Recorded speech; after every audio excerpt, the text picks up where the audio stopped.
Talk about picking the wrong class. This magic genius made one bad choice, and life dragged him straight to the bottom of society. In a world where only the strong survive, raiders are known as those who hunt down creatures of darkness. They fight, loot, and protect the innocent. It sounds like an amazing job, and everyone praises them like heroes. But inside a local cafe, a loud shout suddenly draws everyone's attention. "You crazy bastard, are you telling me to be a meat shield?" The guy sitting across from our main character is Min Dong-gu, who currently works at the Raider Association branch. Just yesterday, after a long stretch of being unemployed, Min Jae-hyun finally got a call from him. He thought he was getting a sweet deal, but instead, this guy wants him to stand on the front lines with a shield, especially when the dungeon monsters are undead. Who in their right mind would agree to that? Refusing to accept it, Jae-hyun shoots back. Why is this the only job available? Even the low-level rookies have no trouble finding work. So why am I stuck with this? Min Dong-gu sighs and explains, "Look, you know how it is. Hardly anyone hires the warrior class anymore, even if you're a high-ranking raider." According to him, the mage class is currently in insanely high demand. On the other hand, warriors are seen as slow to react and get injured way too easily, so clients just don't want them. Compared to mages who can safely blast monsters from a distance, warriors are stuck on the front lines, soaking up all the damage. Min Jae-hyun falls silent, unable to argue. 11 years ago, he scored incredibly high on his awakening test, showing a whopping 97% magic potential. Back then, even Seo Inna, who is currently the top-ranking mage, only had 92% potential. Everyone assumed he would become a mage, but he pulled a complete U-turn and chose to be a warrior instead, which he only had 34% potential for. All because mages had a terrible reputation back then. Talk about a massive backfire. 11 years later, who could have guessed that warriors would be completely rejected while mages became the ultimate superstars? Just thinking about it makes his blood boil. Seeing him hesitate, Min Dong-gu chimes in. "I was actually going to hire someone else, but I called you because I wanted to help you out. It is what it is, man. It's too late for regrets now." Dead broke and out of options, Min Jae-hyun can only nod and accept this terrible gig. At 8 a.m. the next morning, Min Jae-hyun arrives at the designated location, waiting in front of the dungeon gate with several others. He sighs, annoyed that Dong-gu is running on rubber band time again. He explicitly said he would be here, yet it's already 8:52, and there is still no sign of him. Thinking about Dong-gu just makes Jae-hyun feel a pang of regret. Jae-hyun is just a D-rank warrior, while Min Dong-gu is an A-rank mage. Anyone can see Dong-gu is highly capable, yet he chooses to bury himself in mind-numbing desk work at the branch. While he's lost in thought, an older guy jogs over to strike up a conversation. Although they are both warriors, this guy is decked out in full armor, while Jae-hyun has absolutely nothing to his name but poverty. As they exchange a few words, the dungeon managers announce that they will be moving out in just 30 minutes. Right on cue, everyone steps through the portal one by one, entering a desolate wasteland to face highly aggressive monsters. A mage barks out orders, "Hey, vanguards, raise your shields properly and get in line. What's wrong with you guys? Do you not understand plain English? I told you to hold the line, even if you get killed." Though incredibly frustrated, Min Jae-hyun has no choice but to suck it up and endure this tedious job. The battle begins. The warriors act as meat shields to block the incoming horde, while the mages rain down fireballs from the back.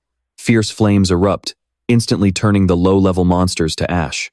At first, he was worried he'd struggle, but fighting alongside the mages from the Meteor Guild. If they're this capable, he doesn't have to worry about losing his life today. After clearing out a good chunk of the monsters, the group decides to take a quick breather before taking on the boss. Next to him, Myung-ho has a smile on his face, but his voice is full of complaints. Getting old is no joke. "If I knew things would turn out like this, I would have fooled around less in my youth and actually tried to level up." He then casually asks Jae-hyun if he's managed to pick up any valuable loot. After all, this is an A-rank dungeon. Hearing that, Min Jae-hyun opens his status window. But suddenly, a massive headache hits him, causing intense pain. Within seconds, a system notification suddenly pops up, announcing that it has stopped running and the connection to the player will be temporarily cut off. While Min Jae-hyun stands frozen, utterly confused, a mysterious voice suddenly echoes in his ears. It tells him to follow the light, offering no further explanation. Meanwhile, the system keeps glitching out. A prompt appears, stating that it cannot reboot due to the presence of an unknown entity. Right in front of Min Jae-hyun, A bunch of glowing orbs suddenly appear out of nowhere. They flicker all around him like fireflies, but no one else seems to notice or see them. They seem to be leading him toward a broken door. Intrigued, he quickly tells Myung-ho he'll be right back, and starts following the light. Let's see where this leads. The Aesir system is currently down, meaning you cannot access the status window. Min Jae-hyun tried to boot it up, but only received a notification that a function was partially damaged. The system is reverting to safe mode. He awakened when he was 10. The Aesir system had been with him for 17 whole years, yet it just glitched out of nowhere. To put it simply, the Aesir system is connected to Asgardian gods like Odin and Thor. It is theorized that its original name was taken from the Aesir gods. It was humanity's last bastion of hope after being pushed to the brink of extinction. 20 years ago, an endlessly tall, giant tree suddenly sprouted in the middle of the Pacific Ocean. It sprouted in just one morning and grew so massive that it blocked out the sky in only 9 days. With it came dozens of disasters and monsters appearing everywhere. Half of humanity was attacked by monsters. Half of them ended up kicking the bucket due to starvation and disease. But then, the first awakened appeared. Not only was he extremely handsome, but he also wielded the power of the gods. Alongside him was the Aesir system, the ultimate weapon commanded by humanity's strongest hero. Min Jae-hyun kept walking until he finally stopped in front of a massive door. His excitement was written all over his face, wondering if this could be a treasure room. If an A-rank or higher piece of gear showed up, he would quit his job on the spot. Who would even want to work after that? The door slowly creaked open, revealing an enormous space, housing a perfectly round, glowing golden orb. Just then, the system suddenly notified him that half of its functions had been restored. An item had been added, and it asked if he wanted to appraise it. Min Jae-hyun really was the king of luck. As soon as the item was appraised, its information popped up immediately. This thing was called Odin's Lost Eye, classified as the only legendary grade item of its kind in the entire world. Once equipped, it allows the user to comprehend ancient runes and use magic to disarm or destroy things. Plus, it has a bonus skill called Origin of the Universe, which lets him copy other skills or cast any spell without chanting. Talk about a jackpot. Once a one-of-a-kind legendary item like this gets sold, he won't have to work a single day in his life. He'd have more than enough money to spend until the day he dies. But it was a bit of a shame. Just as he was thinking of testing it out once before selling it, a warning popped up saying it was a bound item. Min Jae-hyun canceled it immediately. He'd much rather sell it than use it. As an awakened, he was sick and tired of clearing dungeons, a place where good luck and tragedy were only a heartbeat apart. But first, he needed to get out of here. Min Jae-hyun headed back to regroup with the others. The moment he showed his face, he got a warning from the mage leading the guild. It will be very troublesome if you keep acting on your own. I hope this doesn't happen again. Min Jae-hyun bowed and apologized sincerely. Yes, sir, I'll be more careful next time. He followed them, knowing all too well that in a lawless dungeon, it would end horribly for him if anyone found out he was holding such a valuable item. As the group was preparing to conquer the boss room, the ceiling suddenly caved in, sending debris crashing down on their heads. Min Jae-hyun quickly leaped to the side to avoid getting crushed. But right after escaping the falling rocks, he noticed poison mist, a lethal gas that is extremely dangerous to the human body. Minho covered his mouth and quickly said, Jae-hyun, we need to get out of here fast. This mist is too dangerous. Min Jae-hyun was thinking the exact same thing, but before he could even turn around, Minho was stabbed clean through from behind. In pure panic, Jae-hyun bolted as fast as his legs could carry him. A loud explosion and poison mist appearing together could only mean one thing. This was the work of dungeon assassins. Their goal was likely to wipe out everyone from the guild. He was totally sick and tired of these life and death situations. Min Jae-hyun was forced to stop because his pursuer was already hot on his heels. A strange weapon with a sharp, arrow-like tip connected to a chain flew straight at him. Min Jae-hyun quickly dodged to the side. He got hit, but luckily the wound on his shoulder wasn't too deep. Suddenly, the pursuer behind him spoke up. Didn't I tell you we'd meet today? He really didn't expect it to be this guy. Min Jae-hyun asked him straight up, Jung Gu-min, did you do all of this?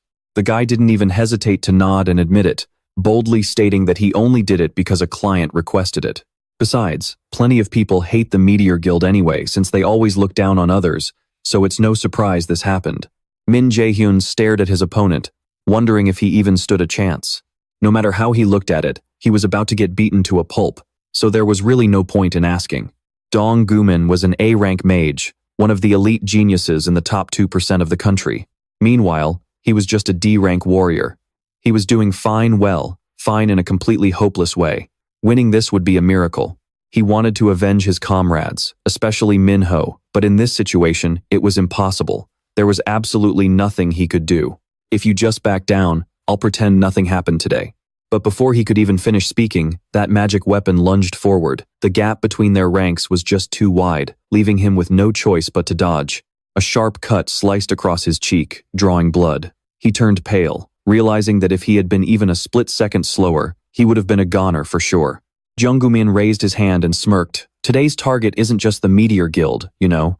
The moment he finished speaking, countless magic circles appeared, summoning dozens of lightning chains all aimed at the man in front of him. Jae-hyun scrambled to dodge, his mind racing with questions about who was actually targeting him. With someone so hell-bent on killing him, there was only one person it could be. He demanded, "Is it my father?" Jung Gu-min fell silent for a few seconds before throwing his head back and laughing like a complete psychopath. A moment later, he nodded and admitted, "You're pretty smart. That's exactly why I like you." Thinking of his late mother, Jae-hyun hesitated before asking one more question. Last winter, he did the exact same thing, didn't he? Unsurprisingly, the answer was exactly what he had feared. That bastard Jung Gu-min kept raining down attacks with his lightning chains while mocking him, saying his family was even more messed up than some Uchiha clan from another world. A husband who kills his wife and then hires hitmen to take out his only son is truly as twisted as it gets. He kept throwing insults, declaring that their little chat was officially over. But suddenly, he noticed the guy in front of him, whispering something under his breath. Just as he assumed he was begging for his life, Jae-hyun's entire body erupted with an overwhelming surge of mana.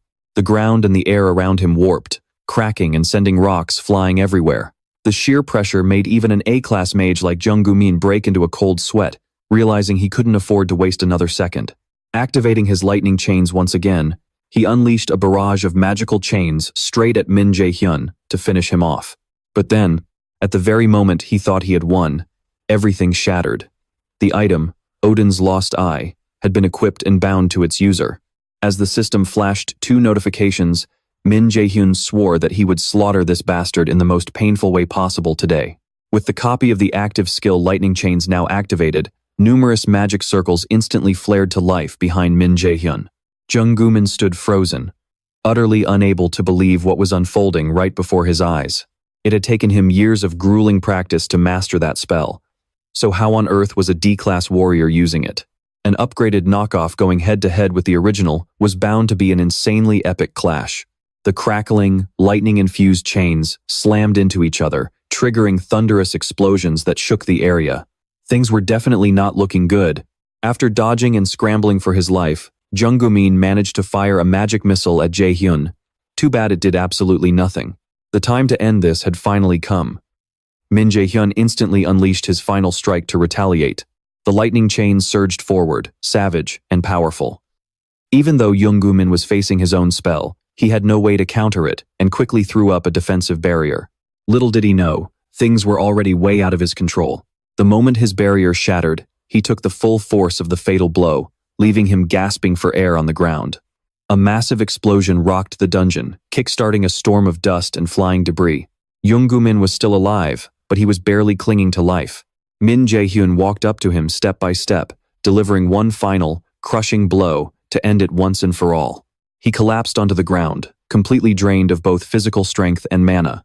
Yet, despite being exhausted, he couldn't help but complain. All for a legendary tier lucky item, he had used up a lifetime's worth of good karma in a single day. Just as Jae-hyun thought he was going to die right then and there, a saving grace system popped up with a notification. Once the new operating system is launched, time will revert to the moment the user desires most. Would you like to initiate? What did he have to lose at this point? Jae-hyun agreed to activate the new operating system, Nornir, instantly making himself the enemy of the supreme beings, the Aesir, while gaining 2 newly equipped skills. Jae-hyun snapped his eyes open and bolted upright.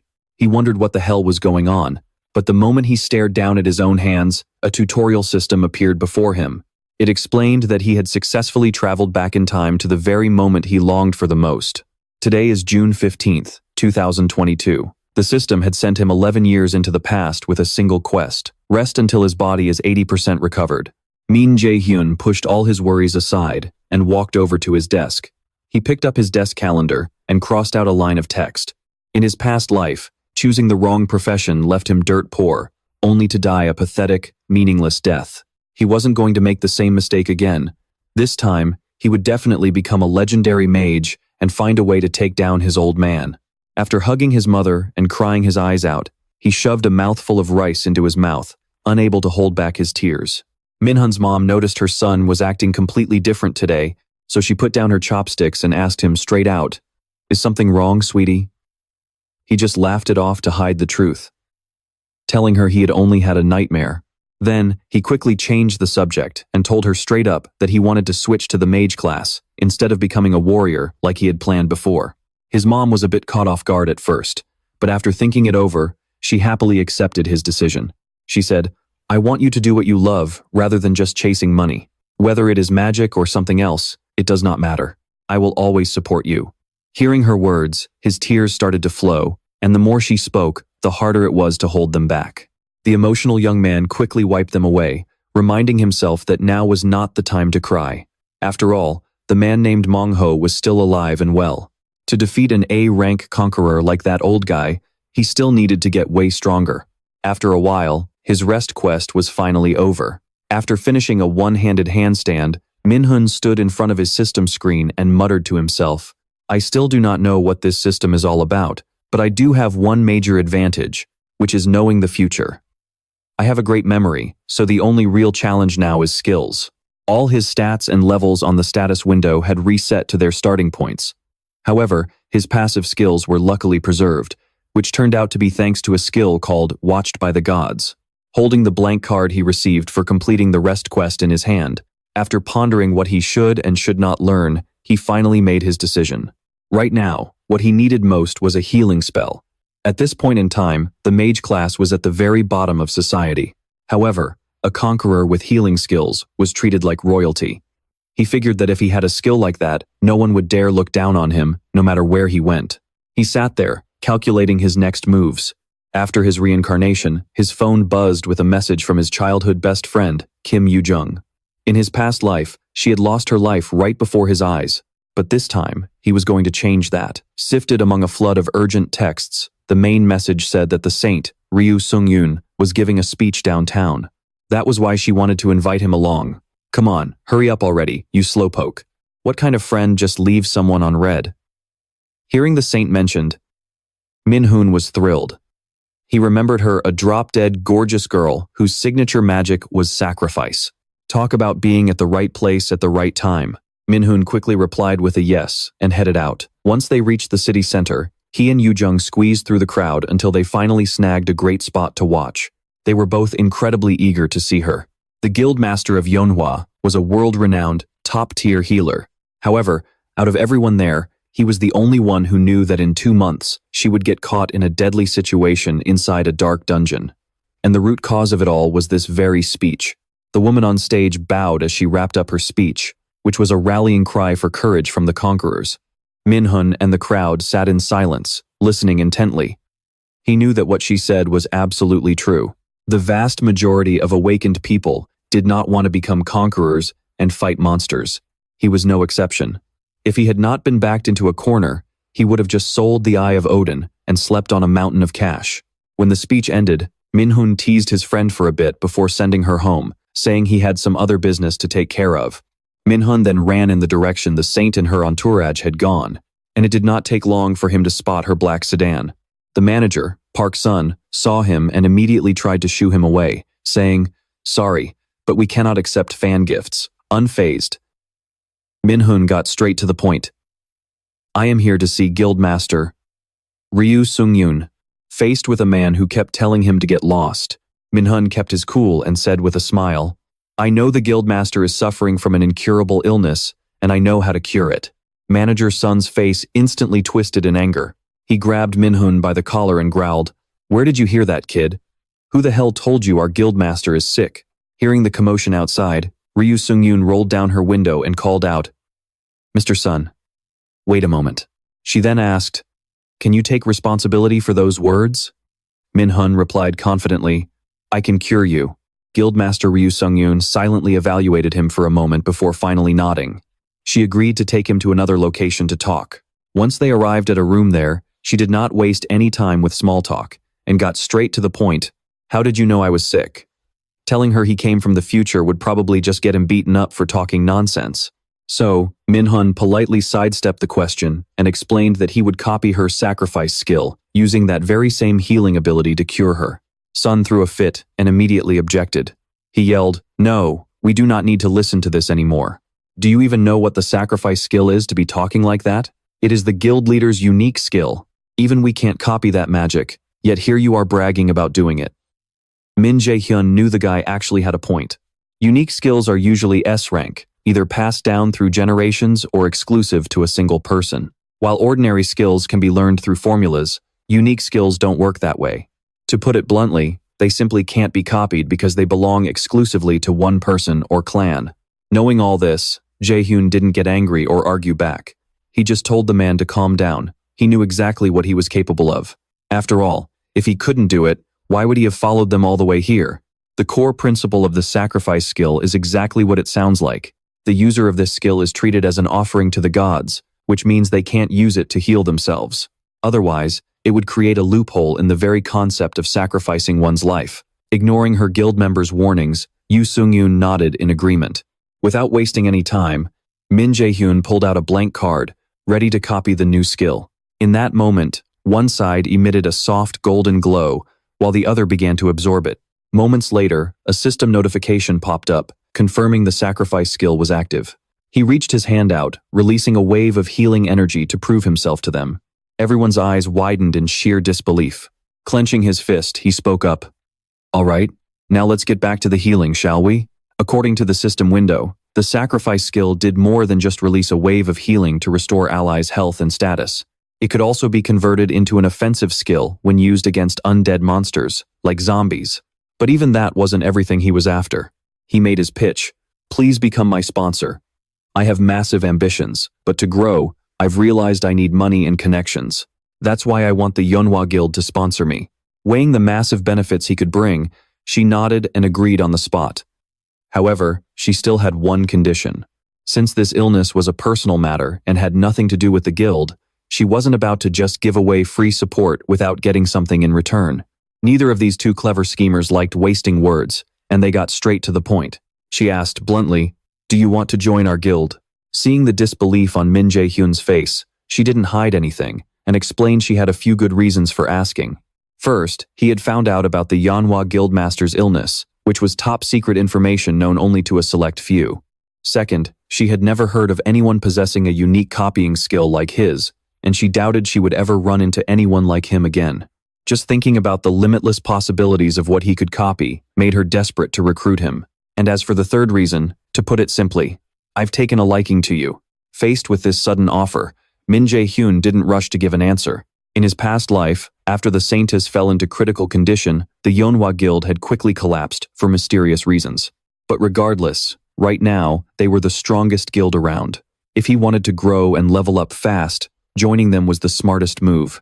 Just to be sure, he asked one final question. But isn't a contract between a guild and a minor illegal? But her reply caught him completely off guard. Have you ever heard of priority negotiation rights? In his past life, Min Jae-hyun had been poorer than poor and more useless than trash. Yet now, he was being fast-tracked straight into the ranks of geniuses.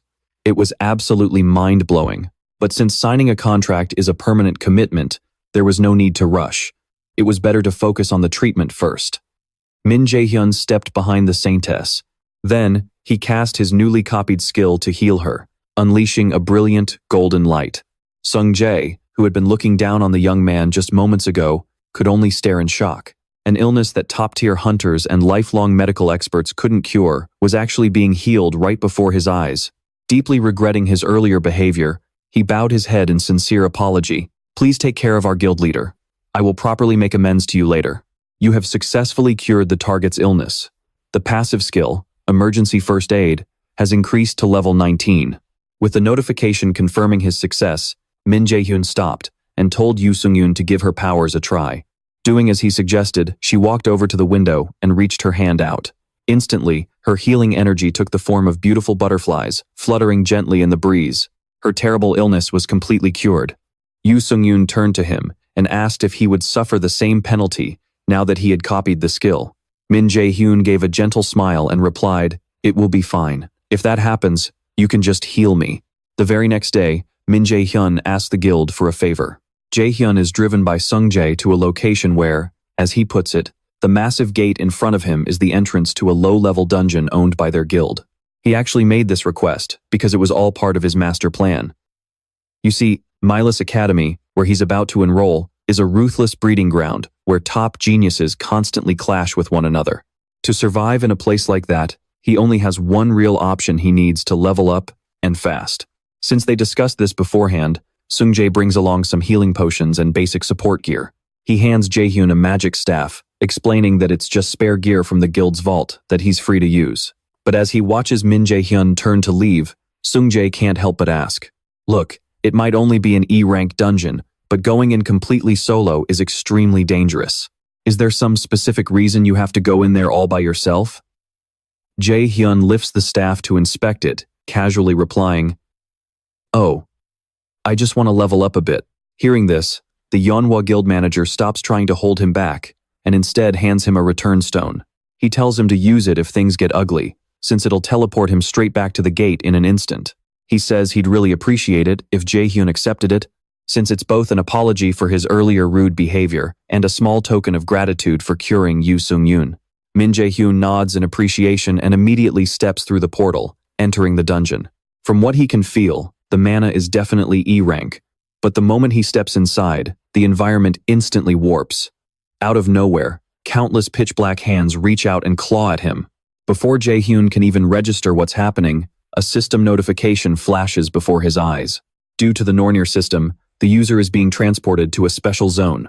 Current location: Helheim, the land of the dead.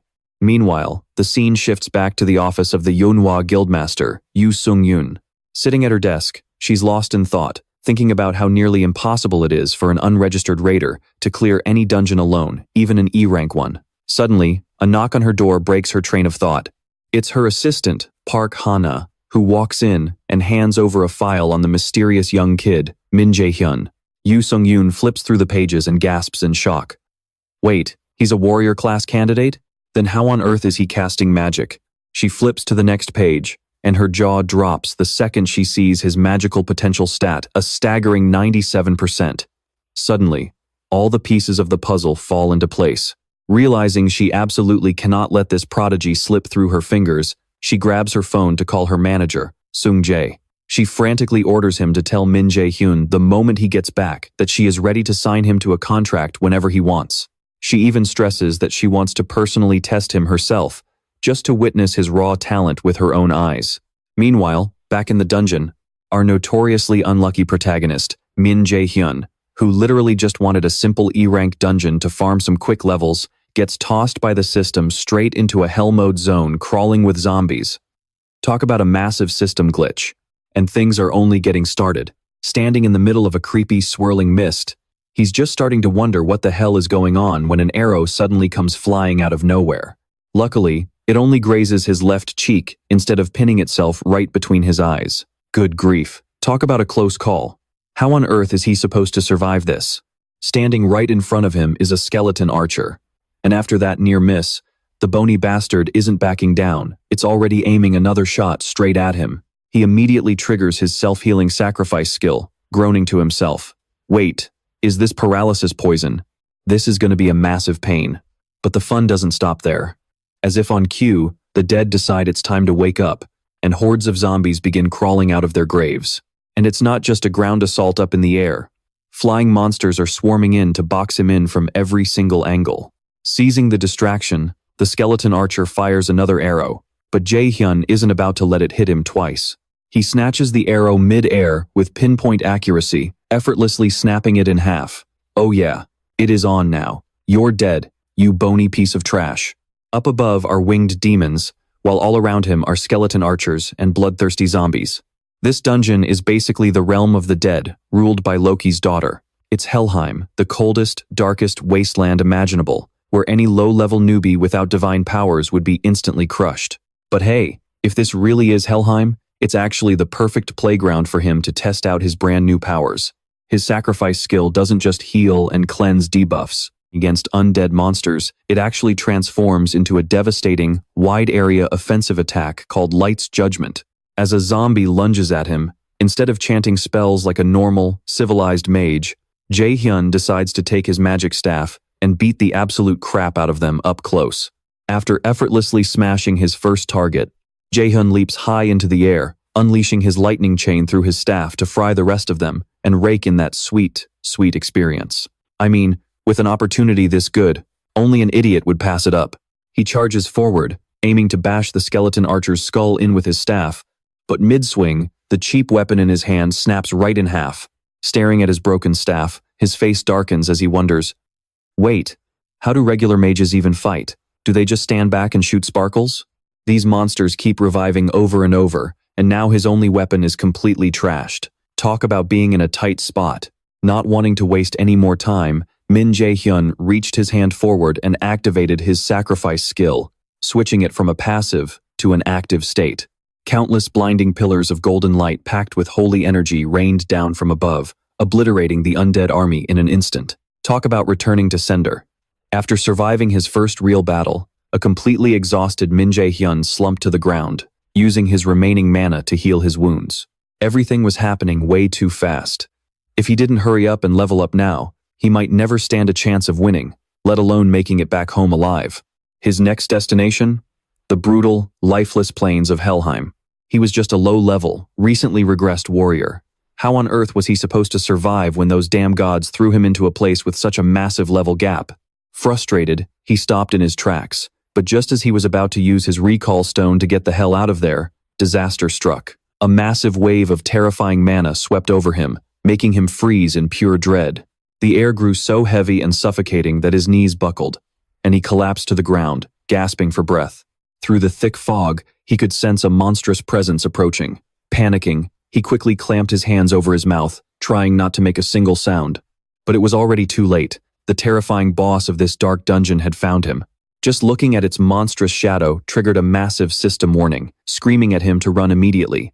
The level gap between them was just suicide. Talk about terrible luck. Min Jae-hyun let out a bitter laugh and frantically scrambled through his inventory for the teleportation stone. Call him a coward all you want, but living to fight another day was his top priority right now. But of course, his luck had to run out. The very second his fingers touched the teleportation stone, the boss slapped him so hard his blood splattered everywhere. It nearly sent him straight to the afterlife. The stone slipped from his grasp, rolling away into the darkness. With his mana completely drained and his HP practically at zero, he was on the brink of death. He had only been regressed for a few days, and now he was facing an overpowered undead boss. There was absolutely no way to win this. But just as the monster reared up to deliver the final blow, someone came to his rescue. It was Hel, the daughter of Loki, and the ruler of this dark realm. She was unmistakable, with massive horns on her head, half of her body completely rotted away, and the other half looking like a beautiful angel. Stepping closer, Hel commanded the boss, "Stop. You are not allowed to touch him. He is a guest brought here personally. An important guest destined to bring about change." But despite her grand words, she didn't hesitate to look down on him the second she got close. "I actually thought the one who could bring change would easily defeat this thing," she sneered. "Turns out, you are nothing but a helpless little kid. Your physical stats are average at best. Your mana pool is somewhat impressive, sure, but it is nowhere near enough to stand against the Aesir gods.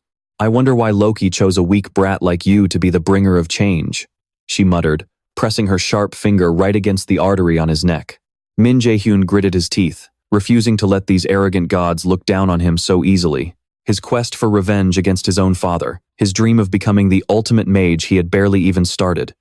He refused to let it all end here. Noticing the raw fury burning in his eyes, Hel only tightened her grip. She leaned in, her voice cold and threatening. "Ragnarok is fast approaching, and if your failure drags us all down to hell, I will make sure to tear you apart myself." With that, she finally let go, giving him one last chance to prove himself. Her only condition was for him to rapidly grow stronger and defeat the Dark Shadow. If he could pull it off, she promised to reward him with a very special gift. But there was a catch. He only had 2 months.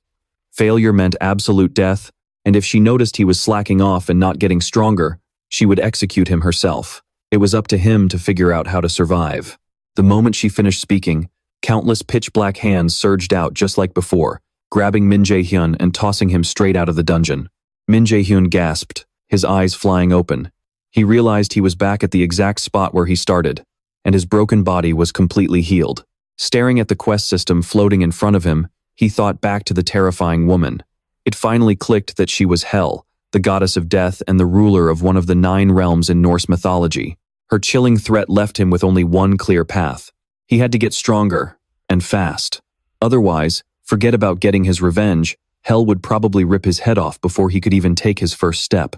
But for a guy who had absolutely no experience fighting as a mage, let alone knowing any basic low-level spells, this was going to be an uphill battle. Pulling his phone out of his pocket, Min Jae-hyun noticed a text message from his close senior, Sung Jae.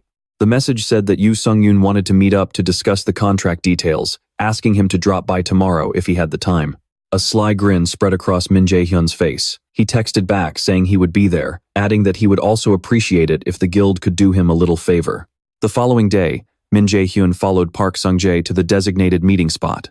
As they walked, he realized that the guild's desperation to meet him so quickly was undoubtedly because they had already run a background check on his stats. After all, a mage with a mind-blowing 97% magic potential was a once-in-a-lifetime prodigy. Good luck finding anyone with 98, 99, or 100%. The moment the door swung open, he was greeted by the stunning Yoo Sung-yoon, looking absolutely gorgeous in a sleek, form-fitting black outfit. The second she saw him, she smiled and said, "Oh, you are finally here. I have been waiting for you." After trading a few quick pleasantries, they got straight down to business. Min Jae-hyun spoke up, saying, "I have already discussed things with manager Park Sung-jae. However, before I sign any contract, I have one condition." He then began to lay out his terms. Since he transitioned from a warrior to a mage less than 1 month ago, he still isn't used to using magic. So, his condition for signing the contract was having the guild president, Yoo Sung-eun, personally teach him magic. Sun-jae listened to them discuss in silence. From the very start, he knew this kid was something else. In the world of conquerors, a trump card you can play at any moment is desperately needed. Their Yoo Sung-yoon was both an S-class conqueror and the master of the Yonghwa Guild. Having a high-quality trump card like her by his side would be as good as it gets. Yoo Sung-yoon thought about it in silence for a moment before agreeing. However, if he was going to make demands, she had one of her own. She said, "I want to see what kind of talent you have first, if that is all right." With that, she snapped her fingers. A massive sphere of mana instantly materialized behind her. Yoo Sung-yoon said bluntly, "You have to get through this. For someone with enough talent to land such a sweet contract, this should be a walk in the park for you." Beads of sweat began to form on Min-hun's forehead. Normally, a mana sphere is used by mages of at least B class to test their mana sensitivity. But for a complete rookie like him, this was an extreme difficulty test, Min-hun asked. "Sounds to me like you are trying to break my spirit, are you not?" She smiled and replied, "Why on earth would I do that? Even if you fail, your contract won't be affected. As the guild president, you have my word." With that, she walked over to the manager and told him to open the gate. Before he stepped in, she didn't forget to offer a few encouraging words to boost his courage. Min-hun let out a heavy sigh. Since backing out now would be incredibly embarrassing, he finally decided to step forward. Outside, Park Sun-jae told his president that he was feeling pretty anxious and couldn't understand why she had to make things so difficult. Even if he is a genius, he is still just a kid. Yoo Sung-yoon laughed. "A kid? He is a total little monster, you mean?" Either way, she was absolutely sure Min-hun would pass this test. As for Min-hun, the moment he stepped inside, he realized that what lay before him was not just a sphere, but an entire ocean of mana. Normally in this world, mana is just like oxygen. It is absolutely essential for casting spells or activating skills, but being exposed to too much of it for a long period can weaken your heart and lungs, ultimately leading to death. From what he could recall, the only way out of this place was to find the connecting door hidden within the swirling vortexes. He quietly took a deep breath, trying to focus. Suddenly, he sensed something unusual. Following that feeling, he quickly spotted a crystal radiating an incredibly powerful flow of mana right at the center of a vortex. It was so potent that it seemed to hold almost all the mana in the entire area. While Min-hun was busy trying to find a way out inside, manager Park Sun-jae asked, "How long do you think he will take?" Yoo Sung-yoon replied, "It took me 40 minutes, and I was the fastest in the entire country." Hearing this, he shared his speculation. "I think there are only two possibilities here. Either he fails to get through this manosphere, or he is going to set a brand new record." As the two were chatting, Yoo Sung-yoon suddenly gasped. "Mr. Sun-jae, look over there."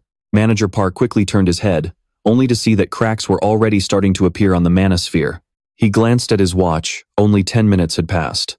Good grief, how is he this insane? What on earth is happening in there? Rewinding to a few minutes earlier, after spotting that crystal containing the terrifying amount of mana, Min-hun wondered to himself, if this was the core keeping the manosphere together. If it is, I might as well just smash it to pieces instead of wasting my energy looking for an exit. After all, if something is bound to fall, you might as well give it a good push. Being a man of action, he didn't hesitate. He swam over to the crystal, easily grabbed it in his hand, and crushed it to pieces without a second thought. Because of his sudden action, the surrounding space instantly made a sharp cracking sound before completely shattering apart. Watching the massive manosphere slowly crumble right before their eyes, manager Park Sun-jae and guild president Yoo Sung-yoon stood outside, completely frozen in shock. Park Sun-jae simply could not believe his eyes. Historically, only about 7% of mages ever manage to escape a manosphere. A B-class mage usually takes 2 hours, an A-class takes about 1.5 hours, and an S-class takes anywhere from 30 minutes to an hour. The world record was held by Camila of the European Union at 36 minutes. Everyone thought that was an unbeatable record, but who could have guessed that Min-hun would shatter it by a whopping 26 minutes? Overwhelmed with excitement, he rushed over, grabbed Min-hun's hand, and praised him enthusiastically. "That was an amazing, good job, Min-hun. You got out of that manosphere in just 10 minutes. Before Min-hun could even process what was happening, Yoo Sung-yoon rushed up to him and demanded, "How did you get out of that manosphere so fast?" Min-hun rubbed his wrist and casually replied, "I found something that looked like a crystal inside the manosphere, so I just crushed it." Oh boy. Hearing his explanation only made her panic even more. That crystal contained the entire mana of a massive dungeon. A normal awakened wouldn't even be able to find it, let alone shatter it with their bare hands. The only reason he could do something like that was simple. His own mana reserves completely dwarfed the entire dungeon itself. Ecstatic, she quickly let go of his hand and spoke rapidly before it was too late, saying, "All right, Min-hun, I swear I will turn you into the greatest mage of all time. Are you ready yet?"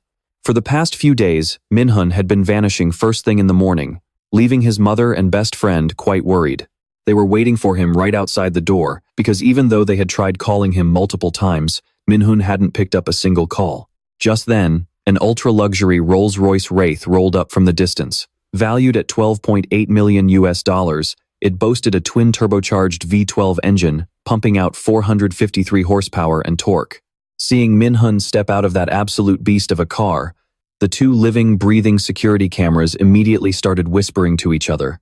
Kim Do-young spoke up first, saying, "That car looks insanely expensive. Why on earth is Min-hun getting out of it?" Watching her son wave at them, his mother turned pale and whispered to Kim Do-young, "He didn't get mixed up in some shady organization, did he?" Later that day, Kim Do-young ended up staying over at Min-hun's house for the night, since her parents were busy and had to go out of the country. The two sat in his room, talking about his sudden decision to switch classes from warrior to mage. She genuinely couldn't believe how someone who had always wanted to be a warrior could just change his mind out of nowhere, just like that. But his mind was made up, and no matter how much she tried to talk him out of it, nothing was going to change his decision. Elsewhere, as dusk began to fall, the constant, eerie cawing of crows echoed through the air, sounding incredibly depressing. A man plunged his blade deep into the head of a massive serpent, bringing the mission to an end. His name was Oh Min-ho. Looking this cool and handsome, he had to be the main character, right? Nope, he was actually the protagonist's father. Another warrior walked over and said, "Mr. Oh Min-ho, our hunt was only this successful because of you. Honestly, I can't even remember the last time we had such an easy hunt." Following up on that, he extended an invitation for Min-ho to join his guild, only to be flatly rejected. Not ready to give up just yet, the warrior grabbed Min-ho's arm and began to plead, "Come on, don't be like that. With someone of your caliber, our Scarlet Guild guarantees we'll offer you the absolute best treatment." How annoying. With just those two words dripping with contempt, Oh Minho's body suddenly surged with an overwhelming amount of mana. It acted like chains, binding the warrior's mind and ripping away his memories. Holding the extracted memory in his hand, he muttered, "So dark and twisted. That pathetic greed is truly the defining trait of humanity." He paused for a moment, then added, "No. I suppose humans aren't the only ones who act that way. Talk about a perfect 10 on the villain scale. With an antagonist look like that, if the son ever tries to surpass his father, this family is going to need a funeral director." Having said his piece, he slowly vanished right before the warrior's eyes, leaving the man entirely alone to ask himself a totally clueless question. Wait, what was I doing here again? The next day, Minhoon went to see Ro Sung-yoon to begin his magic training. As soon as they met, she got straight to the point, saying, "Before we begin your first lesson, I need to test your combat instincts and reflexes. In other words, we're going to spar." Thinking he had misheard, Minhoon double-checked. Wait, we're going to spar? He felt like jumping straight into that was a bit too difficult for a beginner, but she couldn't care less. She was convinced that anyone who could escape a mana block in under 10 minutes was bound to have some serious skill. Minhoon was told to make the first move, but out of pure habit, instead of preparing a spell, he immediately dropped into a physical combat stance. Ro Sung-yoon didn't make a move yet, choosing instead to analyze her opponent from head to toe. Minhoon had his left foot forward, with his knees slightly bent and his shoulders lowered. It was a classic stance used by warriors to dodge incoming attacks and move quickly. Predicting his move instantly, she easily saw his opening punch coming and blocked it without sweating. Minhoon was stunned by how incredibly fast her reflexes were. He quickly pulled his fist back and leaped backward to put some distance between them. He thought to himself, "Damn, I thought I'd at least be able to land a single hit." Even though she was officially classified as a healer, this was undeniably the skill level of a true S-class conqueror. Stepping closer, Ro Sung-yoon pointed out that he still hadn't broken his old warrior habits. Since when does a mage recklessly charge headfirst into a fight like that? She then asked him, "Tell me, what do you think is the biggest difference between a warrior and a mage?" Minhoon replied, "It has to be the combat range, whether you fight the enemy up close or from a distance." She nodded in satisfaction before continuing, "Exactly. A mage's job is to weaken their target from a safe distance before moving in for the finishing blow. But you're trying to get way too close to your opponent. With a mage's naturally low defense stats, engaging in close quarters combat is a fast track to getting yourself killed." Now it's Ro Sung-yoon's turn to attack. She makes it clear that she's going to fight seriously, wanting to show him how a real mage actually fights. There are definitely going to be some injuries, but who cares? After all, she's a healer. Let's go all out, baby. The moment she finishes speaking, she launches her first strike. A magic bullet shoots out with absolute precision, flying straight at the guy standing in front of her. Minhoon instantly leans back and flips out of the way. Now, it's his turn to attack. Without hesitation, he activates his lightning chains, sending them all hurtling toward Ro Sung-yoon. A massive explosion erupts right in front of Minhoon. Then, the guildmaster's voice rings out, "An A-rank skill, and lightning chains at that. You really kept that hidden deep, didn't you?" While he's still staring straight ahead, she has already teleported to his side. She casts her holy arrow spell, aiming it straight at his chest. Oh man, he's screwed. Minhoon clearly sees it coming, but it's just too fast and dangerous. He can't possibly dodge in time, and is forced to stand there and take the hit. A blinding light flashes along with a deafening blast, and Ro Sung-yoon smiles mockingly. No matter how good a skill is, it's completely useless if you can't hit your target. Don't you agree? She is absolutely sure that Minhoon wouldn't be able to stand after that attack.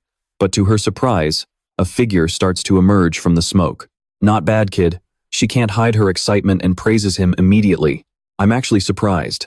I did dial down the power of my spell a bit, but I didn't expect you to still be standing." But she doesn't stop there. Multiple holy arrows shoot out from her magic circles, one after another. However, instead of just standing there and taking it, he activates his skill called Universal to shatter them. Ro Sung-yoon can barely believe her eyes, thinking to herself, "Did he really figure out a way to counter and destroy my skill in such a short amount of time?" After that lightning-fast clash, they swap turns again. Minhoon shoots his lightning chains at the guildmaster's feet, and while she's distracted, he makes them bounce back upward.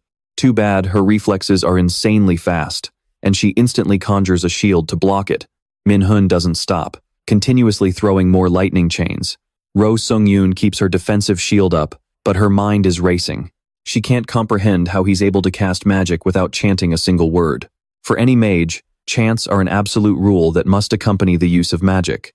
Sure, there are cases of silent casting, but it comes at the cost of significantly weaker spells. As for Minhun, he's behaving like some kind of monster, not a human. Seeing how all his attacks are completely useless against the woman in front of him, Minhun gets pretty frustrated. And yet, in the blink of an eye, he's suddenly sent flying and flipping through the air without even realizing what hit him. Ro Sungyun happily walks over and helps him up. Minhun recalls the moment he was knocked down. In that split second, he didn't even know how she got close and struck him. A mere blade of grass really can't reach the clouds. Now you know just how massive the gap is between you and an S rank, Ro Sungyun says suddenly. While watching you fight, I had this thought. I mean, everyone thinks about it once or twice, but nobody has ever actually pulled it off. A fighting style that only you can master. What do you think? Interested? She pauses for a moment, then continues. From now on, call me master. And congratulations, you've officially become my very first disciple. Talk about lucky. Our main character gets sponsored and trained by a sugar mommy outside, and when he goes home, he gets to study with his pretty neighbor. After casually scarfing down 4 cups of ice cream, Kim Do-young finally picks up her pen and starts explaining. Combat magic, enhancement magic, and healing magic are considered the 3 main types, even though they fall into different categories. But before she can even say a few sentences, she starts nagging him. You're actually pretty good. Are you sure you switched over from being a warrior?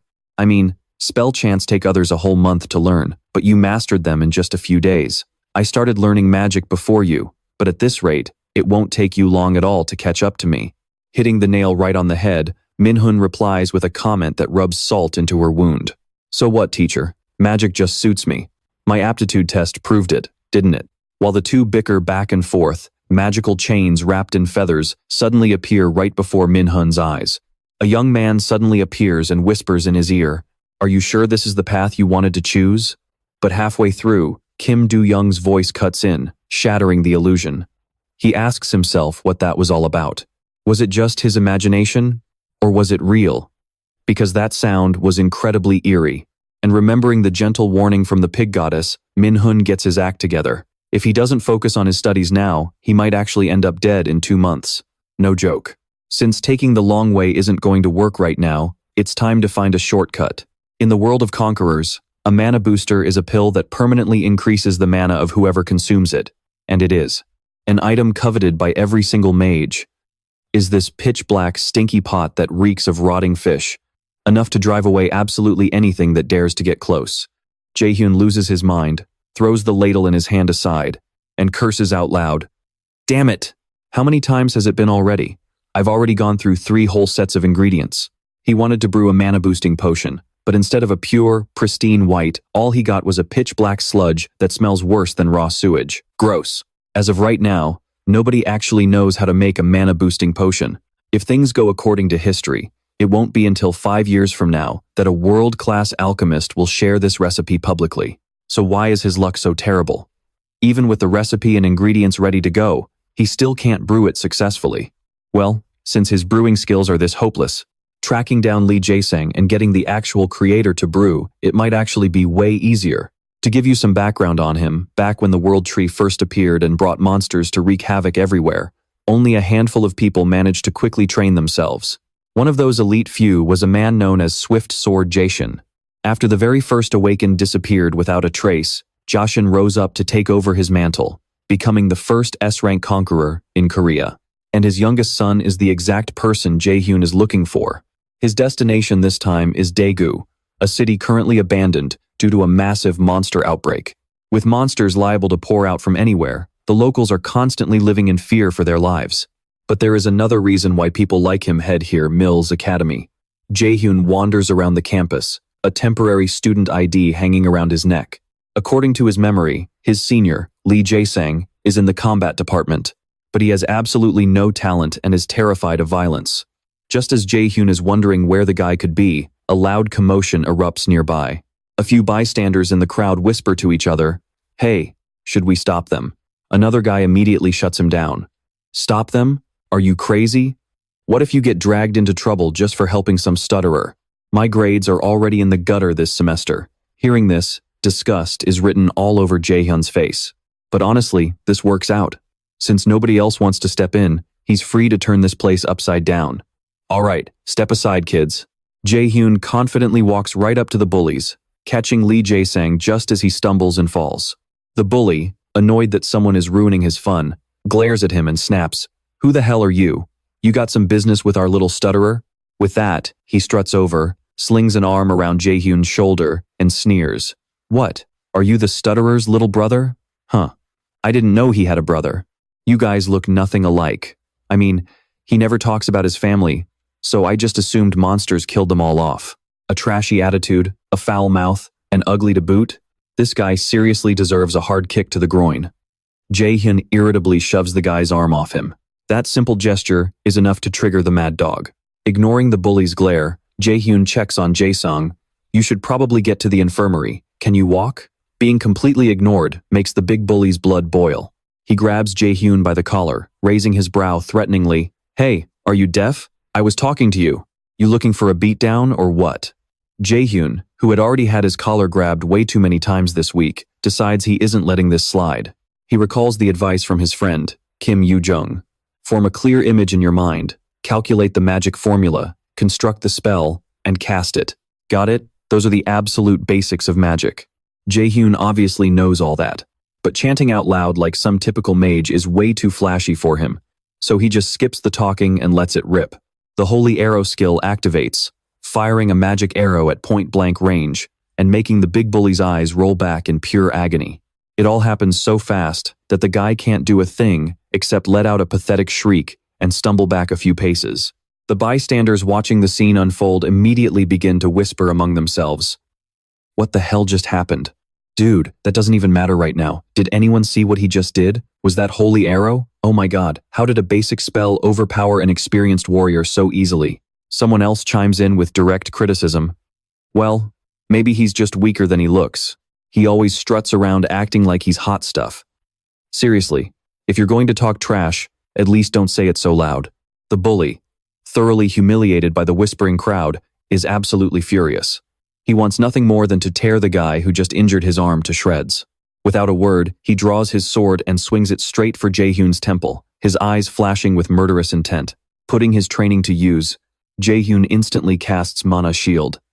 The big guy's sword clashes against the barrier, recoiling so hard that it flies right out of his grip. At that exact moment, Min Jae-hyun closes the distance, slamming his right hand directly onto the bully's face. "Take this, tough guy." With the holy arrow skill activated, he delivers a devastating point-blank blast right to the bully's face. Blood splatters everywhere as the bully's eyes roll back into his head. The guy who loved terrorizing classmates collapses onto the ground, completely motionless. Our good guy didn't want to overcomplicate things, so after beating the dude to a pulp, he decided to patch him up with some potion. Min Jae-hyun pulled out a vial of potion, popped the cap off, and poured the shimmering liquid right onto the guy's face. Not only that, he even cheerfully praised it, saying, "Wow, I don't know who made this, but it works like a charm."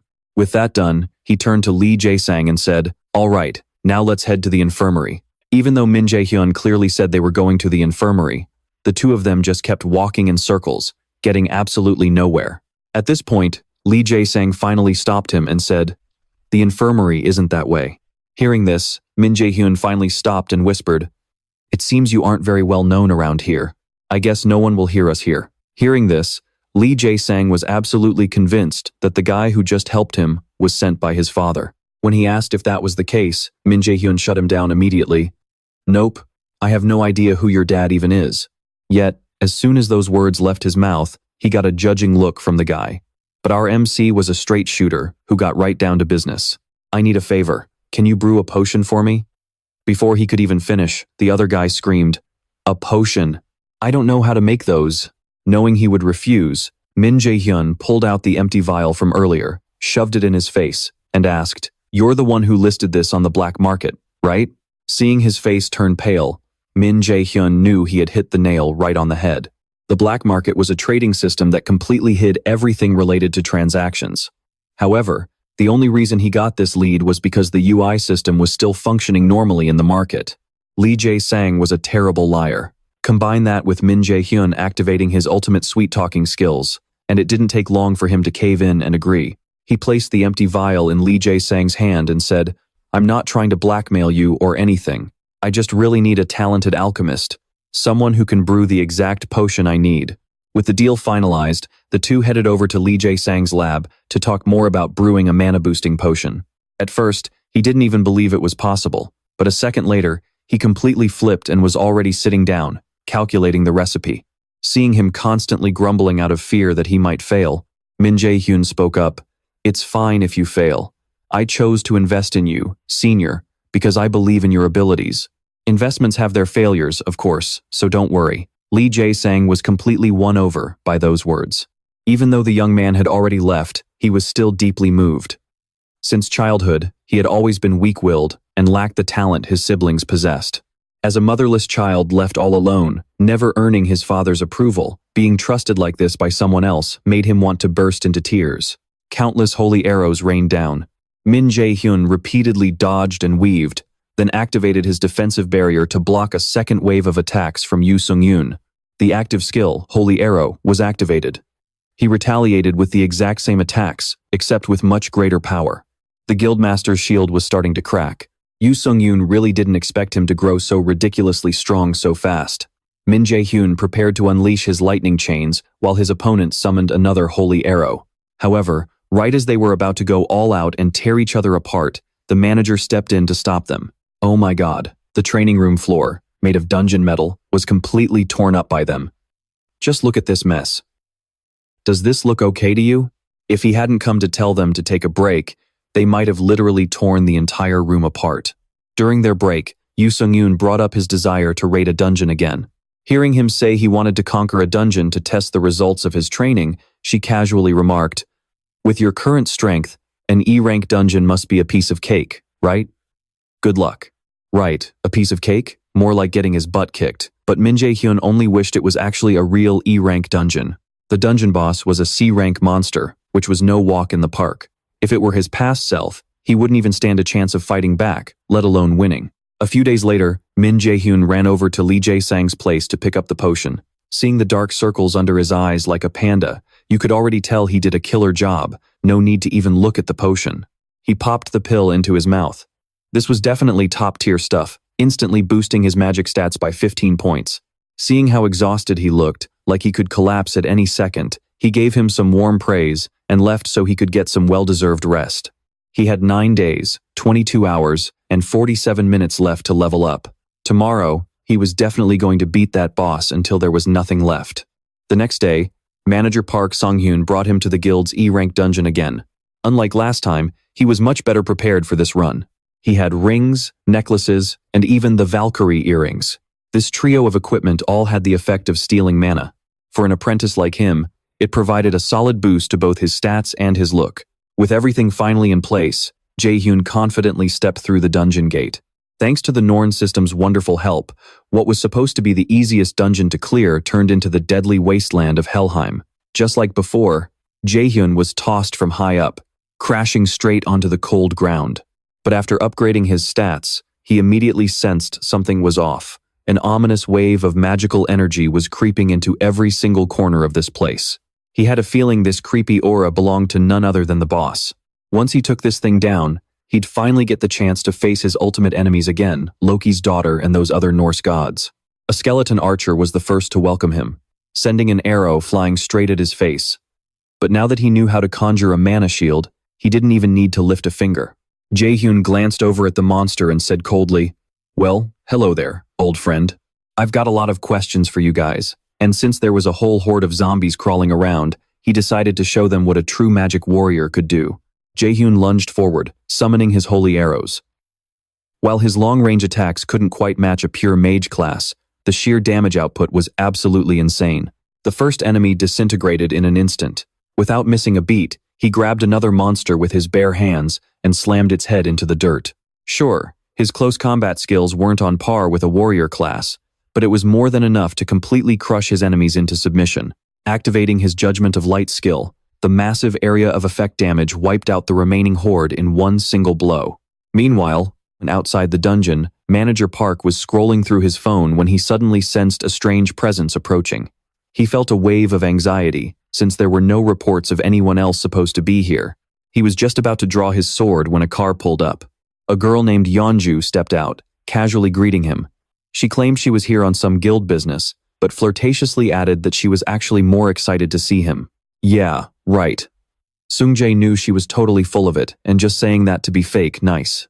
She hadn't reached out once since graduation, so there was no way she'd drive all this way just to pay him a friendly visit. That annoying girl Yeonju seemed incredibly busy, constantly checking her phone and making calls. She stood right in front of the dungeon entrance and asked, "So, are you the one in charge of this dungeon?" Park coolly replied, "Why does an outsider care so much?" But of course, she just wouldn't drop it.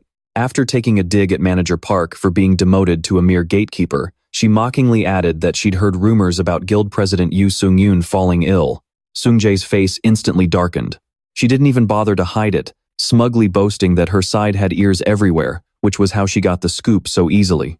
God knows what her ultimate goal was, but she kept aggressively prying, even asking about Jae-hyun with a super nosy attitude. Manager Park, who had been holding back his anger this whole time, finally lost his patience and basically told her to get lost. This is none of your business either, so back off. Realizing she'd pushed too far, that toxic brat Yeonju finally stopped asking questions. She arrogantly scoffed, complaining that Sung-jae was being way too proud and uptight for keeping secrets from her. With that, she slammed on the gas and drove off. Meanwhile, back with Jae-hyun, he sat alone in the dark on a massive pile of monster corpses, waiting for the boss to show its face. Now that he had fully geared up, our boy was looking completely next level. To put it bluntly, he looked muscular, incredibly badass, and nothing like his old good boy self. Just then, the system sent an alert. The dungeon boss had finally arrived. A satisfied smile crept onto his face as he confidently muttered, "Long time no see. Huh? This time, things are going to go a lot differently." The Dark Knight was a chaotic creature of pure shadow, and the moment it spotted him, it immediately launched a ferocious attack. Jae-hyun quickly leaped high into the air to dodge the surprise assault, immediately striking back by firing a volley of holy arrows straight into its body. That shot clearly hurt, causing the beast to clutch its face and let out a deafening screech, its 10 glowing eyes burning with pure rage. As it glared at him, countless razor-sharp spikes suddenly erupted from the snow below. Jae-hyun quickly sidestepped, avoiding any injury, and then took 2 steps to the right, successfully dodging the rest of the deadly spike trap. He taunted the monster, saying, "What's wrong? Mad because you can't get the upper hand?" Now, it was his turn to counterattack. Jae-hyun activated his lightning chains, directing them to strike the beast all at once, binding it tightly from head to toe before sending a massive electrical surge through the chains, completely paralyzing the monster. But knowing this wouldn't be enough to put the Dark Knight down for good, Jae-hyun immediately activated another skill. A barrage of holy arrows rained down, tearing its face to shreds. As black blood splattered everywhere, the Dark Knight shrieked in agony, but it wasn't over yet. The system suddenly flashed a warning. The boss had entered a state of rage, instantly boosting all its stats by 1.5 times. Suddenly, the tables had turned. Jae-hyun found himself trapped by a dark spell called the Death Mark, accompanied by a system notification warning him that if he failed to defeat the dungeon boss within 10 minutes, he would suffer instant death. But something was seriously off about this magic. No matter how many times he tried to use universal magic to break free, it was completely neutralized. Hearing an infuriating laughter echoing through the air, everything clicked. Jae-hyun yelled out in pure rage, "Hella! How dare you interfere? Are you serious? What kind of dirty trick is this?" Time is slowly ticking away. Just when he was about to land the final blow to save his own skin, Nightshade turned tail and ran. He quickly shot a holy arrow at it. But this slippery bastard was too quick, dodging the shot. Not only that, it even had the nerve to mock him. Furious, Min-hun was about to unleash a massive area of effect storm to wipe out its toxic aura, but unfortunately, he got hit by a stun attack from its creepy eyes. He was paralyzed for a few seconds, but that brief moment was all it needed to play dirty, delivering a devastating, bone-shattering tackle right into him. If close combat was out of the question, he wasn't going to force it anymore. He activated a new skill called Tempest, immediately wrapping his body in swirling winds and temporarily boosting his agility. Min-hun raised his hand high, yelling at it, "Did you really think I'd just blindly charge at you forever? You idiot!" With that, an active skill called Thunderburst flashed brilliantly, blinding the beast instantly.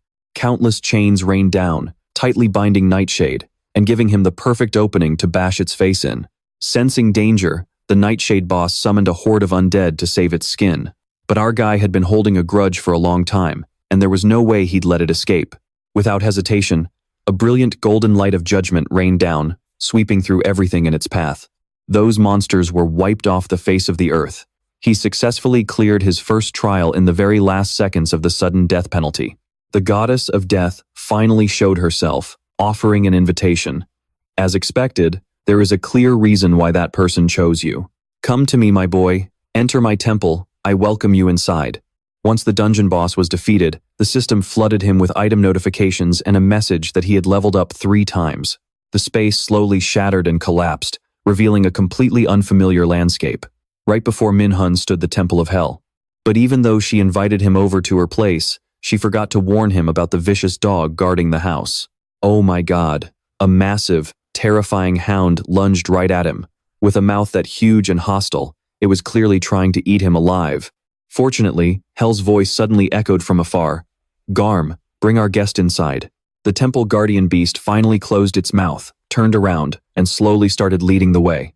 The inside of the temple was freezing cold, with everything buried under a thick layer of snow. She sauntered over, immediately praising him for passing the trial. But he wasn't in the mood for small talk, and cut straight to the chase. Giving me the Nornir system and putting me through this trial? What is your endgame? She smiled and happily replied that the ultimate goal was to turn him into the great enemy of the Aesir. From the moment he was born, his destiny was to slay the supreme god, Odin, which was exactly what Loki wanted as well. Hearing this made Min-hun's head hurt. He was just a human, so asking him to fight literal gods was basically treating him like a sacrificial pawn. Hell knew exactly what he was thinking, but didn't really care, only emphasizing that this wasn't just a matter concerning the Aesir gods. With that, she waved her hand, pushing him back to reality, as she left him with a few final words. The world is heading toward the apocalypse because Odin wants everyone to grovel at his feet. We need the power of the one prophesied to possess great strength, and that great enemy is you. Before he could even react, he was kicked out of the temple, leaving Min-hun face down on the ground, frustrated that he couldn't ask more questions. Right then, the system granted him a skill called Hell's Blessing, which completely nullifies any abnormal status effect. With Min-hun sent back, Hell finally turned to address her uninvited guest. This guest was also a god, though he didn't show his true form, appearing only as a floating speck of light. He asked, "So Hell, what do you think of him now that you've met him in person?" As for her, she felt it was far too early to make a judgment, but to the eyes of an ancient god, it really seemed like she had taken a liking to Min-hun. Hell bluntly admitted that she indeed had a soft spot for a human who could grow stronger by the day. But since the god Mimir had come all this way in person, there was no way he was just here for small talk. She didn't hesitate to call him out. "You sly old man. Are you going to play dumb until the very end? You use that sketchy appearance to hide your cunning, just like my second brother." Thinking of Min-hun, she continued, "The great enemy's thread of fate has been distorted. Did you really think I wouldn't notice after meeting him face to face? It seems your title as the wise giant is a bit outdated now." Not only that, but a brief conversation was enough for her to realize Min-hun possessed the left eye that Odin had sacrificed to the Well of Wisdom. She hadn't been told a single thing about what he and Loki were planning behind the scenes, making her quite annoyed. Mimir had no other options. The old man replied, "I would love to tell you, but it's just too early right now. After all, this is your destiny." Hela obviously knew that, but she still felt the great savior was far too inexperienced. And since the prophecy says he has to overcome so many more obstacles, who knows if he'll actually amount to anything in the end. On his first day at MS Academy, a girl suddenly stepped in front of him and introduced herself as Park Hannah from the guild. According to her, their representative wanted to send him some gifts since they knew he was enrolling soon. Min-hun figured they'd just send some basic potions or a couple of cheap items, but he never expected to get high-end gear that he probably couldn't afford even if he grinded for his entire life. Honestly, getting sponsored by a rich lady definitely has its perks sometimes. While they were browsing around the shop, they got to talking about stealth gear. After defeating the Dark Knight boss, he was lucky enough to get a B-class armor with that exact ability. But stealth is a notoriously tricky skill, so barely anyone bothers to learn it. He was only joking around, but Hannah's next words caught him completely off guard.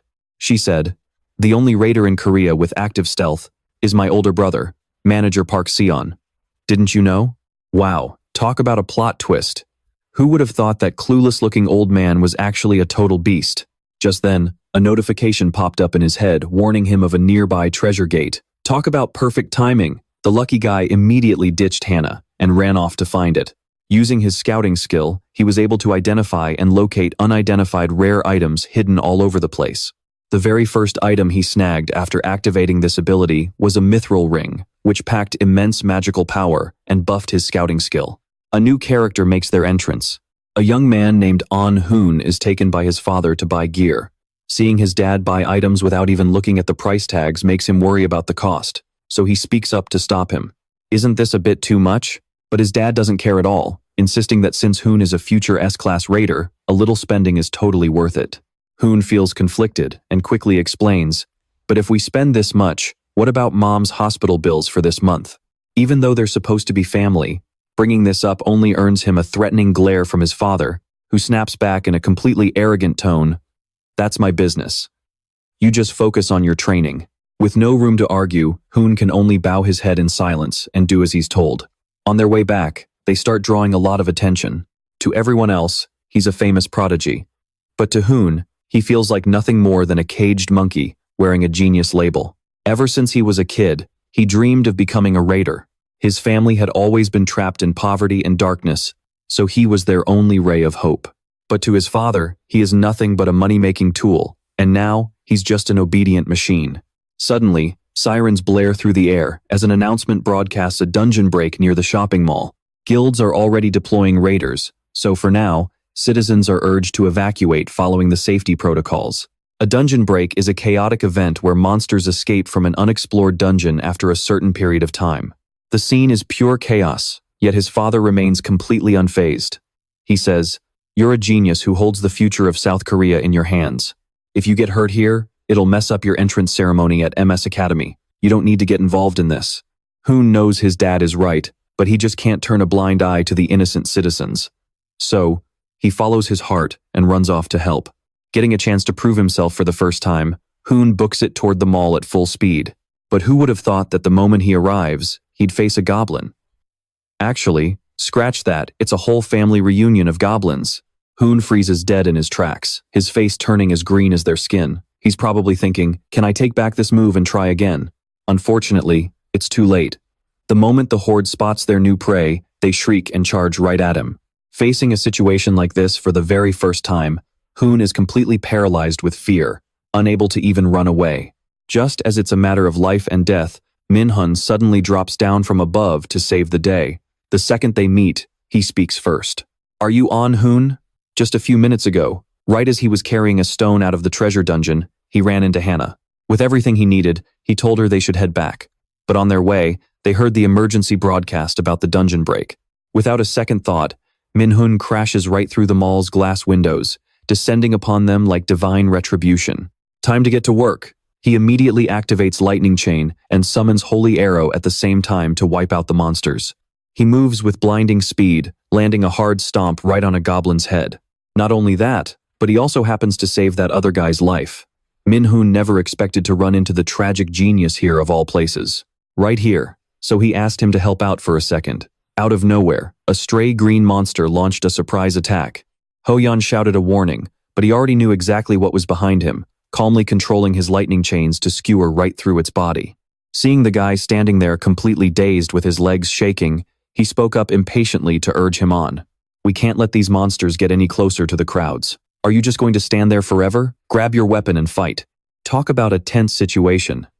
But sometimes, 1,000 words of encouragement aren't as powerful as a single push from someone you can rely on.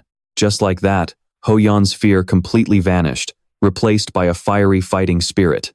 Facing the oncoming horde, Jae-hyun immediately took charge. "Taunt, you know how to use it, right? Get ready. Taunt the monsters around here and don't miss a single one. You need to lure as many of them as possible." Hearing this, Ho-yeon immediately understood. He drew his sword and shield as instructed, unleashing a skill called Howling Taunt to summon a warrior's presence, drawing the attention of all the monsters within a 50-meter radius. This move drops his physical and magic attack by 30%, but in return, it is insanely effective at luring enemies. Jae-hyun glanced at him and thought to himself, Howling Taunt is a much higher grade skill than a regular taunt. As expected, real talent always paves its own path. In his past life, this unfortunate genius only made it to B class.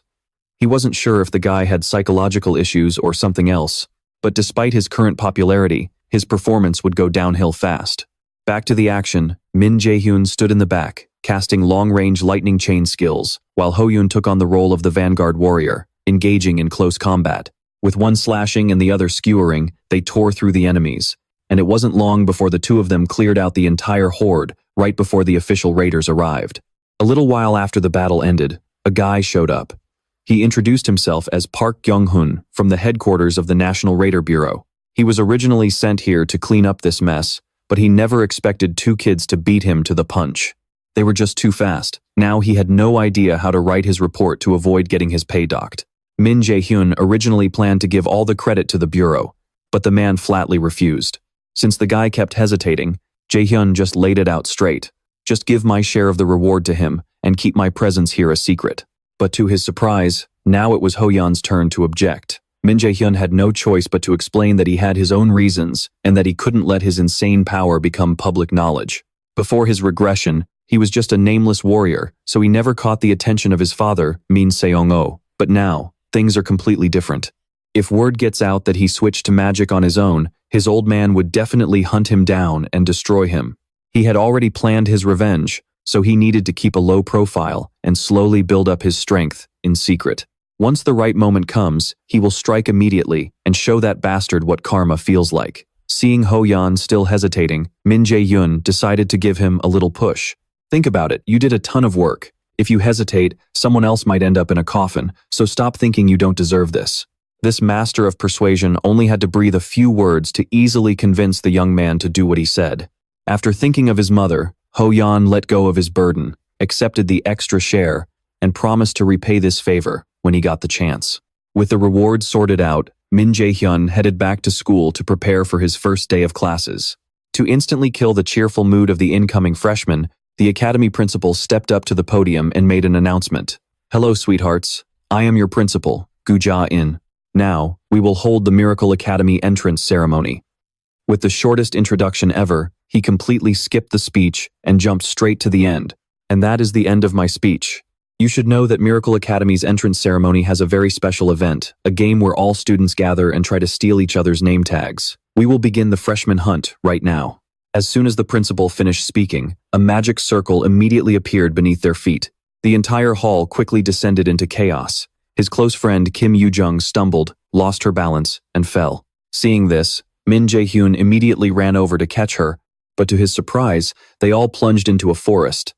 And the person who got dragged along with them was the magic genius, Seo In-ah, who possessed a 92% talent rating. The freshman hunt takes place on an artificial subplanet created by magic. In this space, participants can do things that are impossible in reality, like manipulating time or neutralizing gravity. Up in the sky, the principal's smug face was zoomed in close as he began to explain the rules of the subplanet. You can use C-rank skills or lower, and whenever you get a name tag, you will earn points. When a senior gets a freshman's name tag, they will receive 10,000 points, but if a freshman gets a senior's, they will get 100,000 points. You can use these points anywhere in the academy, so try to grab as many as you can. At this point, the guy flashes a creepy, psychotic grin, explaining that all skills will be nerfed to just 1/10 of their original power, so they shouldn't worry too much. Min Jae-hyun scowls, his face dripping with pure contempt. Rules this vague are obviously a trap designed to weed out the weak and useless. He turns around and tells Yoo-jung to stick close to him. Since they have to survive here for 3 days, their first priority is finding a safe place to set up camp. Out of nowhere, Kim Yoo-jung whispers, urging him to invite Seo In-ah to join them. Based on her quick analysis, that ice-cold girl is in the same class as them, and having extra backup would definitely work in their favor. Of course he knows that, but Seo In-ah is a ticking time bomb. In his past life, he heard about an incident where she lost control for just a single minute and put an entire crowd of people in grave danger. So even now, he has absolutely no interest in teaming up with someone who looks at everyone like they're the enemy and clearly doesn't trust a single soul. But while Kim Yoo-jung is running over to convince Ina to join their squad, 2 uninvited guests suddenly crash the party. They show up out of nowhere, a guy named Shin Jun-sang and a girl named Kwon So-yul. The moment they lay eyes on our trio, they look like they've just hit the jackpot. Looks like we're scoring some easy points this year. Wait. What? My radar is only picking up 2 of them. So Yul says this because her radar completely misses Jae-hyun's presence. Little does she know, Min Jae-hyun spotted them coming from a mile away. From what he remembers of his past life, that girl possesses a crazy ability that lets her pinpoint any target within a 300-kilometer radius. Yes, you heard that right. A whopping 300 kilometers. With someone like her around, if our trio doesn't take them down right now, they'll just recruit a massive mob to hunt them down later. Unlike his cautious partner, the big guy, Jun-sang, is incredibly arrogant. Dismissing the trio as mere freshmen, he immediately draws his sword and charges right in. But the second he sees Jae-hyun effortlessly dodge his very first strike, he completely freezes in sheer disbelief. Still, convinced it was nothing but dumb luck, he keeps unleashing a relentless barrage of slashes, focusing all his fury on Jae-hyun.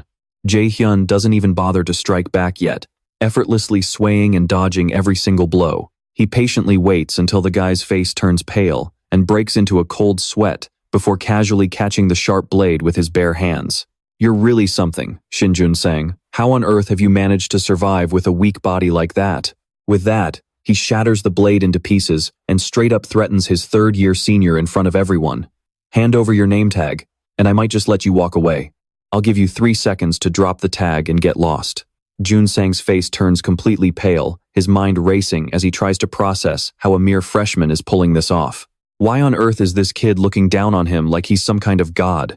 Seeing that the guy isn't moving, Jae-hyun sighs. Left with no choice, he delivers his final warning. "Don't say I didn't warn you. You're the one who threw away your only chance." The moment those words leave his mouth, a devastating punch flies straight at the guy. With just a casual swing of his fist, Jae-hyun effortlessly sends Shin-jun-sang packing as the very first elimination.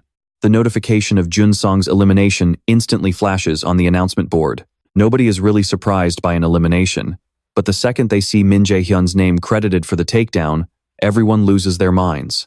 Over in the control room, the staff surrounding the principal erupts into a total frenzy. An instructor named Dong-ju is the first to speak up. "Wait a second. It wasn't An Ho-yeon who got the first kill, but Min Jae-hyun? Who is this guy?" Almost none of them have any idea who this kid is, let alone how he's dominating like this. Meanwhile, the principal just watches in silence, wearing a highly amused grin. Back on the battlefield, right after dropping his first opponent, Jae-hyun quickly turns to Kim Yoo-jung. "Yoo-jung, get ready. We need to clean up the rest of them. I'm sending you a party invite right now. Accept it immediately." Hearing this, both girls draw their weapons, ready to jump into the fray at any moment. While Seo Ina is a certified genius, Min Jae-hyun is an absolute monster. Because of that, the only target left for Kwon So-yul is Kim Yoo-jung. Utilizing her insane assassin speed, she dashes forward, planning to wipe out the freshman in the blink of an eye. But to her shock, Yoo-jung easily reads her movements and throws up a magic barrier just in time, completely neutralizing the assassination attempt. Before So-yul can even process what just happened, a glowing magic chain whips forward to strike her. Following up on her counterattack, Yoo-jung raises another barrier, determined not to give her opponent even a single opening. Facing such flawless offense and defense, the unlucky Kwon So-yul doesn't stand a ghost of a chance. Right then, Seo Ina begins her incantation, Holy Light Sword. The moment the chant finishes, the air fills with countless glowing swords floating in mid-air. This is Seo Ina's ultimate signature move. Even though she hasn't completely mastered it yet, a split second later, every single blade locks onto Kwon So-yul and rains down like a meteor shower. Right up until the moment she is eliminated, looking like a human pincushion, she finally realizes her fatal mistake. There isn't just one monster standing in front of her, there are 3. And just like that, another player bites the dust. The system announces that because of their joint contribution, the points will be split equally between Yoo-jung and Ina. Suddenly, the poker-faced girl who never smiles brings up their previous conversation. "Is your offer from earlier still on the table?" Jae-hyun lets out a heavy sigh, and just like that, a terrifying squad of 3 monsters is born in the most anticlimactic way possible. In a place called the Nightmare Forest, a group of players is tracking someone's footprints. One of them speaks up, pointing out the fresh trail. Looks like they headed straight for a shelter. He tells the others to stop looking and stay on high alert. But the words have barely left his mouth when someone in the group yells, "It's Kim Yoo-jung! She's the culprit!" The moment she secures her points, She bolts, running like there is no tomorrow. Not only that, she even has the nerve to taunt them with a smirk. You boys look just like dogs chasing after a bone. And moving in a pack like this? Aren't you embarrassed? Oh, that is it. You are dead. Driven absolutely mad, the group immediately charges after her, determined to drag her down. It is blindingly obvious that Yoo-jung is nothing but a decoy. Before this, the three of them had formulated a plan. Since the competition lasts for 3 days, they have to find food, and more importantly, rack up points. Their master plan? Hunt down these upperclassmen. Kim Yoo-jung lures the crowd to the designated trap zone, making sure to lightly kick a few poisonous mushrooms along the way. Once she gets into position, she immediately activates her gale skill and bolts as fast as her legs can carry her. Suddenly, a red system alert flashes. Warning: you have entered an area filled with paralyzing spore mushrooms. Realizing they have been duped, the 5 guys stop dead in their tracks and quickly debate whether they should keep chasing her. Out of everyone, Yeon Hee-wook holds the biggest grudge against Kim Yoo-jung. So when a teammate warns him to back off because it is too dangerous, he snaps in irritation. Hey, Kim Sung-hoon got humiliated by a rookie girl. What the hell are you thinking, spouting that garbage? Just for trying to look out for the team, that guy and another member are ordered to stay back outside the poison zone to keep watch. The rest of the group, along with Yeon Hee-wook, charge ahead. He knows damn well this is a trap. But since she is just a first year, he is convinced he can easily handle her. After chasing her down, they finally reach a clearing. Kim Yoo-jung is standing right in the middle, with paralyzing spore mushrooms literally carpeting the ground at her feet. She is absolutely thrilled they took the bait, so she delivers one final taunt. You guys are dead meat. Who was the one talking trash about me? Raise your hand. Come on, which one of you was it? Blinded by pure rage, they lose all reason. With that single question, 3 of the guys charge at her simultaneously. Yoo-jung casually swings her staff, popping a mushroom, and a notification instantly flashes in front of her. A paralyzing spore mushroom has exploded. All living things within a 50-meter radius will be paralyzed for 2 hours. Flashback to a few minutes earlier. While collecting ash tree sap, Jae-hyun turned to the 2 girls and asked, "You both noticed it too, right? This event is heavily stacked in favor of melee fighters." Seo-ina nods. Just restricting skill use to rank C and below is a massive disadvantage for mages who rely on high-level spells, since melee fighters mostly rely on raw strength, and their low-level skills are already quite strong. This rule is practically designed to weed out the mages from the academy. Back in the present, the moment Jae-hyun sees the bright light flashing in the distance, he knows it is his cue to step up. Meanwhile, after setting off the chain of mushroom explosions, Kim Yoo-jung immediately uses her swap skill to trade places with our protagonist. The moment Jae-hyun materializes, he immediately plants his boot right into Ji-hyun's face, sending the guy sprawling on the ground. Getting absolutely thrashed by a bunch of freshmen is a massive embarrassment for an upperclassman. He barks back angrily, "You really think you've caught us? You idiot. You just stepped right into the paralyzing spore zone too." He even boasts that he planned ahead by leaving a few members on watch outside. The second the spores clear, his boys will swoop in and back them up. Too bad the guy is incredibly naive, completely unaware that he just crossed paths with a trio of literal monsters. Jae-hyun crushes his hopes with a single sentence. "I hate to break it to you, but those guys aren't coming." Before Ji-hyun can even process why, a massive explosion echoes in the distance, followed by a blood-curdling scream. The system immediately alerts the remaining players that the trio of Jae-hyun, Kim Yoo-jung, and Seo-ina has just secured 100,000 points. Even now, the idiot Ji-hyun has no clue what's coming for him. His body is completely paralyzed, but his mouth is still running non-stop. "Just wait 2 hours, and we will turn the tables. Once this paralysis wears off, I can take you down all by myself." Jae-hyun looks down on him with pure contempt, casually strolling over as if he has all the time in the world. By the time the guy realizes the person in front of him is completely immune to the spores, it is already too late. Jae-hyun only needs to stomp his foot once to eliminate him instantly. Turning to the remaining 3 players with a chilling, heartless smile, he mutters just a single sentence. A sentence more than enough to make them wet themselves. "Well, look at that. Only 3 of you left?" Those 3 terrifying names keep popping up on the global system board so rapidly that everyone is sweating bullets. Before long, the rookie rankings are finalized. Naturally, Jae-hyun sits comfortably at number 1, while his 2 teammates are tied for second place. In an era where mages are completely looked down upon, Min Jae-hyun's party has somehow dominated the very top of the leaderboard, while the martial arts genius everyone put their money on is stuck all the way down in 4th place. The guides and the principal never saw this coming. Some of them even tried to blame it on a system glitch, claiming the points were calculated wrong. A downright creepy, twisted grin spread across the principal's face. Normally, only a warrior-class hunter could pull off a stunt like that. But what he was watching right now was a group of rookie mages completely wiping out their seniors to steal the top spot. It was absolutely ridiculous, yet incredibly entertaining. Gu-in immediately ordered the guide, Kim Ji-on, to rewind the footage of the paralyzing spore mushroom so he could watch it again. The scene of Min-jun kicking Ji-hyuk right in the face played once more. The principal stared silently, his mind already spinning with new schemes. To have that kind of split-second judgment and sheer guts, not to mention the raw power to take down a combat specialist. He couldn't believe a mage like this actually existed. No, what was even more mind-blowing was that he was just a freshman. Just then, another staff member approached and reported that they had finished gathering info on Min-jun. Still, he looked hesitant, unsure if the data was actually real. Gu-in grabbed the folder to check the file himself. Staring at the 97% magic potential rating, even he was left speechless.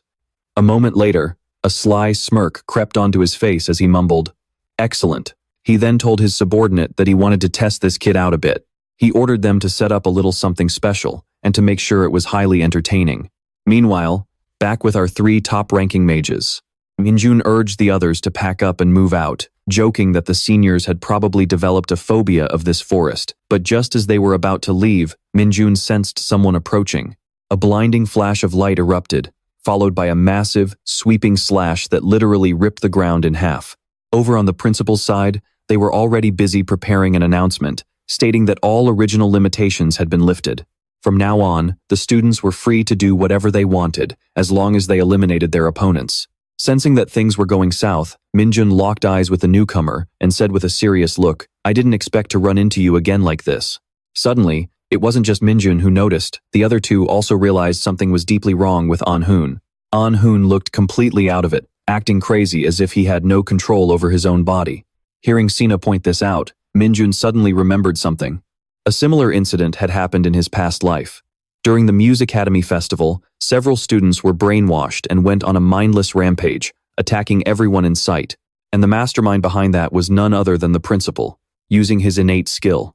Back then, after his dirty laundry was exposed, the guy threw a massive tantrum and committed a horrific crime to create a distraction so he could slip away. Kim Woo-jung had died protecting Min-jun during that chaos. Min-jun couldn't believe this scumbag was starting his dirty tricks this early. Out of nowhere, a subquest popped up, demanding that he save An-hoon within 2 hours. The reward was a blank card used to copy skills. The blank card couldn't have come at a better time. Min-jun smiled and turned to his teammates. "You guys need to get out of here right now, and if you can, rack up some more points for us on your way." Seeing how confident he looked, Sina felt a wave of relief. She nodded, agreeing to his plan, and got ready to pull back. But Yoo-jung was a different story. At first, she threw a massive fit, refusing to leave him behind by himself. But seeing that both of them were dead serious, she had no choice but to grab Sina by the collar and drag her away as fast as she could. Now that they were gone, it was time for a clash between real men. Hae-seong unleashed a massive, sweeping slash right at him. He closed the distance instantly, unleashing a second strike with a level of speed and power that actually caught Min-jun off guard. Min-jun leaped high into the air to dodge, but the moment his feet touched his shield to use it as a stepping stone, Hae-seong activated a speed boost skill and lunged at him. A message flashed on the screen, and in the blink of an eye, Min-jun had already closed in on his opponent. He quickly slipped behind his back, but the moment he appeared, the guy sensed him. Min-jun was slightly taken aback by how fast his opponent's body reacted. Even though his eyes couldn't keep up with Min-jun's movements, his instincts did. This fight was definitely not going to be as easy as he thought. Min-jun started calculating his options. He could definitely beat Hae-seong, but finishing him too quickly would make the old man watching them suspicious. With that in mind, he unleashed his lightning chains. Against such overwhelming power, Hae-seong couldn't hold out for long and collapsed, completely drained of energy. Just as the observers watching from afar were leaning in, eager to see how this combat genius would be destroyed by a monster, the screen suddenly flashed blinding white from a flashbang. Infuriated, Gu-in grabbed the remote and started mashing the buttons, but every single camera feed showed nothing but pure, blinding white. He smashed the remote in a fit of rage, then growled at the guide, Kim Sok. Is this the student named Minjun? Bring him to my office the second this event is over. But when the guide tried to speak up and reason with him, the principal shot him a glare loaded with pure annoyance. Why do you think Minjun used a spell to block our view when he obviously could have won? He knows exactly how to make people curious about what he can do. After giving the old principal a satisfying slap in the face, Manhwa walked over to Hoyeon, placed his hand on his head, and cleared the brainwashing effect. As soon as the guy regained consciousness, he scrambled to stand up, but his body cramped up, and he collapsed back to the ground, screaming in pain. Seeing this, Manhwa walked over to explain. Sorry about that. You suddenly came at me, so I had to play a little rough. Looking at his clueless face, Manhwa had to explain the whole mind control magic situation all over again. Hearing this, Hoyeon remembered the principal calling him in earlier, but before he could even process what was happening, things had already turned out like this. The two chatted for a bit, one lying down and the other sitting, before Manhwa stood up to leave. But before he could walk away, Hoyeon tossed his name tag over to him. Manhwa asked, "What are you doing? You will get disqualified if you do not have your name tag." Hoyeon smiled and replied, "Do not worry about it. I might not be as good as you, but I still have plenty of points left. Besides, you beat me, so it is only fair. I lost this time, but next time, I am definitely going to defeat you and take my name tag back." With that, Hoyeon dissolved into light and vanished. To Manhwa, this was a deeply meaningful victory. In his past life, Hoyeon was the very person who inspired him to become a warrior in the first place. And now, he had finally earned that same person's respect. Talk about an absolutely exhilarating feeling. The 3-day hunt finally came to an end. All the students were brought back to the real world for roll call and to collect their rewards. Even though she came from a wealthy family, when Kim Ro-young heard Manhwa mention that the top 3 would receive cash rewards matching their total points, she lost her mind with excitement. She grabbed Ina and started dancing like a lunatic right in front of everyone, ignoring the envious glares of the crowd. But their celebration was cut short when the principal's lackey, instructor Kim Sok-ji, walked up and told the 3 of them to report to the principal's office. They followed him without a word. But the second they stepped inside, Manhwa made himself right at home, lounging on a chair before asking, "Where is the principal? We came all this way because he wanted to see us, yet he is nowhere to be found?" Instructor Kim Sok-ji turned pale for some reason, but after they waited for just a few moments, the principal finally made his entrance. While the 2 girls politely stood up to introduce themselves, our smug protagonist remained seated and complained, "You are incredibly late. Sitting here waiting for you almost put me to sleep." That single remark left the principal with an incredibly awkward, red-faced grin, while the other 3 stood there, completely speechless from shock. After trading a few passive-aggressive remarks, the principal finally put on a fake smile and started showering them with praise. "I have put together an incredibly enticing offer to make things up to you, so do not hold a grudge against me, all right?" His compliments were so fake that Manhwa could barely stomach them, so he cut him off after a few words and told him to get straight to the point. Gin was fuming inside, but kept his mouth shut. Knowing there was no point in beating around the bush, he announced that the 3 of them would receive free housing in the academy's dormitories. Not only would they have full access to the campus facilities, but they would also get a massive advantage. If they ever failed an exam, they would be allowed to retake it to improve their grades. He then pulled out a contract for them to sign, but Manhwa immediately shut him down. Knowing exactly what kind of game this old fox was playing, Manhwa didn't hold back. It sounds tempting, but those benefits are things we could easily earn ourselves after just a single month of hard work. Besides, this academy is supposed to prioritize skills above all else, so why on earth should I sign a contract and hand over a commission fee? Deciding to expose the man completely, he snatched the contract right out of the principal's hands and began reading the fine print out loud. Let's see. After signing this contract, when active as a conqueror, oh my god, for 5 whole years, 30% of our earnings go directly to the principal? Principal Gwyn, this is not a reward. This looks a whole lot like exploitation. Or did I somehow misread this? Manhwa's words cut deep, hitting the principal's greedy heart right where it hurt. With his scheme exposed, the principal had no choice but to let them make their own decisions. Naturally, both girls rejected the deal as well. Realizing he had lost control of the situation, the principal decided to resort to his favorite dirty trick, brainwashing them. Too bad for him, he picked the wrong target.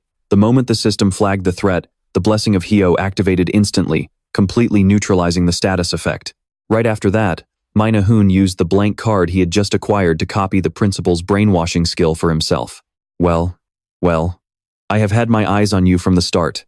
You are still way too green to play with me, old man.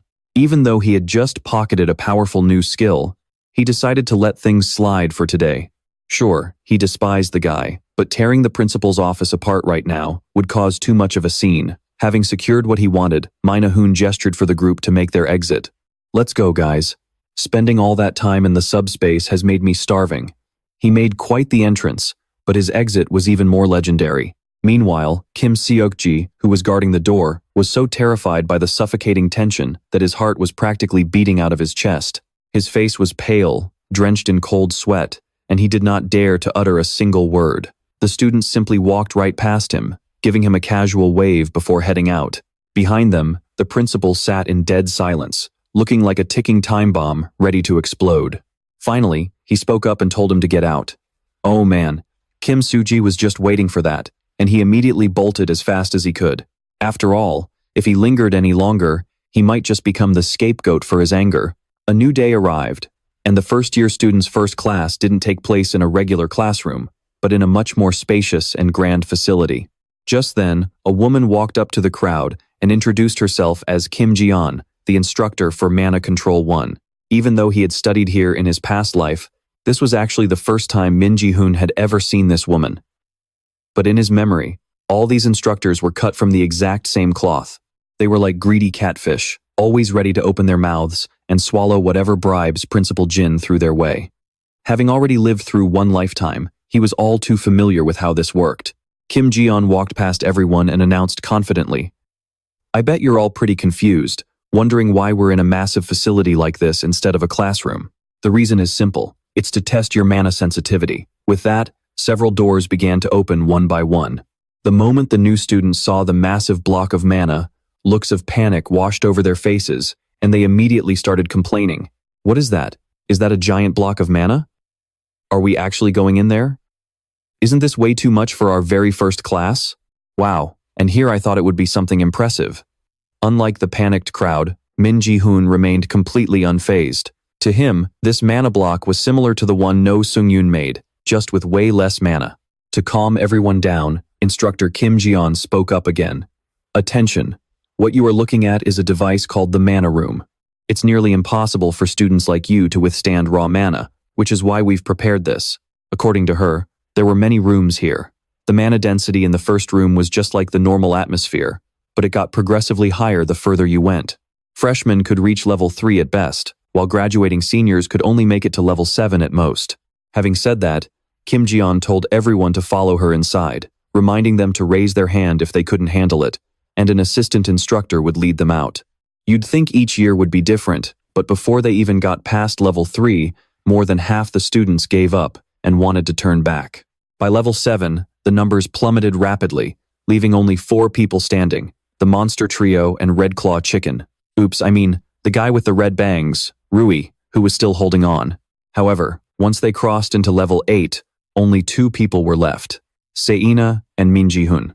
But just looking at her face, it was obvious she was barely hanging on and about to pass out.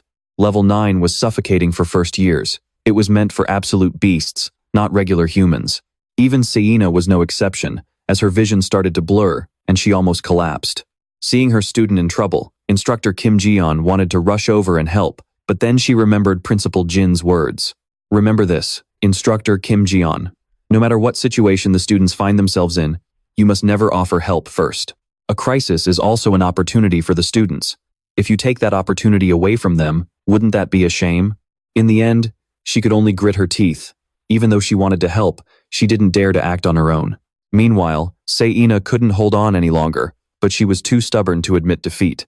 In her cutthroat world, only the strong survived. No matter how good you are, there will always come a time when you fall at someone else's feet. But that's life. Pushing yourself too hard almost put her in the grave. Seina was carried out on a stretcher, while Min Ji-hoon calmly walked right into level 10. In theory, this was the hardest level where no student could even breathe, so the moment Kim Ji-yeon saw him step inside, she rushed over in a panic, asking, "Jae-hyun, are you okay?" He had been standing there for about a minute. If this was supposed to be hard, it certainly didn't seem to affect him at all. Jae-hyun turned to the instructor, flashed a dry smile, and said, "This place is a bit too tough for me. I'm going to head out." Hearing this, Kim Ji-yeon immediately played along. "Then let's leave together. Follow me." She said that, but with that fake look on her face, anyone could tell she was totally full of it. He literally claimed it was hard, yet he hadn't even broken a single drop of sweat, so who on earth was going to believe him? With the mana test over, Kim Ji-yeon stood before the crowd and announced, "Min Ji-hyun reached the level 10 room, a feat only a B-class conqueror could achieve. This means he could potentially go even higher, so I expect all of you to do your best to catch up." And just like that, the first class went smoothly. That night, the wealthy No Sung-yoon called to check up on things. However, after chatting for a bit, she got down to business, asking if there was anyone noteworthy at the school she could recruit. And of course, if he provided useful information, he would definitely be rewarded. One by one, names were brought up, all of them prominent figures like Saina, Kim Jun, and An Eon. Finally, there was the one he was most impressed with, Lee Jang. No Sung-yoon knew of him, which was why she was about to pass on him. He's the youngest son of the S-class conqueror Jin, right? I heard he's not as talented as his siblings, and if we recruit him, it will cause friction with Lin's guild. But hearing that, Min Ji-hyun is determined to get him anyway, no matter what. Lee Jae-sang is going to be the greatest alchemist in the world soon. Well, if you put it that way, there's no arguing. She had just finished. The phone call had barely ended when manager Park Sun-jae walked in to announce that Bae Ji-hyun was here to see her. Once the guild president gave her approval, an aristocratic blonde woman walked into the guild office. She reached her hand out to Sung-yoon and said, "Hello, old lady. It's been a while, guild leader Sung-yoon." Sung-yoon ignored her handshake, offered a sweet smile, and replied, "I don't think we're quite that close. Have a seat." Once the high-maintenance snob sat down, Sung-yoon got straight to the point. "So, what does our guild leader here want with me?" Bae replied instantly, "Let me be direct. I've got my eyes on one of your students. Of yours. How much for him? She's pretty, but why is she talking like a total airhead?" No Sung-yoon's face hardened as she spoke up, to kick her guest out. "Well, that's just too bad. We don't treat our guild members like commodities here. Why don't you try looking somewhere else?" Pausing for a moment, Sung-yoon continued, "There are some things in this world that money simply cannot buy. Surely you understand what I mean, right?" Hearing those blunt words, Bae Ji-hyun felt a prick of guilt. She tried to play it off, saying her coming here to negotiate was just out of basic courtesy. Unluckily for her, she had run right into a savage roaster like No Sung-yoon and immediately got a verbal slap to the face. "That basic courtesy of yours is actually pretty damn rude, sweetie." With the negotiation going absolutely nowhere, both women, despite detesting each other, had to keep up their fake, plastic smiles. They continued exchanging a few passive-aggressive jabs before parting ways, going back to their own business to avoid wasting any more time. Meanwhile, back with our main character, the next day, was the day of the physical evaluation. Looking at the leaderboard, Min Ji-hyun was a bit disappointed to find himself in second place, right behind his genius friend, An Ho-yeon. He knew he shouldn't be in such a rush to prove himself, but his old man was breathing down his neck. If he didn't get stronger fast, he would end up dying early, just like in his past life. Their instructor today was Kim Seo-ji. He looked at the scores and was slightly alarmed, because this level of physical power was not something a normal mage should ever possess. Standing in front of the crowd of students, he announced, "Now, we will begin our second physical evaluation, which is the virtual room escape." According to Kim Seo-ji's explanation, their task was to participate in the escape test. The virtual combat system behind them would improve their combat capabilities through virtual reality battles. Normally, it would let students analyze combat situations themselves while fighting monsters or different entities. But for this test, they needed to evaluate their escape skills. Of course, the act of defeating the monsters would also help the students get higher scores than just escaping. After explaining, clearly, he distributed virtual reality headsets to everyone. Its purpose was to stimulate the brain, making the monsters displayed through the projector feel incredibly real. Kim Seo-ji looked at them and continued, "This system has levels from 1 to 100, but today we will only stop at level 10. 4 people per group will take the test together. Min Ji-hyun's group consisted of 2 girls from the warrior martial arts class and 2 guys from the magic class. Before they even started, that cocky young guy Li Shiwu came over to start some trouble. He asked him, "Hey, how can someone with a mage class top the list?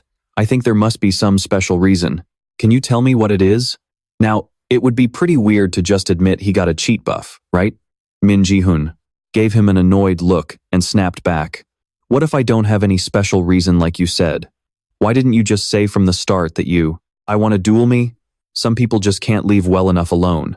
Hearing this, the naive kid started to show a provocative attitude. "Oh, I really like how quick you are on the uptake." Seeing how tense things were getting, the two girls and the team rushed over to break it up. Coincidentally, instructor Kim Seo-ji announced that it was Min Ji-hun's team's turn to take the test. Hearing this, they all moved to their designated positions and drew their weapons to prepare for battle. After a 5-second countdown, the Bone Devil was immediately summoned. Unlike the ordinary mage, Li Shiwu, our resident wildcard, Min Ji-hun immediately rushed in to close the distance with the enemy. Seeing this, the two female warriors anxiously cried out, "Ji-hun, that's dangerous." Not just them, Li Shiwu also thought that a mage rushing straight into close combat wouldn't amount to anything. Meanwhile, Min Ji-hun had a different plan. Instead of acting childish and wasting time with a weakling like Shiwu, he would rather unleash his power on these zombies. Once Shiwu saw his capability, he wouldn't dare mess with him anymore. Action followed thought, as Min Ji-hun's hand erupted with surging mana, ruthlessly crushing the head of the monster that had only just appeared seconds ago, leaving everyone in shock. Bone Devils were constantly being summoned, but he wasn't about to stop there as he accelerated to attack another Bone Devil. Successful people always forge their own path. Min-hun uses a unique mana weapon technique that barely anyone can master, using it to completely dominate every single monster. It is a skill that boosts physical damage, so those long-range mages would definitely never bother using it. It is useless to them, but for him, it is a game changer. Watching Min-hun absolutely putting on a clinic right in front of them, the rest of his teammates are completely frozen in shock, unable to even get a word in, let alone help. The system notifications keep flooding in. "You have cleared the test without taking any damage. All enemies have been eliminated. Bonus points awarded for a 100% contribution rate." And just like that, level 2 is unlocked. The summoned creature is a Draugr, known as one of the most terrifying beasts in Norse mythology. The subsequent levels are unlocked one after another, all the way up to level 10, and he easily wipes them all out single-handedly, leaving absolutely nothing behind. Ryu cannot believe his eyes. Yet, he is still too stubborn to accept reality. Once the test ends, he storms over and demands, "How did you even do that? How do you expect me to believe a mage just jumped straight into close combat and wiped out every single enemy by himself?" He caps it off with a wild accusation, saying, "That is impossible. You must have cheated. How adorable. Adorable enough to make me sick." Losing his patience, Min-hun growls a direct threat, holding nothing back. "Do not make me repeat myself. If you do not believe me, why don't you come and test me yourself, you idiot?" Ryu goes pale with fear but still refuses to back down. Just then, Kim Sok-ji steps in from a distance and asks, "Is there a problem here, boys?" Even though they were interrupted, Ryu still tells himself that if the instructor were not there, he would have beaten Min-hun to a pulp. As Min-hun turns to walk away, Ryu yells after him, "At the MS Academy Festival, you and I are going to have a real duel." To his surprise, Min-hun rejects him flat out. The main reason? He already has a one-on-one duel lined up with someone else that day. The fact that Min-hun shines brighter than a 200-watt headlight every single day at school catches the close attention of the principal's faction. That afternoon, right after class, instructor Kim Sok-ji leads two masked figures to Gu Jae-in. He is sitting in front of a massive monitor, closely observing the students as usual. Seeing them walk in, he gives a cold smirk and says, "Thank you for your hard work. Now, give me the results of the physical fitness test."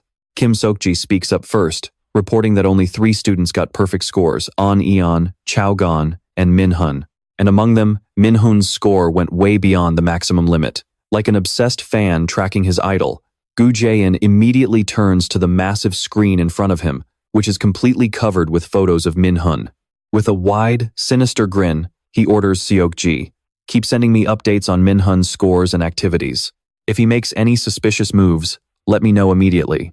While the official report says Min-hun cleared 10 levels, in reality, He had already crushed the level 27 evasion test. This game is way too easy, Minhun thinks, stretching his shoulders.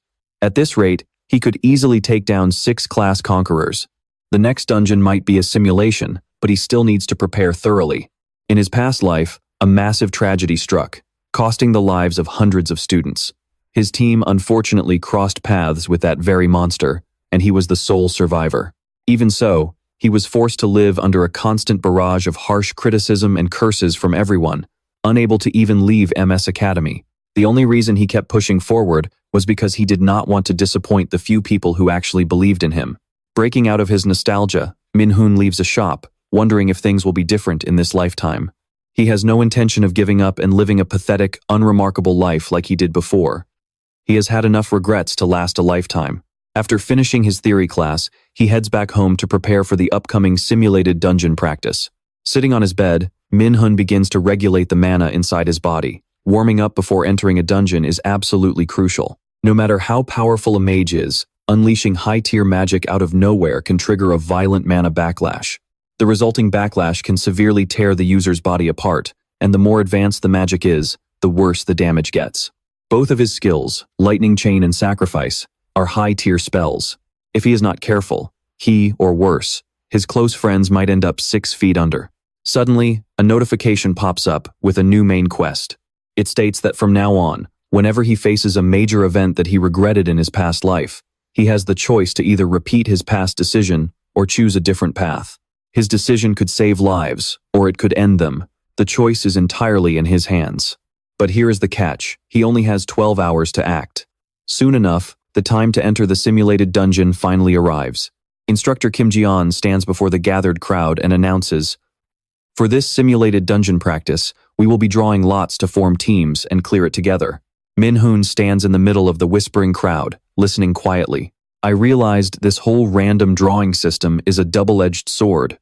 If you get lucky and land a powerhouse on your team, clearing the dungeon is a total breeze. But what if it goes the other way? Getting stuck in a group filled with low-level deadweight is a complete nightmare. At that point, you might as well pre-book a resurrection ticket because nothing else is saving your skin. Our guide, Kim Ji-yeon, is still trying to comfort everyone by saying the monsters inside are all low-level. But based on what I've been through, low-level? Yeah, right. That damn principal definitely snuck some boss-tier monsters into the mix. One by one, everyone stepped up to draw their lots. Whoa, did heaven actually take pity on a forever alone guy like me and team me up with the beautiful Sena? Not only do I have someone nice to talk to, but being grouped with a powerhouse means this whole dungeon run is going to be a lot easier. While the two of them were waiting for their next teammate, 2 students from the warrior class approached. The second Jae-hyun saw them. He froze in absolute shock. The girl was Kim Jina, and the guy was Park Seong-woo. They were the very teammates who had once sacrificed their lives to save him. For the system to send a quest right now, what a crazy coincidence. And now, he knew exactly what he had to choose. Jae-hyun frowned, a flicker of annoyance washing over his face. He suspected the Norn system had planned this from the very beginning, timing the quest perfectly just to corner him. Letting out a soft sigh, he acted like nothing was wrong, and walked over to exchange some quick pleasantries. Finally, he suggested they get down to business. Now that introductions are out of the way, how about we come up with a strategy? As the clock ticked down, the group huddled in a corner, brainstorming how to handle the monsters. Since Min Jae-hyun was the team leader, he spoke up first to lay down the ground rules. Listen up. No matter what happens, you cannot hesitate, especially our vanguard fighter leading the charge. If our frontliner falters, this entire team is getting wiped out. Just as they finished planning, the guide, Kim Ji-yeon, walked past the groups, clapping his hands to grab their attention. Time's up for discussion, everyone. Dungeon training starts now, so captains, please step forward. The time had come. The battle for survival was about to begin. Inside the simulated dungeon, which shimmered with crystalline light, a girl looked back and complained, "It is so dark, damp, and smells like straight-up mold." Kim Yoo-jung was teamed up with An Ho-yeon, but while she and 2 other teammates were busy chatting, a sudden wave of danger washed over them. An Ho-yeon sensed it too and immediately barked out, "Something's coming. Everyone, get into position." Sure enough, just as they feared, mine wolves started pouring in from all directions. Seeing the swarm, he quickly warned them. Individually, they might be weak, but if they pack together, they'll be a massive pain to deal with. Let's wrap this up fast. With those words, he charged straight in to initiate the fight. An Ho-yeon fought on the front lines, sword and shield in hand, while Kim Yoo-jung supported from the rear, casting a powerful holy light and lightning burst that packed a serious punch. The blinding flash of light completely threw off the Mine Wolf's vision. Seizing the moment, An Ho-yeon swung his sword with swift, decisive strikes, helping the team take down several of them. The rest of the squad pitched in to do their part too.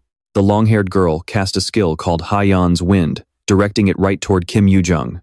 Her job was to herd the monsters together, buff them, and convert the attack into an active skill called Air Blast, before unleashing a volley of high-damage energy spheres right at the Mine Wolves. It was a pretty intense battle for a bunch of freshmen, but thankfully, they managed to clear them out. But just as they let out a sigh of relief, the face of another warrior in their team suddenly turned deathly pale. Clutching his throat, he gasped for air before his legs gave out and he collapsed to the ground. The other members immediately rushed over, panicking. Kim Yoo-jung stared at him, absolutely baffled. What is going on? Why did nobody mention that kobolds could use poison? But the very moment those words left her mouth, Yoo-jung's face drained of all color. Staring up at the colossal creature that had no business being here, she stammered, That is not poison. That's a massive concentration of magic power.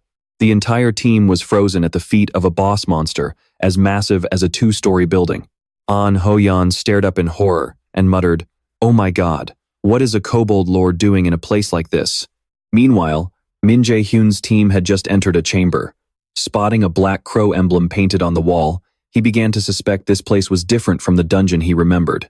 If Gu Ja-in was behind this, then his own presence here had just become a massive wild card for the man's plans. Min Jae-hyun suddenly ordered, Plan C, defense first, then counterattack. Stay sharp, everyone. This thing is on a completely different level from anything we've fought before. Though the rest of the team was a bit skeptical, they didn't hesitate to shift into a defensive formation. Sure enough, moments later, Min Jae-hyun's warning became a grim reality. Emerging right before them was the Kobold Lord, flanked by a swarm of its low-level minions. Faced with such a monstrous beast for the very first time, sheer panic began to set in. But fortunately, Sina kept her cool. She instantly cast a magical barrier to shield the two frontliners, while Park Seong-woo quickly unleashed his taunt skill, drawing the attention of the low-level monsters toward himself. Using that opening, Min Jae-hyun sprinted straight toward the boss, channeling a massive surge of mana into his fist before driving it hard into the beast's stomach.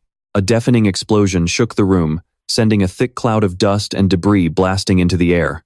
Min-hun anxiously looked towards the boss, but just a second later, a frustrated smirk spread across his face. Are you kidding me? I thought everything was going smoothly, but now a kobold lord with healing abilities shows up? Talk about unfair.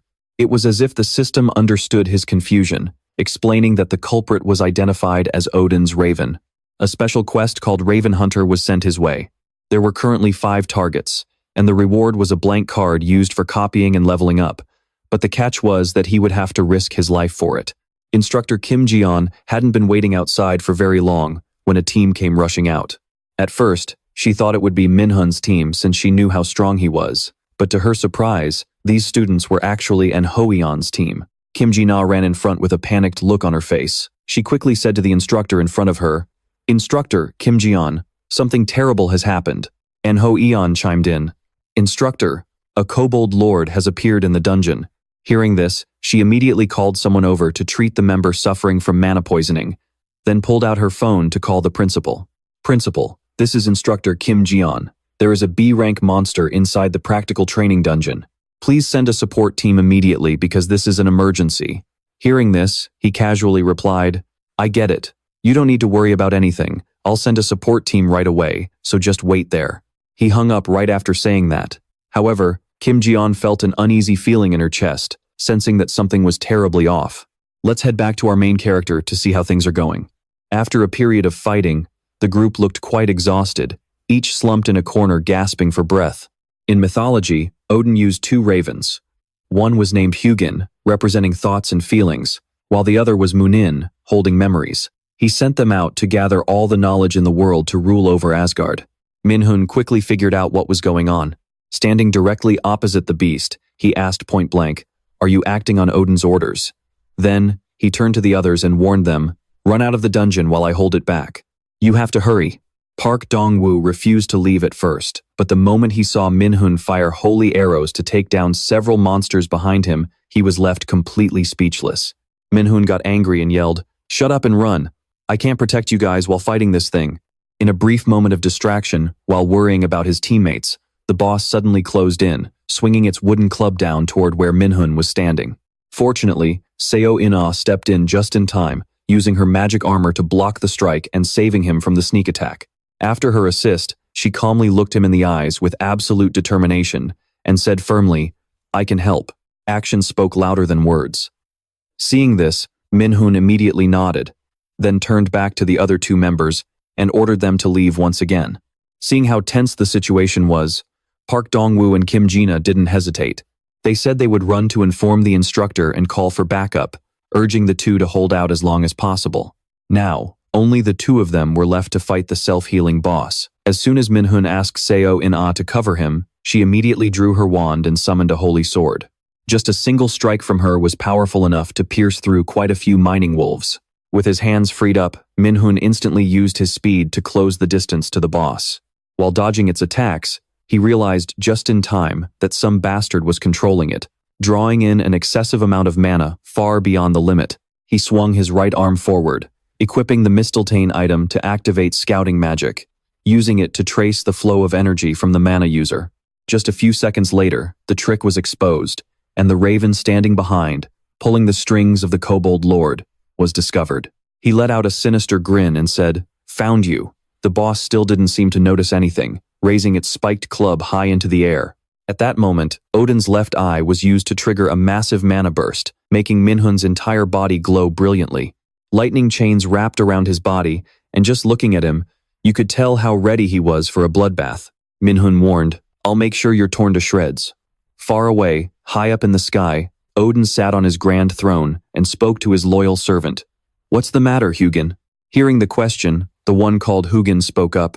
"I have found the trace of Mistletoe, the weapon that disappeared from the divine vault. It appears to be on Earth, in the hands of the prophesied enemy." The other gods began to question, who is that person? Is it the silver-haired Mimir, or someone else? With everyone in an uproar over an unknown figure, Odin stroked his beard and ordered the servant kneeling in the hall to find out if the enemy of the prophecy had made contact with those opposing Asgard. The servant called Hugin nodded in obedience. When he raised his head, he accidentally revealed a lifeless gaze, as if he were being manipulated by someone else. Back to the intense battle between Min-hun and Odin's raven, countless lightning chains surged forward to attack the boss. However, with its constant regeneration, those previous strikes were nothing more than a mere scratch to it. With one hand, the Kobold Lord snaps the lightning chains while swinging his mace with the other to attack Min Jae-hyun. Dodging with a clean backflip, Jae-hyun turns to Seo-in-ah, who is standing right beside him.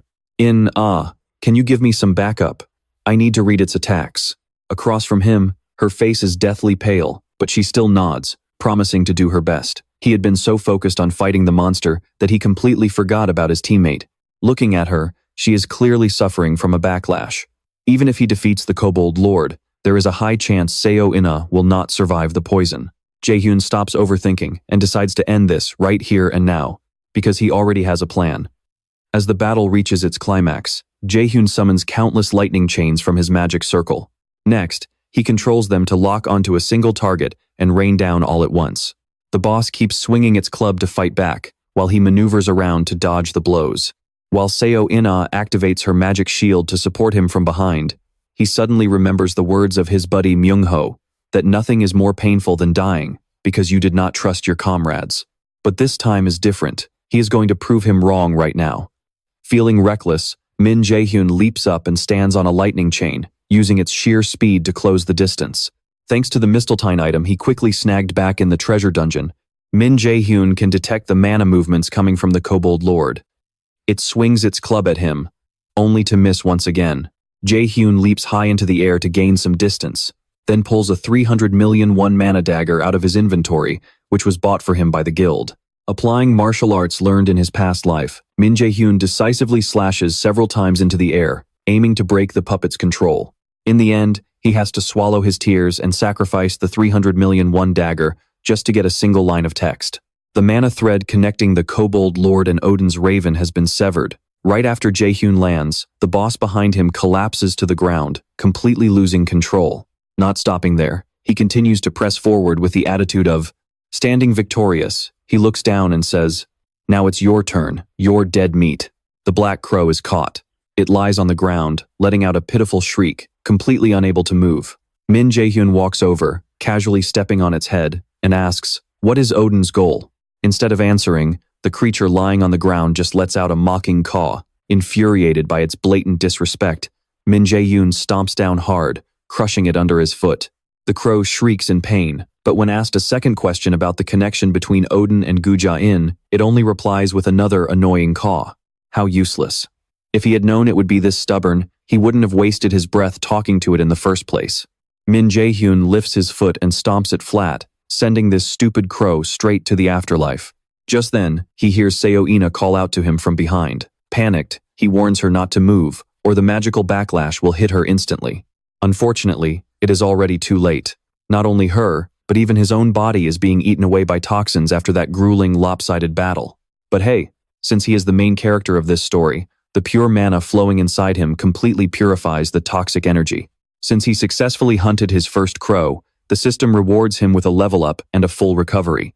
But the danger isn't over yet. After barely holding on, Seo-ina finally collapses. She is now in critical condition, teetering on the edge of death. Just last chapter, we thought things were going to end terribly, but in this chapter, we see the two of them waking up from a long nap, yawning. Seo-ina pulls up her status window and is shocked to see her health and mana are fully restored. Knowing that Min Jae-hyun was the one who saved her, she speaks up the moment he stands up. "The Kobold Lord has been defeated. Why haven't you left yet?" Min Jae-hyun doesn't beat around the bush and gets straight to the point.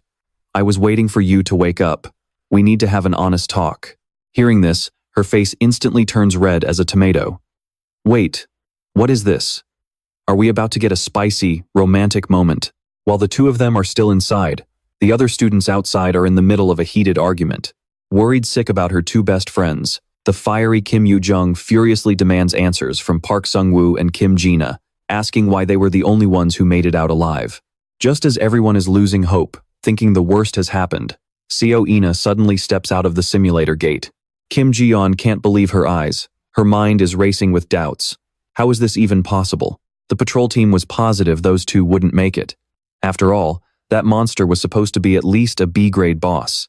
Overjoyed, Kim Yoo-jung runs up and throws her arms around her two friends, sobbing her heart out. She cries, she yells, and she squeezes them with all her might to express the overwhelming relief she can't put into words. Seeing Park Sung-woo and Kim Ji-na standing there silently with tears welling up in their eyes, Jae-hyun can't bear to watch and steps in. "They left because I told them to. I ordered them to go get help from the instructors. They didn't do anything wrong, so don't blame them." But Kim Yoo-jung still can't let it go. She glares at them and asks, "But still, how could you guys just abandon your own teammates like that?" Min Jae-hyun knows this feeling all too well. After all, in his past life, he was the one who ran away. He speaks up, "If I were in their shoes, I would have done the exact same thing. So stop acting like this." With the drama settled, he recalls their private conversation back in the dungeon. Back then, Min Jae-hyun had strictly warned her not to tell anyone about his insane, tear-defying strength. He also made it clear that he didn't want anyone else to find out about his healing abilities. He went on to explain that everything was orchestrated by Gu-min, a total scumbag who views the academy's students as nothing more than disposable tools. He is the complete opposite of the saintly public image he portrays in the media. To a monster like him, the death of a useless student means absolutely nothing. Seo-ina understands the situation, but she is still deeply curious. She asks, "How do you know that old creep is actually like that?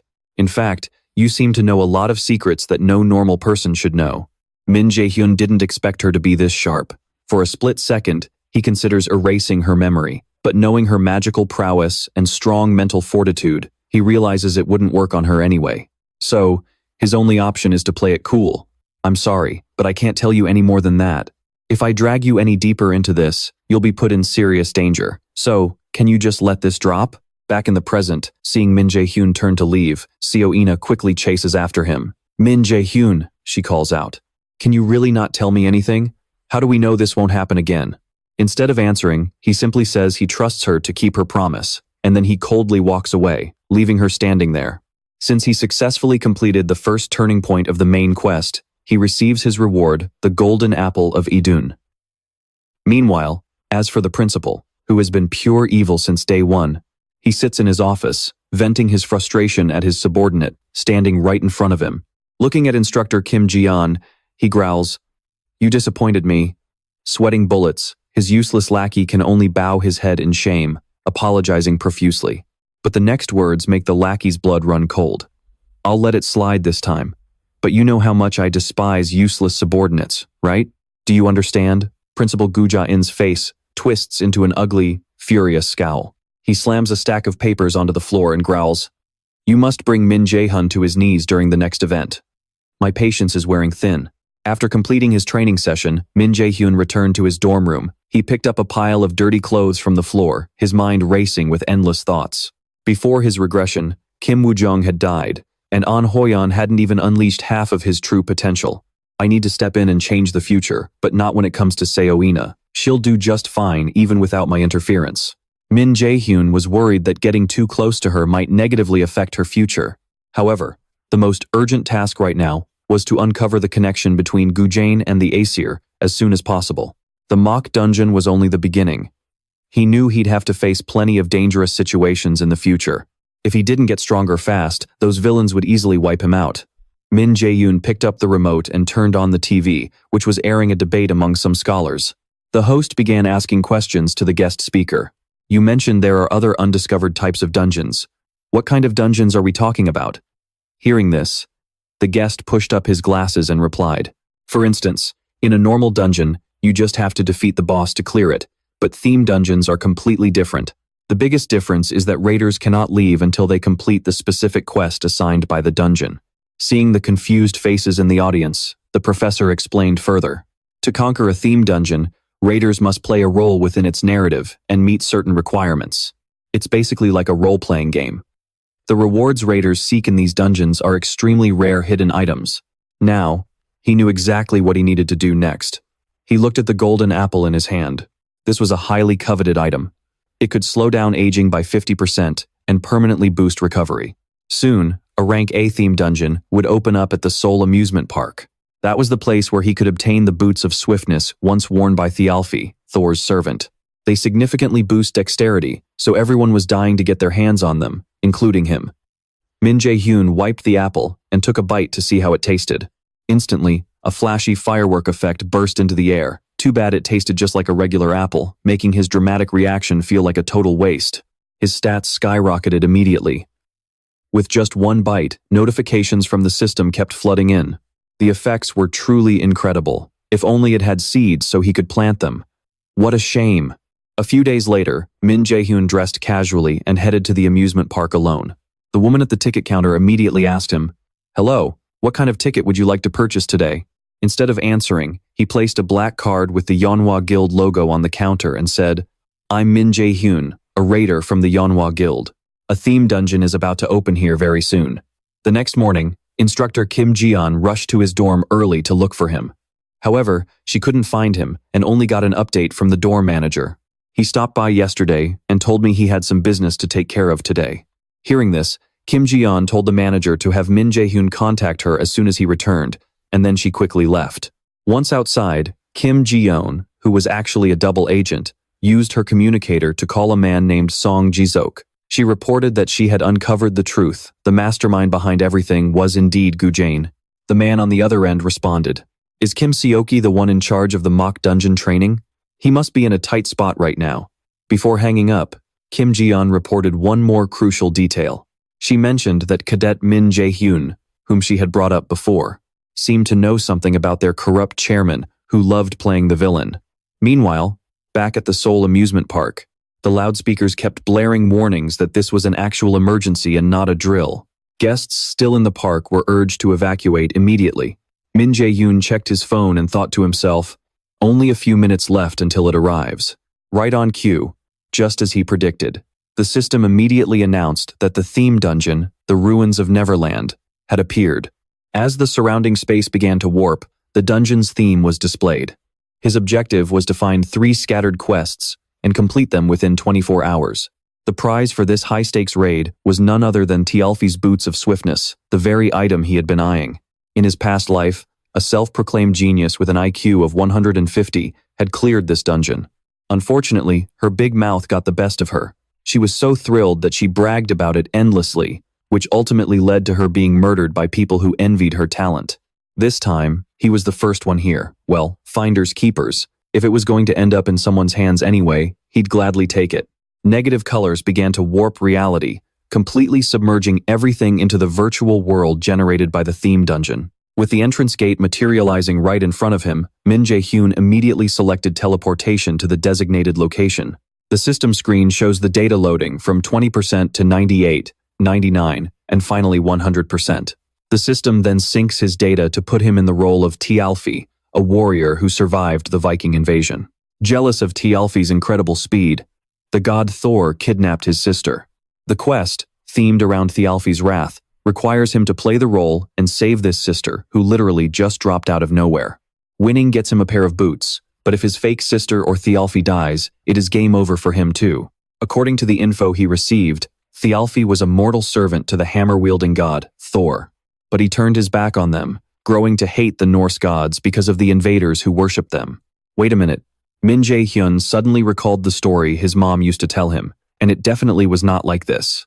While he is still trying to wrap his head around it, someone yells right in his face. Thialfi, wake up. He snaps awake, realizing he is on the very ship he is supposed to steal to go find his sister. And the guy who just yelled in his face is Frederick, the mastermind behind the crazy plan that could easily land them all in prison. He smiles and stands up, but before he can even gather his thoughts, the boat takes a violent hit, nearly knocking everyone off their feet.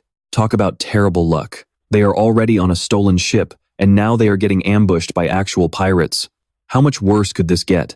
An aggressive mob armed with shields and weapons boards their ship.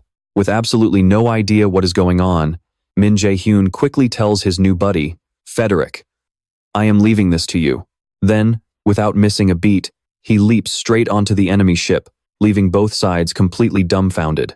One of the pirates points at him and bursts out laughing. Hey kid, what the hell are you thinking? Jumping onto our ship when you should be running for your life. You idiot, I am going to tear you apart right now. Jae-hyun completely ignores him, focusing all his attention instead on a girl tied to the mast.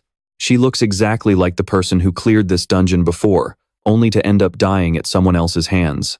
Just as he is wondering why on earth she is here, the system alerts him that the girl is actually Thialfi's sister, Roskva.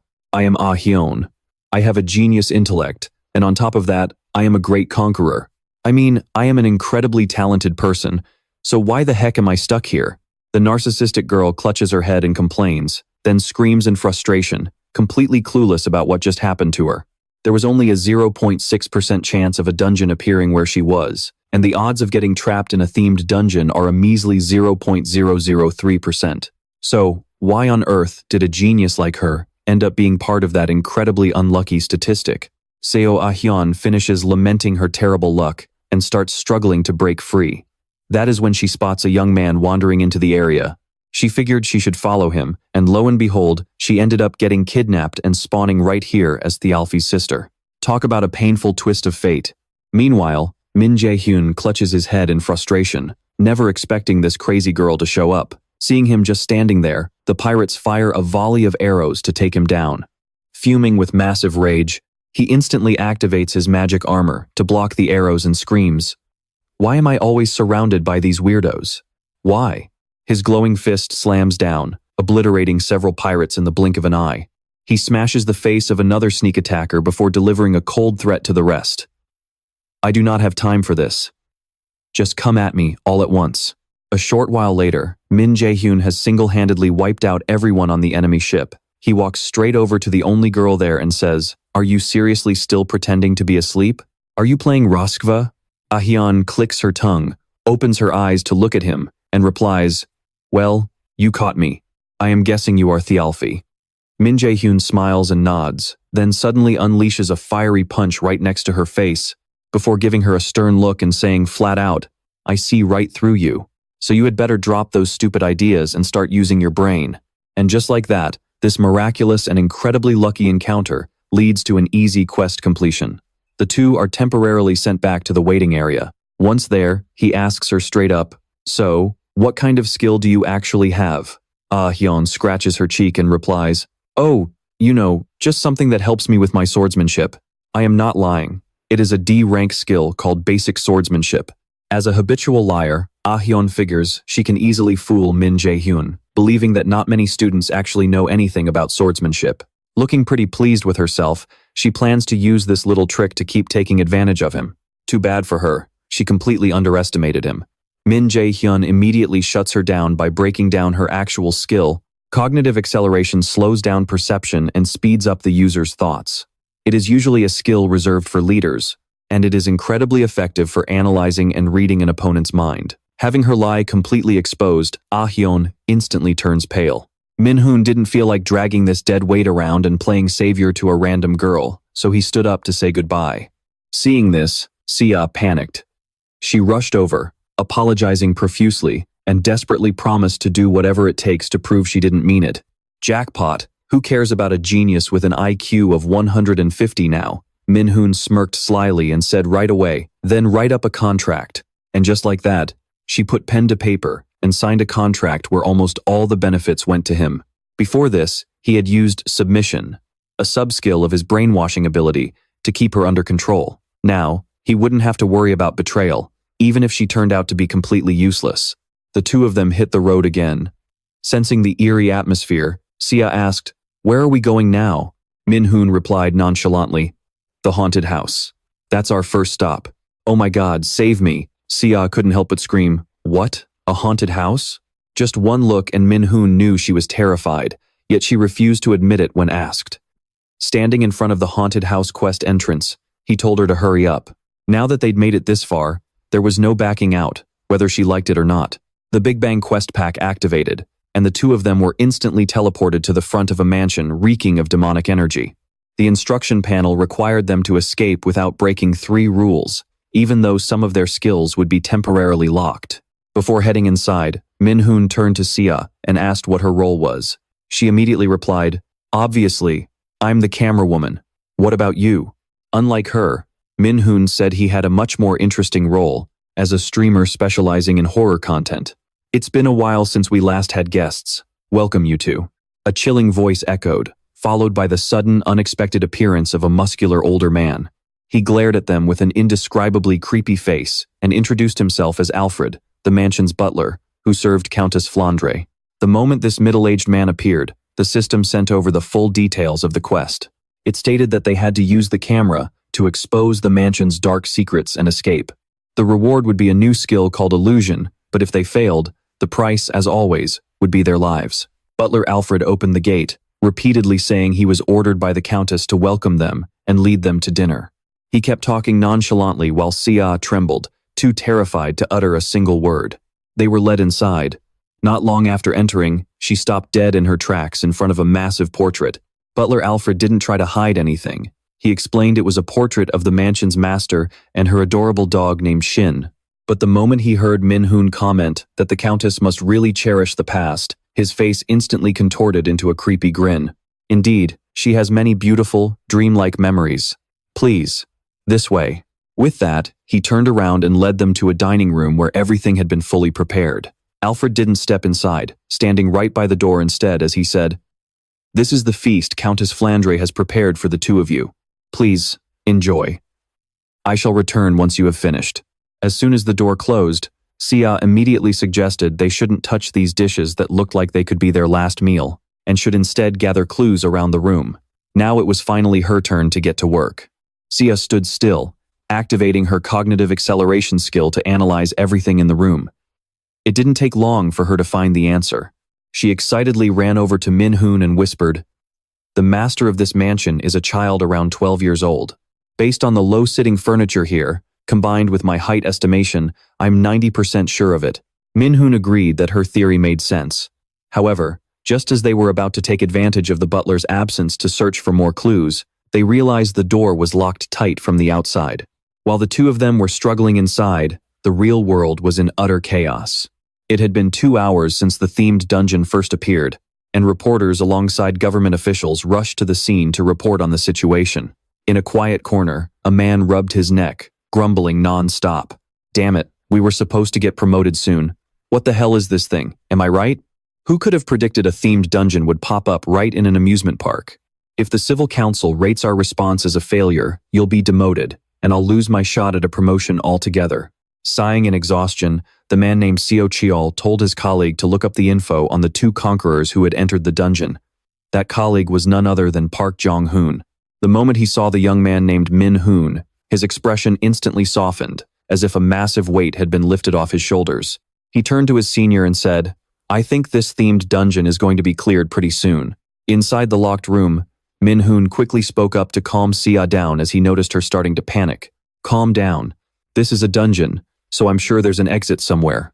Hearing that, she perked up, and despite looking pale as a ghost, she decided to look around a bit. Yep, typical scaredy cat behavior.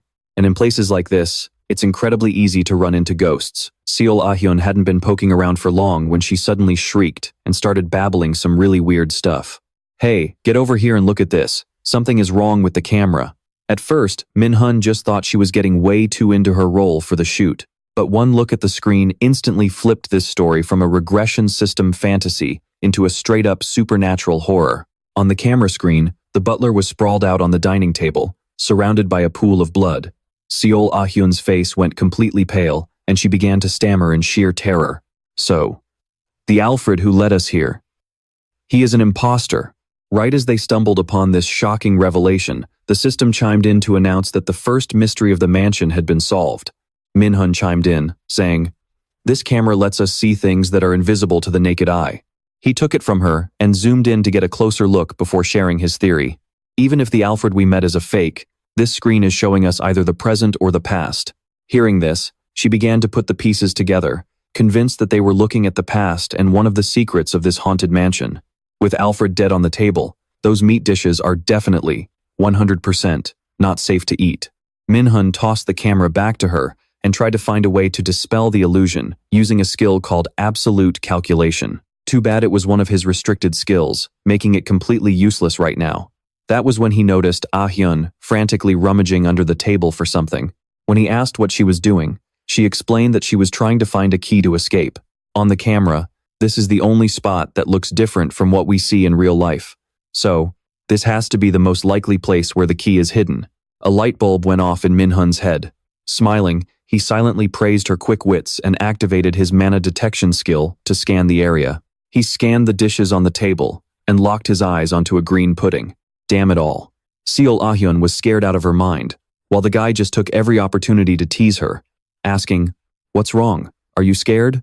But our unlucky heroine had a pretty big ego, so she denied it every single time, refusing to admit her fear so it wouldn't be used against her. She walked over to the pudding and rolled up her sleeves. Even though she knew this was likely where the victim's head was located, she swallowed her fear and shoved her hand right into the dessert. After rummaging around for a bit, she luckily pulled out a key, successfully breaking the second secret of the magic sealed illusion. They moved on to the third clue.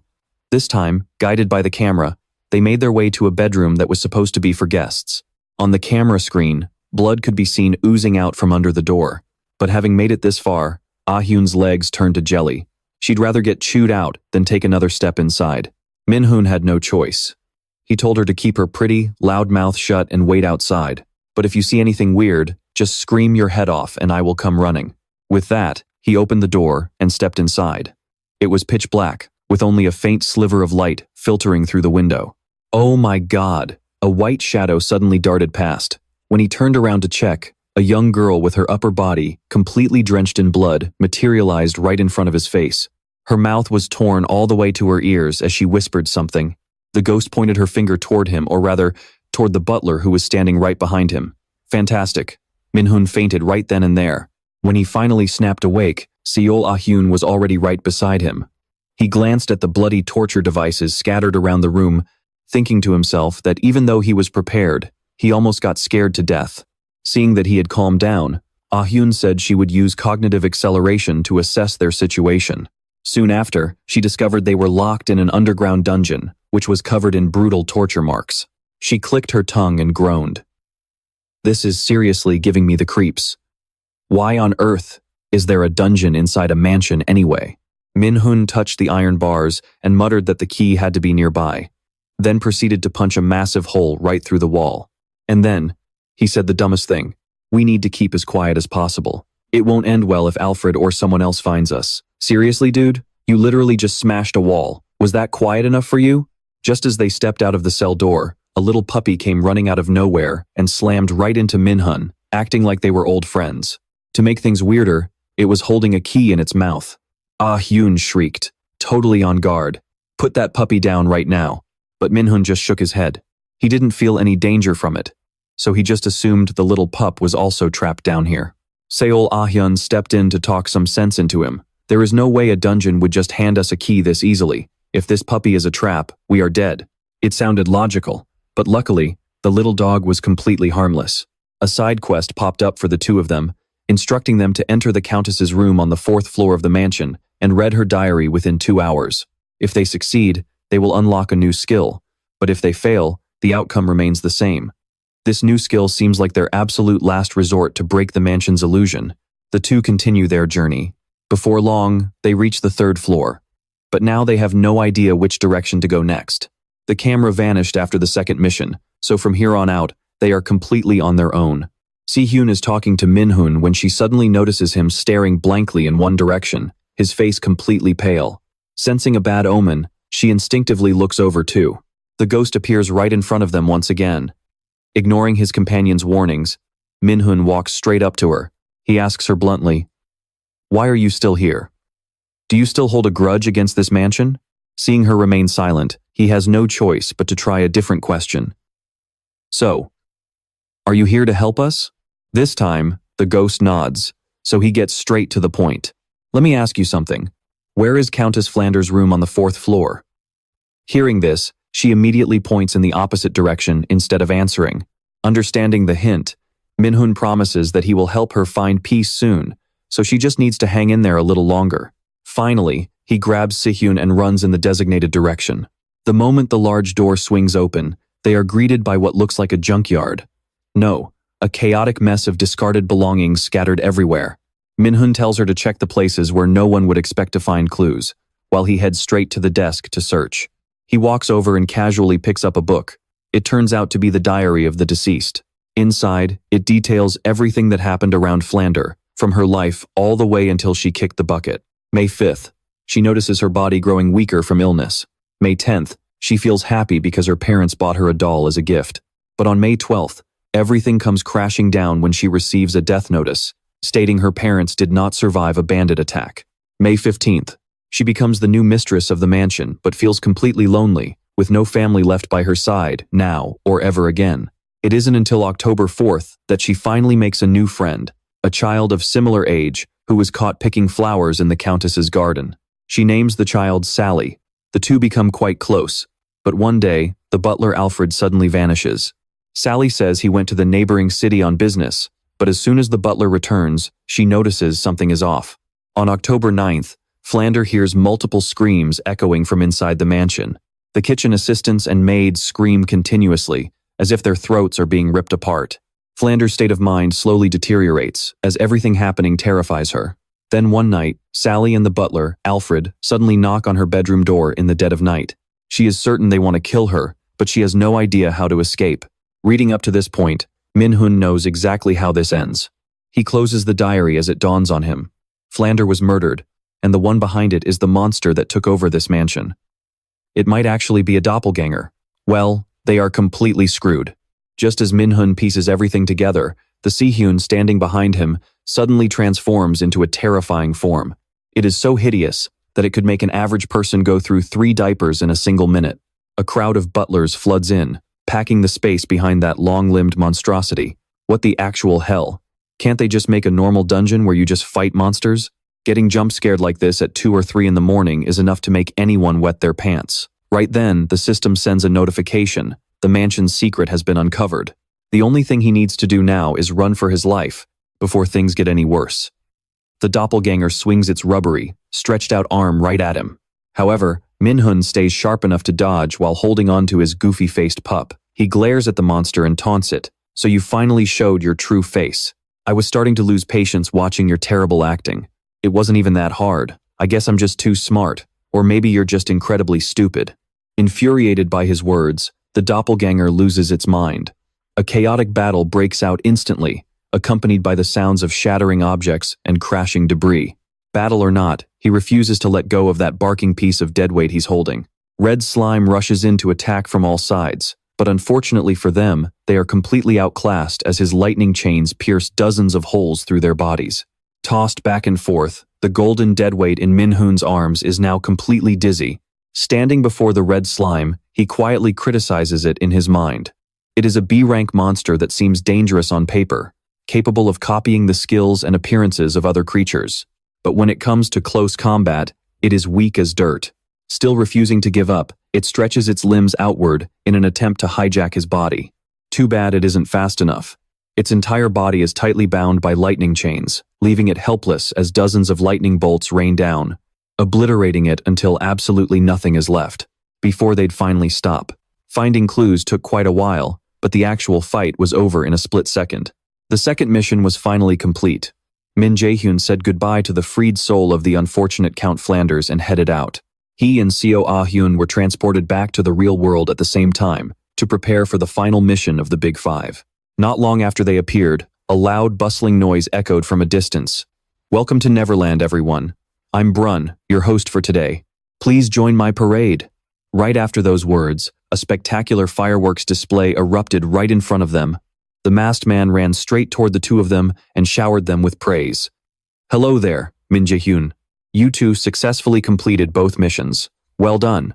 He was trying to be nice, but since our main character is naturally hot-headed, he shut down the fake compliments immediately. Jae-hyun cut straight to the chase and asked, "What is the final mission?"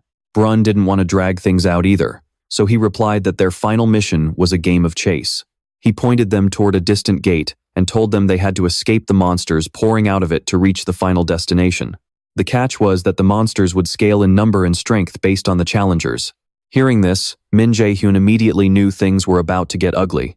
Since he was way stronger than anyone his age, having to protect his friend while fighting off monsters was going to be a nightmare. The game master then stepped up to the two of them, asking to do a quick scan. The moment he realized Jae-hyun was S-rank, he unleashed the beast from behind the gate right away, ignoring Jae-hyun's protests about how unfair this was. From the other side of the dimensional portal, a giant, flaming monster began tearing through the rift to break free. He quickly scanned the quest details to figure out a plan, but when he scrolled to the bottom of the notification, he noticed the party size was listed as 3. He couldn't believe his eyes. Someone was sabotaging them, and it made him absolutely furious. There had only been 2 of them from the start. So who the hell was hiding in the shadows, jacking up the game's difficulty? Surtur, an entity that engulfed the entire world in a sea of flames even before Ymir, the first giant, ever existed. The sword in this monster's hand was so incredibly hot it could effortlessly turn anything to ash. While Jae-hyun and Seo-ah-hyun were running for their lives, the watching gods were casually chatting away. A black cat floating in the air licked its paws and joked, "Whoops, looks like I went a bit too far. Should I help them out?" Watching from afar, Hela chimed in, "Just leave them. I want to see how he survives this." Surtur swung his sword, burning a section of the amusement park to the ground. Jae-hyun activated his magic barrier, but the heat still took a toll on him. He realized things were looking bad, but just as they were running out of places to go, Seo-ah-hyun suddenly pointed to a sign and yelled, "I think our destination is over there." Talk about perfect timing. He didn't hesitate for a second. Instantly activating his speed skill, he grabbed her and dashed forward like a bullet. But out of nowhere, a blast of fire hurled by the boss blocked their path. With no other choice, Jae-hyun quickly told Seo-ah-hyun, "Snap out of it and listen to me. We're splitting up. Run straight to the Ferris wheel." Backed into a corner, Jae-hyun had no choice but to fight the boss to complete the quest. Facing the towering, blazing red monster, he yelled to grab its attention, "I'm right here, you bastard."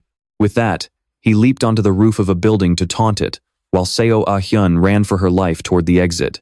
But luck wasn't on her side. Just a few steps away from safety, falling debris blocked her path. Surtur had cut off her escape.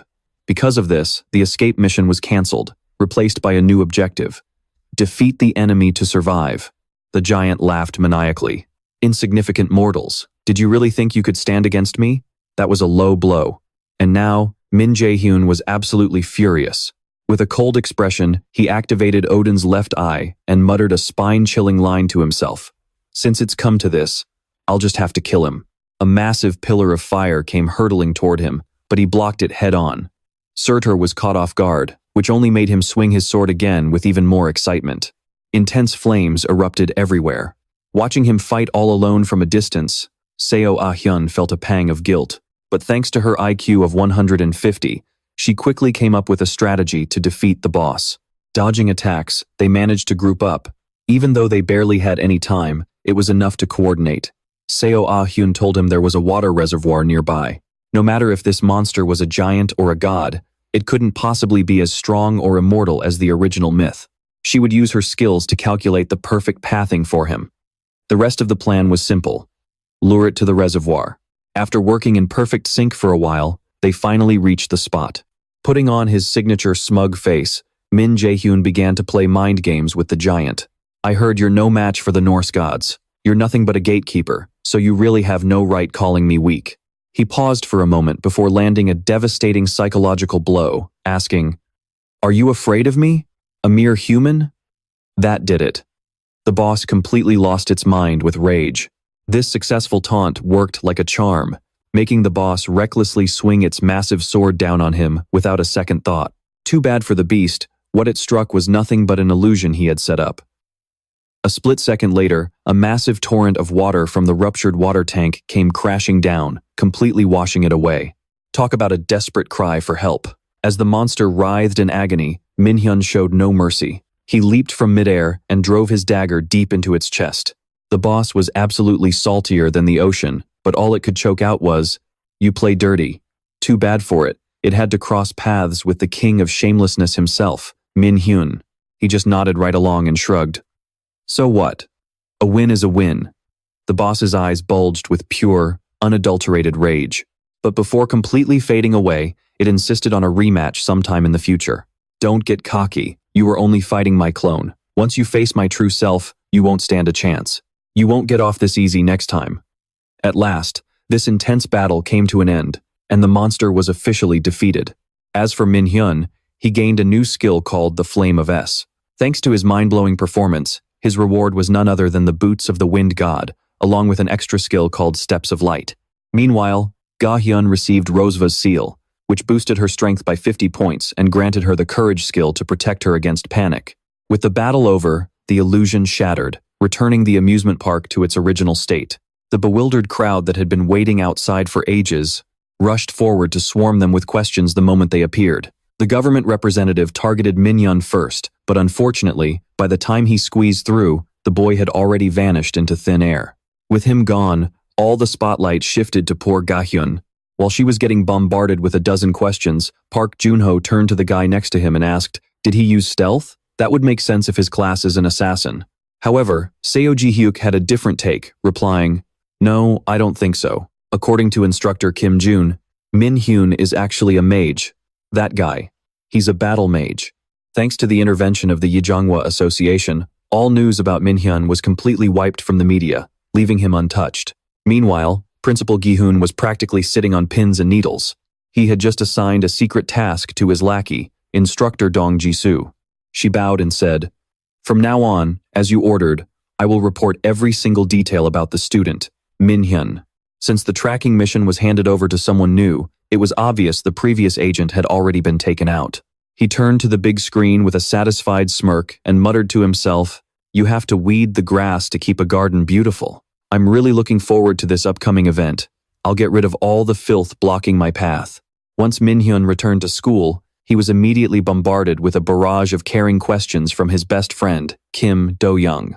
While they were catching up, someone walked in and announced, "I think I just saw a very annoying face. Is that you?" The show-off punk, Lee Soo, had barely arrived before his classmates started whispering stuff like, "Who the heck is this guy?" He let his bangs down, instantly looking like a completely different person. But before he could show off any further, Instructor Dong Ji-soo gave him a quiet warning, saying, "Student Lee Soo, lower your voice immediately while inside the classroom." Embarrassed by the scolding, he could only glare at Min-hyun before slinking back to his seat. The new instructor then introduced herself and the subject she would be teaching.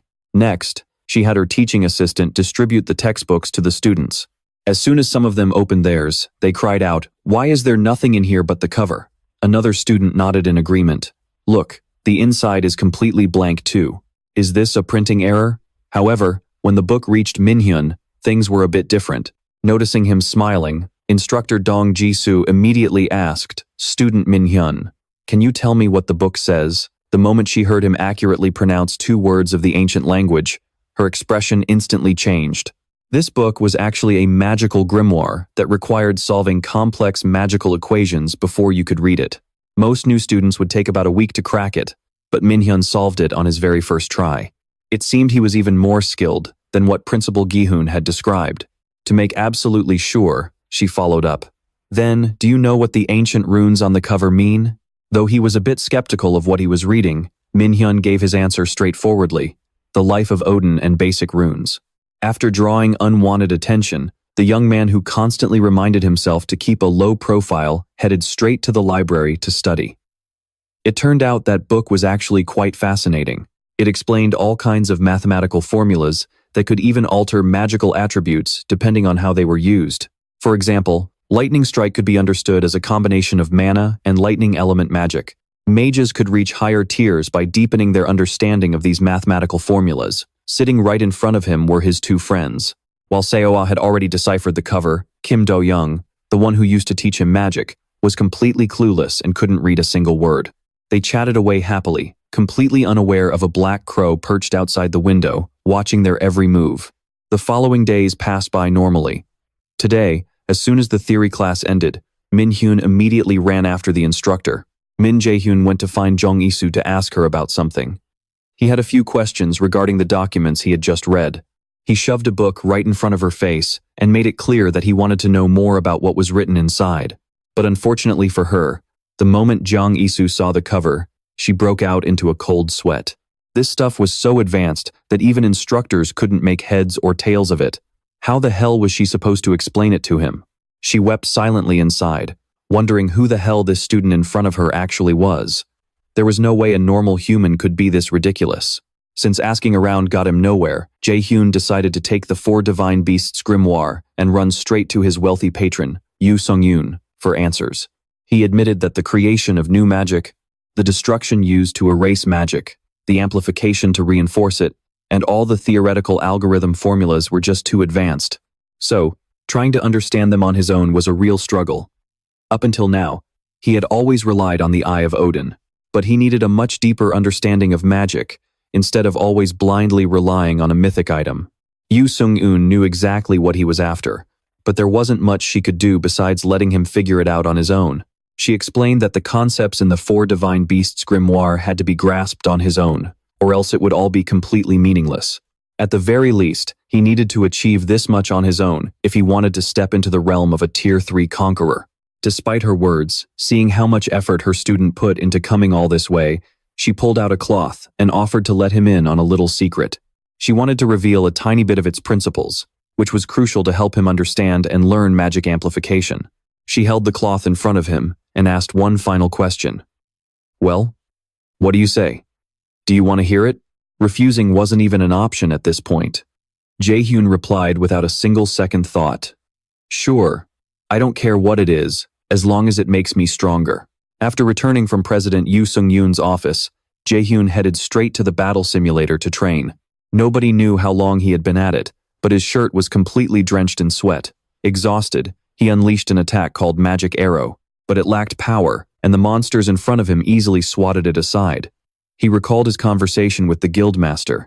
Earlier, she had handed him a cloth named Gwyn. It was a piece of training gear that would slash all of his stats by 50% once tied to his body, and only when he took it off or if it tore would his stats return to normal. The guildmaster had instructed him to analyze it over and over. It was all about the formulas of a single skill. Confused, Jae-hyun had asked if this kind of training was even relevant to his goal. He wondered if it would help amplify his power, but Yoo Sung-yoon had only given him vague answers, keeping him in the dark and refusing to explain. Back in reality, the effect of the Gwyn cloth made Jae-hyun's body feel as heavy as lead. Only now did he realize that getting stronger and reaching the level of an A-rank conqueror the ordinary way was definitely not going to be a walk in the park. The next morning, Jae-hyun showed up at school, looking completely exhausted, with dark circles under his eyes like some kind of addict. Kim Yoo-jong couldn't believe her eyes and asked him with deep concern if he was actually doing okay. Jae-hyun replied, "It would be a miracle if I was okay." But despite all his complaining, the second his theory class ended, he rushed right back to the training room. After struggling for over a week, he finally grasped the true meaning of amplification in the four divine beasts' magic. Amplification was the enhancement of a skill, in other words, leveling it up an achievement that directly depended on his own mastery. By practicing a single skill over and over, his magic arrow had finally leveled up. Recalling the guildmaster's advice, a sudden wave of gratitude washed over him. Before, he had only approached them to use them for his own gain, but now he truly felt like he had found a real master. Another day passed, and while Jae-hyun was walking around campus, he noticed that he was being followed. He led them to a deserted spot before calling them out. "Are you going to show yourself? Or do I have to come find you?" The moment the words left his mouth, he activated his mana detection skill, forcing his stalkers to show themselves immediately. It was Odin's servants. A crow flew in to ambush him, but before it could even fly a few loops, it took a kick as heavy as a sledgehammer straight to the gut. This was a school campus, yet members of the Aesir faction were showing up. This had to be part of Gu Ja-in's plan. Two crows kept circling, refusing to leave him alone. Jae-hyun glared at them and uttered his final warning. "One thing is for sure, you messed with the wrong guy." The moment he finished his sentence, a level 2 magic arrow instantly shot out. The attack easily turned Odin's two crows into Swiss cheese in the blink of an eye, but the moment they fell, an even more terrifying presence arrived. Black feathers rained down from the sky. The very person he was terrified of meeting too soon had actually shown up. His father stood right in front of him with a cold expression, greeting him with a chilling, "Long time no see, son." Seething with rage, Jae-hyun didn't waste any words and immediately swung his lightning chains toward him, the glowing golden magical chains bursting with overwhelming killing intent. A blast of pure malice shot forward. Thanks to his recent level up, the speed was incredibly fast, but even so, it did not affect his opponent at all. Min Seong-oh placed his hand on his sword hilt. He had clearly just struck, but it was so fast that Jae-hyun's eyes could not even keep up. Min Jae-hyun dodged purely on raw instinct. A deep gash instantly ripped across his abdomen, and blood gushed out profusely.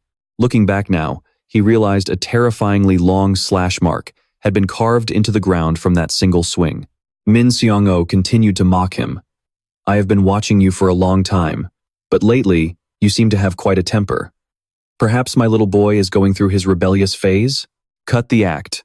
What kind of father and son spill each other's blood the moment they meet?" Min Jae-hyun growled at him. "Cut the crap. What did you come here for?" Min Seong-oh did not answer right away, instead taking a moment to size up his son. In this negative-colored world, he wondered if someone with the prophesied power should still have some kind of limit. He slowly stepped closer, avoiding the main topic and shifting the conversation instead. "Has the Aesir resistance contacted you?" Min Jae-hyun only managed to utter the word, "What?" before he was completely red. Hugin is the name of the raven that governs emotions and thoughts, so of course, he could easily read what others were plotting in their minds. He drew his sword and struck decisively. Facing slashes meant to take his life, Min Jae-hyun quickly activated his magic armor, but before it could offer much protection, his shield was shattered to pieces. Every strike flew by in a flash, but they were incredibly powerful. Min Jae-hyun's body sustained heavy injuries, and he could not stop wondering if this was truly the power of an A-rank conqueror. This was practically godlike, not human at all. Terrified, he asked his opponent, "Are you trying to kill me?" To his surprise, Min Seong-oh replied, "No, I am only taking your legs." These two really shared the exact same short temper. The moment he finished speaking, he swung his sword again, sending a slash charged with dark magic tearing through the air. He thought he was a goner for sure, but fortunately, someone stepped in to stop it. A black cat suddenly appeared and ruined Min Seong-oh's plans, making him quite annoyed. Has the connection between the Aesir and the resistance been broken? Or are you looking to oppose the great Odin yourself? Hearing this, the cat snapped back. "I have no idea what you are talking about. Get lost." With that, she leaped to the ground, transforming into a girl with massive horns on her head. Surrounded by monsters of overwhelming strength, Min Jae-hyun was terrified, having absolutely no idea what was going on. At this point, Min Seong-o spoke up. "Are you trying to make things worse?" Instead of answering, the girl used her sharp nails to slash her own skin, letting drops of pitch-black blood drip onto the ground. Before long, the blood began to squirm, transforming into demonic hands that lunged at Min Seong-o all at once. But Odin's raven was not about to be pushed around so easily. He immediately stomped his foot, summoning a powerful gust of wind that blew away everything surrounding him. Keeping his defensive stance, Min Seong-o voiced his thoughts. Having to rely on a mere mortal to end the war of the gods, Loki is growing weak. With that, he sheathed his sword, but still issued a threatening warning that if she interfered in his business again, he would not let her off easily. "Oh, I am so scared. I guess I will just have to beat him up." The girl completely ignored his threat, talking back boldly, "Suit yourself. But if you try to get in my way, remember that I can take your head whenever I want."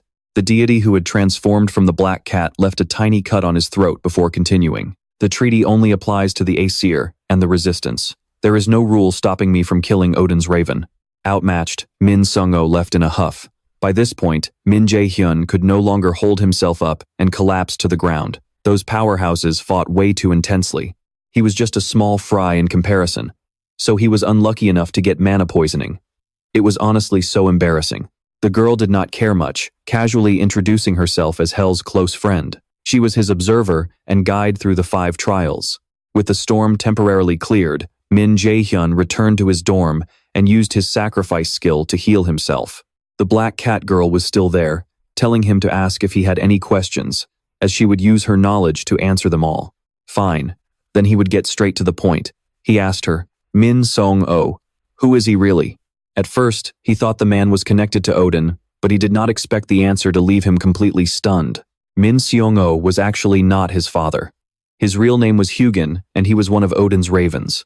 According to her explanation, he was a mythical creature that could control and guide the human mind. He borrowed the memory manipulation ability from another raven named Moonin to pull this off, while he himself lingered around, pretending to be Jae-hyun's father. His main goal was to monitor the prophesied enemy. To make everything crystal clear, she restored his lost memories, helping him fully understand his tragic life. Min Jae-hyun was pulled back to when he was a child. Ever since he unlocked his mana, every single day has been nothing but endless beatings and verbal abuse. But the memory that followed was so shocking, he couldn't believe his own eyes. On the altar was a portrait of his father. Staring at it, he slowly began to remember the things he never should have forgotten in the first place. Memories of his father's warm smile, his unconditional love, and the happy family where they all laughed and shared joyful times together. Now that all his sealed memories were unlocked, he sat on the floor, sobbing uncontrollably. He couldn't help but wonder why that bastard had to do something so horrible to his family. Seeing him in such a state, the black cat girl decided to reveal everything he had been kept in the dark about. 10,000 years ago, the first apocalypse struck. That catastrophic event was known as Ragnarok, the twilight of the gods. The Resistance Alliance stood tall, fighting desperately against the Aesir gods in a brutal war of extinction. But in the end, they were crushed by the Aesir and the mighty army led by Odin himself, bringing the war to a tragic end. Odin agreed to spare the lives of the captured gods and giants on one condition: they had to sign a sacred covenant. Living beings across all realms suffered endlessly under his tyrannical rule. That was until the 3 Norn sisters brought forth a prophecy. It foretold that 10,000 years later, when the second apocalypse arrived, the weakest of all creatures would overthrow Odin and Asgard, ushering in a brand new world. And that prophesied savior was none other than him. Hearing all this, Min Jae-hyun finally realized that the entity in front of him was using him as a tool to destroy Odin. Meanwhile, that one-eyed old bastard's ultimate goal was to take control of both the World Tree and the entire Earth. Odin had already conquered 4 worlds, and he planned to seize the remaining realms using the upcoming second apocalypse. A bit confused, Min Jae-hyun asked her, "If Odin is that powerful, why hasn't he killed me yet?" The black cat girl explained that it was all thanks to the protection of the prophecy itself. It was an overwhelming force, so absolute that even the gods couldn't defy it. But no matter what, once the second apocalypse draws near, all barriers will vanish, and he will be killed all over again. Now, everything finally made sense to Min Jae-hyun. He had been nothing but a plaything to those so-called holy gods. They slaughtered his family, toyed with his memories, and dragged him down to the absolute rock bottom of society, all because of a stupid prophecy that threatened their own self-interests. Noticing the burning hatred in Min Jae-hyun's eyes, the black cat girl asked if he wanted to get his revenge and protect the things that actually mattered to him. As his guide, she promised to grant him just enough power to become a threat capable of taking down that one-eyed old bastard. Right on cue, the system window popped up with a new quest assignment, titled The Godslayer's Path. He had to clear 3 more S-rank trials to obtain a divine blessing capable of resisting Odin's overwhelming power. Before vanishing, her final words were a strict warning that he needed to get much stronger before anyone else could get to him. Meanwhile, Principal Gu Jae-in was already plotting his move to eliminate some of the academy's students. He reassured an accomplice, "Don't worry.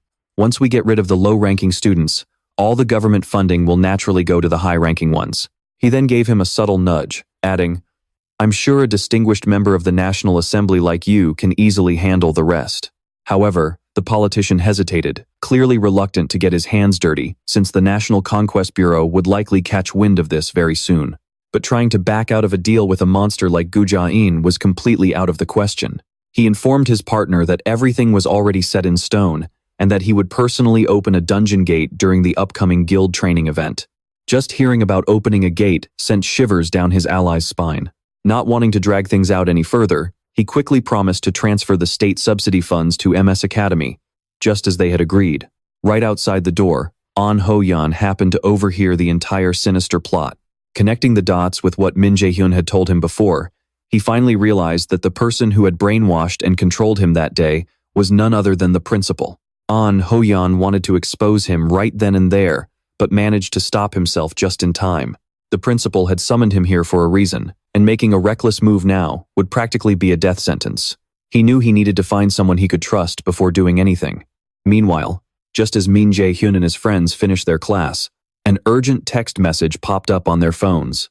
The message was, the Roundtable Alliance immediately gathered at the workshop, where An Ho-yeon laid out every single detail of what he had heard.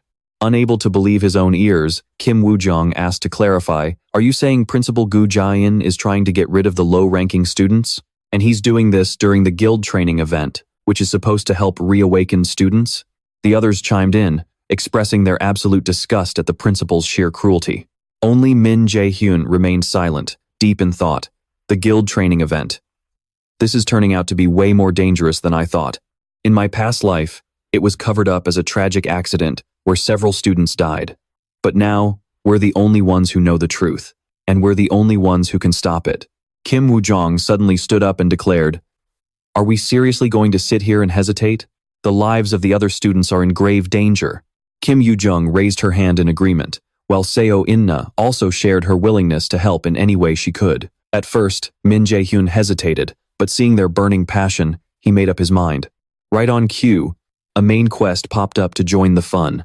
The objective this time was to stop Gu Jae-in's plans and rescue the students. The rewards for clearing it were a blank card and a magic tome. The failure penalty was getting sealed, which basically meant the death of all the students. But honestly, as long as there was a blank card on the line, Jae-hyun was immediately hyped to take on the quest. Standing up like a true leader, he voiced his decision with absolute confidence. "So, let's make a plan to take down that bastard Gu Jae-in." To ensure the mission's success, the first person Jae-hyun targeted was instructor Kim Ji-yeon. "You've already mastered a 4-star magic tome? You expect me to believe that?" There was no way this was possible. Frowning, Jae-hyun shot back, "Why not?" A simple question that immediately shut her up. To be honest, Kim Ji-yeon was terrified of him. She knew the chairman wanted to recruit Jae-hyun and turn him into a pawn. But looking at him now, Jae-hyun was clearly not someone she could easily mess with. Suddenly, a smirk spread across his face as he dropped a line that pierced right through her dark secrets. "Aren't you planning to seize all of this and hand it over to that bastard Gu Jae-in again?" As they say, only those in the loop truly know the dirty details. Exposed, Ji-yeon instantly shrieked, "How the hell did you find out about that?" Suddenly, Jae-hyun placed his hand on her forehead. The next second, a strange, manipulative energy radiated from his entire body. He began questioning her, digging deeper into their plans. "I have a few questions for you. Mind listening to me?" This was the perfect time to activate his brainwashing skill. He told the woman in front of him that for the next few days, she would be acting as his inside mole. He then ordered her to spill everything Gu Jae-in was planning for the upcoming guild trial. The next day, A group of students followed their guide to the guild that the chairman himself had personally hand-picked for them. One of the guys was entirely convinced that the chairman had finally recognized his talent, which is why he was getting this special treatment. On the way, a girl suddenly pulled him back and voiced her concern. "Seong-chan, wait, doesn't this place feel a bit off?" Realizing he didn't quite get it, she tried to explain it a bit more clearly. "Well, you see, a conqueror guild is supposed to have tons of gear and facilities, but doesn't this place look like it's been abandoned for ages?" Hearing that, Seong-chan also started getting a bad feeling. But before he could do anything, they realized the person representing the guild was actually their own instructor, Kim Sok-ji.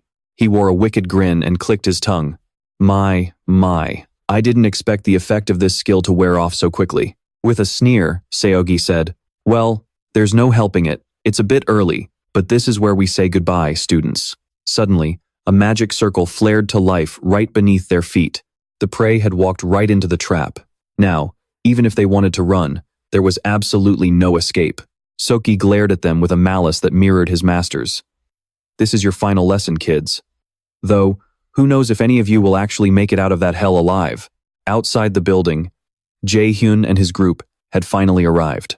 While the others huddled together to confirm if this was the right spot, Jae-hyun initiated a telepathic link with the person secretly trailing them.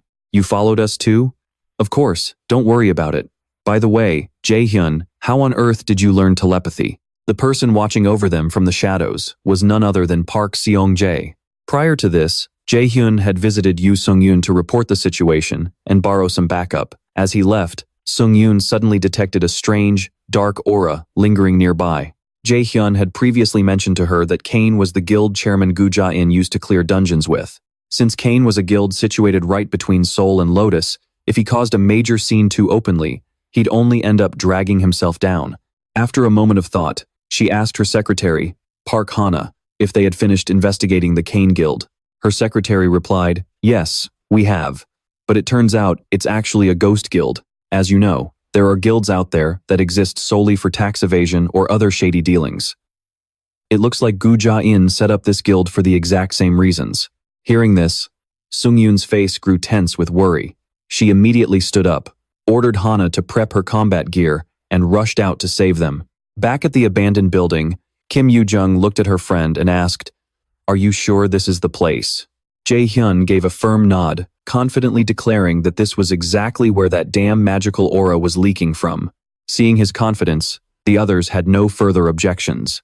However, after walking just a short distance, Seo Inna spoke up. "I can feel traces of residual magic."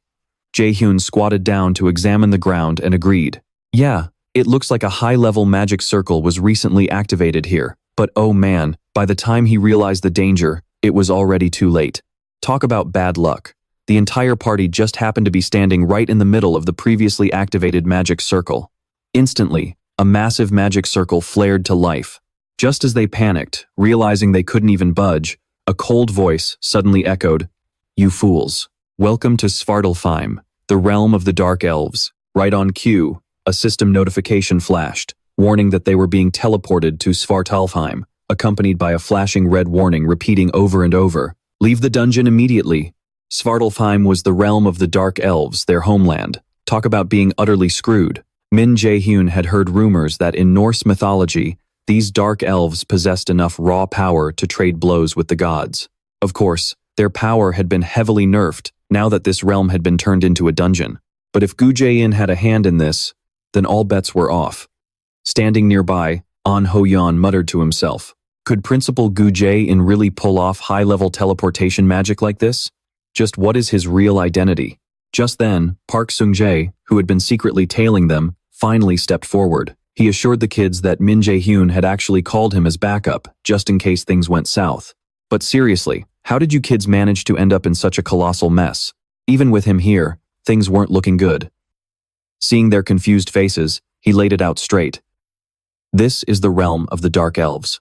Even an A-rank raider would struggle to make it out of here alive. If we let our guard down for even a second, we're all dead meat." Looking at their grim, panicked faces, Min Jae-hyun stepped up to reassure them, "Don't worry, we're going to get out of here in one piece. I'll make sure of it, but first, let's go find the other survivors." The dungeon was pitch black, with only the faint, flickering glow of energy stones lighting their path. Jae-hyun offered to cast light magic so they could see, but Min Jae-hyun quickly stopped her. Instead, he summoned several small light spheres and tossed them into the air. This way, they wouldn't draw too much unwanted attention while still lighting up their immediate surroundings. After walking for a while, Manager Park suddenly stopped and suggested they take a quick break since they had been on the move for quite some time. Min Jae-hyun agreed and immediately extinguished all the light spheres. Seeing this, his best friend asked in confusion, "Hey, why are you putting out the lights?" Min Jae-hyun replied, "Dark elves are creatures of the night. They can easily snuff out our light spheres, so we need to get used to the darkness as fast as possible." Hearing his reasoning, she didn't complain any further, and simply took out some medicine prepared by Lee Jae-sang to resist the intense mana pressure.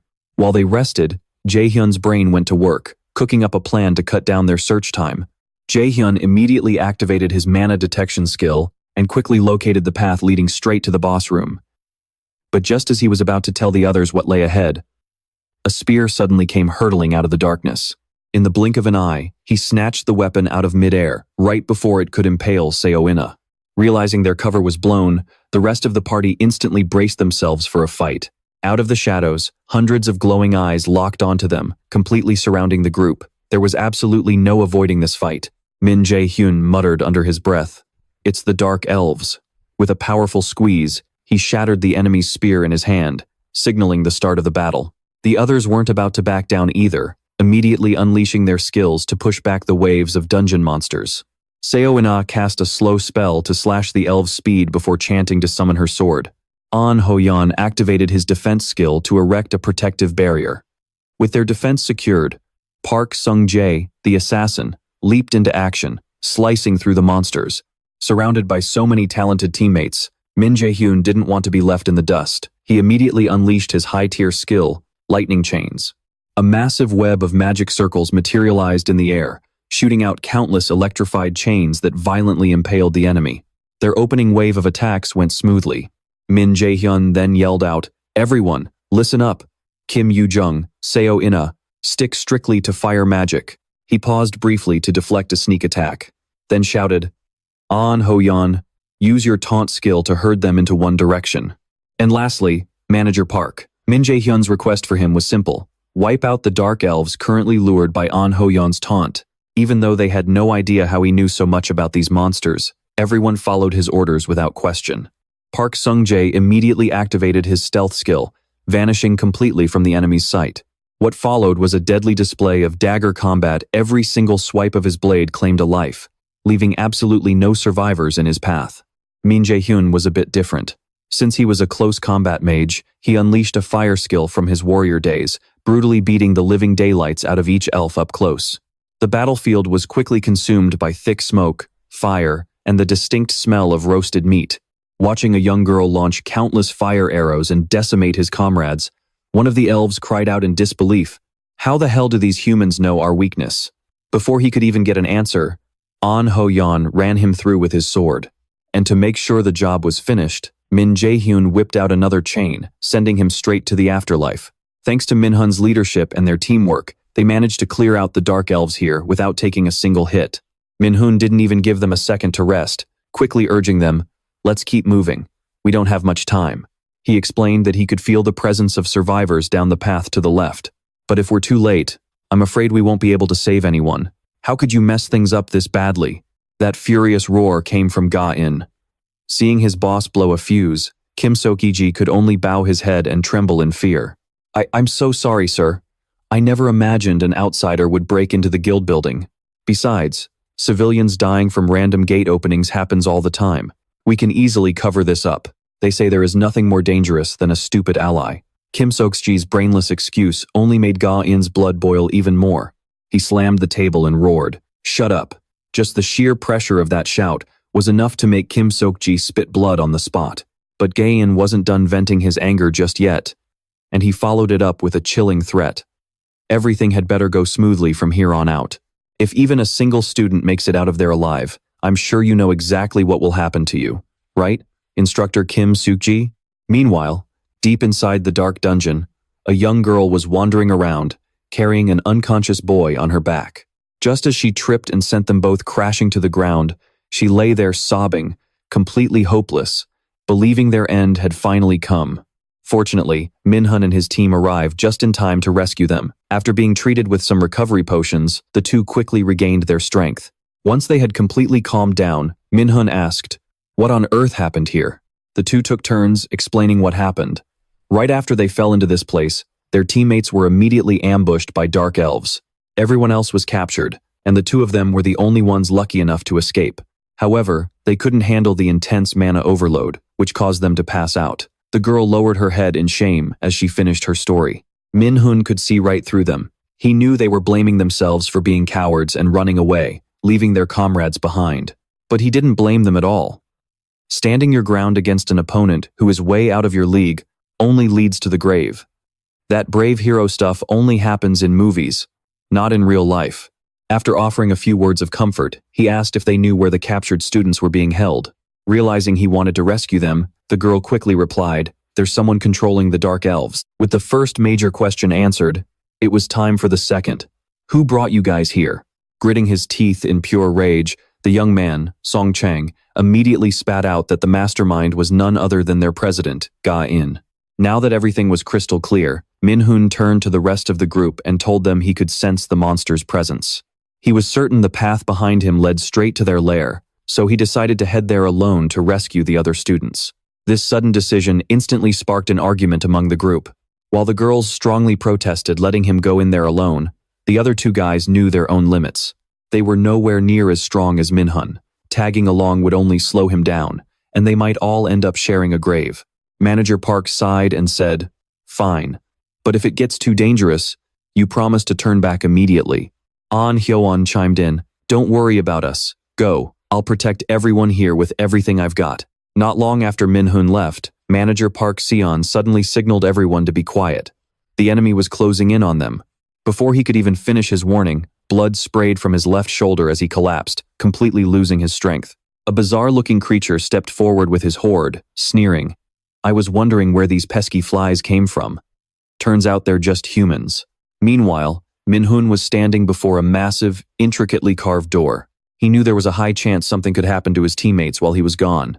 But the boss was right behind this door, and he had to finish this as fast as possible. The moment he pushed the heavy door open, the figure lounging on a massive throne spoke first. "So, you finally made it. I heard I'd be having some guests, so I went ahead and prepared a little something special for you." Right at that moment, the communication earring he wore to link with his party members suddenly flashed. Through it, he realized Manager Park's life force was rapidly fading away.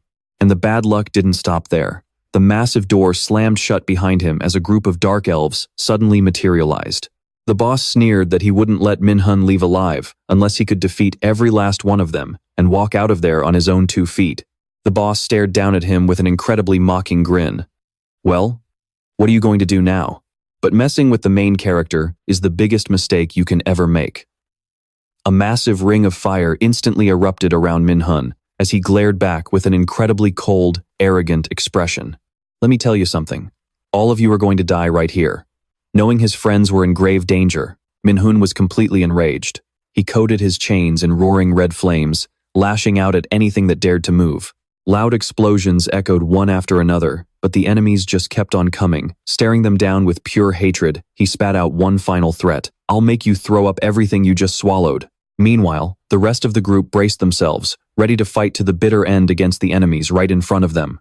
After their leader finished throwing out some mockery, his lackeys lunged forward to attack first. One of them suddenly thrust a poison-tipped spear straight at An Hyo-yeon, but he stepped up to block the blow. He deflected it with his shield and immediately swung his sword, unleashing a powerful slash. But this guy was on a completely different level from the ones they had beaten before, easily dodging the strike. Just by watching his movements, An Hyo-yeon could tell that these monsters were way stronger than the ones they had faced earlier. He directly asked the leader, "What on earth are you?" The only monster holding a sword took a stance before finally responding. "I am Kel, captain of the Royal Guard, protector of the Dark Elf King, and bearer of royal blood." In a brief flashback to when he first met Min Jae-hyun, An Hyo-yeon had seen him as the one who truly sparked the spirit of an awakener. And of course, he refused to die here while that guy was still out there, surviving. Having made up his mind, An Hyo-yeon tossed his shield to the ground, shocking everyone around him. Completely ignoring Kim Yoo-jung's cries, he muttered to himself, I should have done this right from the start. A surging wave of mana coursed through his upper, middle, and lower energy centers as Ho-yeon gripped his sword tightly. At that exact moment, a terrifying amount of mana exploded from his body. The monsters, who were just talking big a second ago, instantly looked terrified. Even their leader panicked, unable to hold back a gasp. What kind of monstrous mana is this? The reason Ho-yeon became this powerful was because he had activated the active skill, one with the sword. Ho-yeon gritted his teeth as blood trickled from the corner of his mouth, and before long, he was coughing up blood. Panicking, Ina screamed for her friend to stop. The skill level exceeds the user's capability. All internal energy pathways are currently rupturing. Warning: deactivate the skill immediately. If you ignore this warning, you will lose your life in 6 minutes and 36 seconds. Ho-yeon's system kept flashing warnings. Meanwhile, Kel ordered his 2 dark elf subordinates to charge at him together. Cut off his limbs if you have to, but bring him back alive. Ho-yeon desperately fought back with a deadly strike, blood dripping steadily from his mouth. Ho-yeon had managed to acquire an S-rank skill during training, but his body just wasn't strong enough to handle it yet. One with the sword is a skill where the user reaches the absolute pinnacle of swordsmanship, allowing their body and blade to become one. Ho-yeon fought, desperately squeezing out every single second before his body hit its limit. This guy claimed to be Kel. With nothing but this newly awakened, highly unstable power, there was no way Ho-yeon could defeat him. All he could do now was buy some time. But if doing so would help in any way, Ho-yeon was ready to fight to the bitter end. For the pride of a true conqueror. Watching you struggle is honestly quite amusing, but did you think I couldn't see right through your current state? Kel sneered in contempt. But at this point, Ho-yeon had only one obsession left: keeping his promise. It had to be him, and no one else. Even standing on the brink of death, Ho-yeon managed to crack a smile. How could that monster ever understand the conviction in his heart that drove him to do this? With determination, the young man swung his sword and lunged forward at a breakneck speed. Kel scoffed and effortlessly dodged the razor-sharp blade. With a casual flick, he aimed a counterstrike right at the back of Ho-yeon's neck. Ho-yeon reacted quickly, spinning around to block the strike with his sword before stepping back. Humph, you lowly pest. Kel could talk all the trash he wanted, but Ho-yeon's only goal was to shut him up completely. Without saying a word, the young man launched another fierce assault. Their attacks clashed with massive force. Even Kel was shaken by the sheer impact, but Ho-yeon was in no shape to celebrate. Something like an electric current surged through his body, making him break out in a cold sweat as he struggled to stand. The user's body is breaking down. Danger. Deactivate the skill immediately. All muscle fibers are paralyzed, and all blood vessels are blocked. Sensing a golden opportunity in this critical moment, Kel struck. Ho-yeon could only watch helplessly as he was sent flying through the air. His body had reached its absolute limit. Knowing he was out of options, the young man decided to go all in without a single trace of regret. Ho-yeon poured every ounce of his remaining energy into one final strike. His eyes glowed as he leapt high into the air, bringing his sword down to trigger a massive explosion. Elf blood was spilled, but it belonged to one of the subordinates. Even as a gaping hole opened in her chest, the poor dark elf never expected her commander to use her as a shield. She took the full force of that devastating blow. Talk about a cold-blooded monster. Do not worry, you served your purpose well. Kel sneered. Kel laughed, praising her as the subordinate crumbled into dust. You coward. Before Ho-yeon could even finish cursing him, Kel thrust his sword straight through his torso. The lesson here is simple. When you are dealing with a cheap, underhanded scoundrel, do not bother trying to preach justice. Meanwhile, back at the boss room, Jae-hyun's light chains manifested. Nearby in a cage, 3 people lay unconscious, covered in blood. Remembering the 10 minutes he had promised Ho-yeon, Jae-hyun snapped his eyes open, and the flames around him erupted with fierce intensity. In the blink of an eye, Jae-hyun's raging flames incinerated every last one of the dark elf lackeys surrounding him. Foolish humans, did you really think you could win against numbers like these? The dark elf king mocked with a sneer. Dark elves swarm in like a massive horde of ants, completely surrounding Jae-hyun. He barely even spares them a glance before tossing a question back. Why not? You're just a useless human, yet you're surprisingly arrogant. To which Jae-hyun replies, Oh yeah? From what I've seen so far, who's the one actually being useless here? That insult hit a nerve for Jae-hyun. Ever since he was a kid, he had heard that exact same garbage way too many times.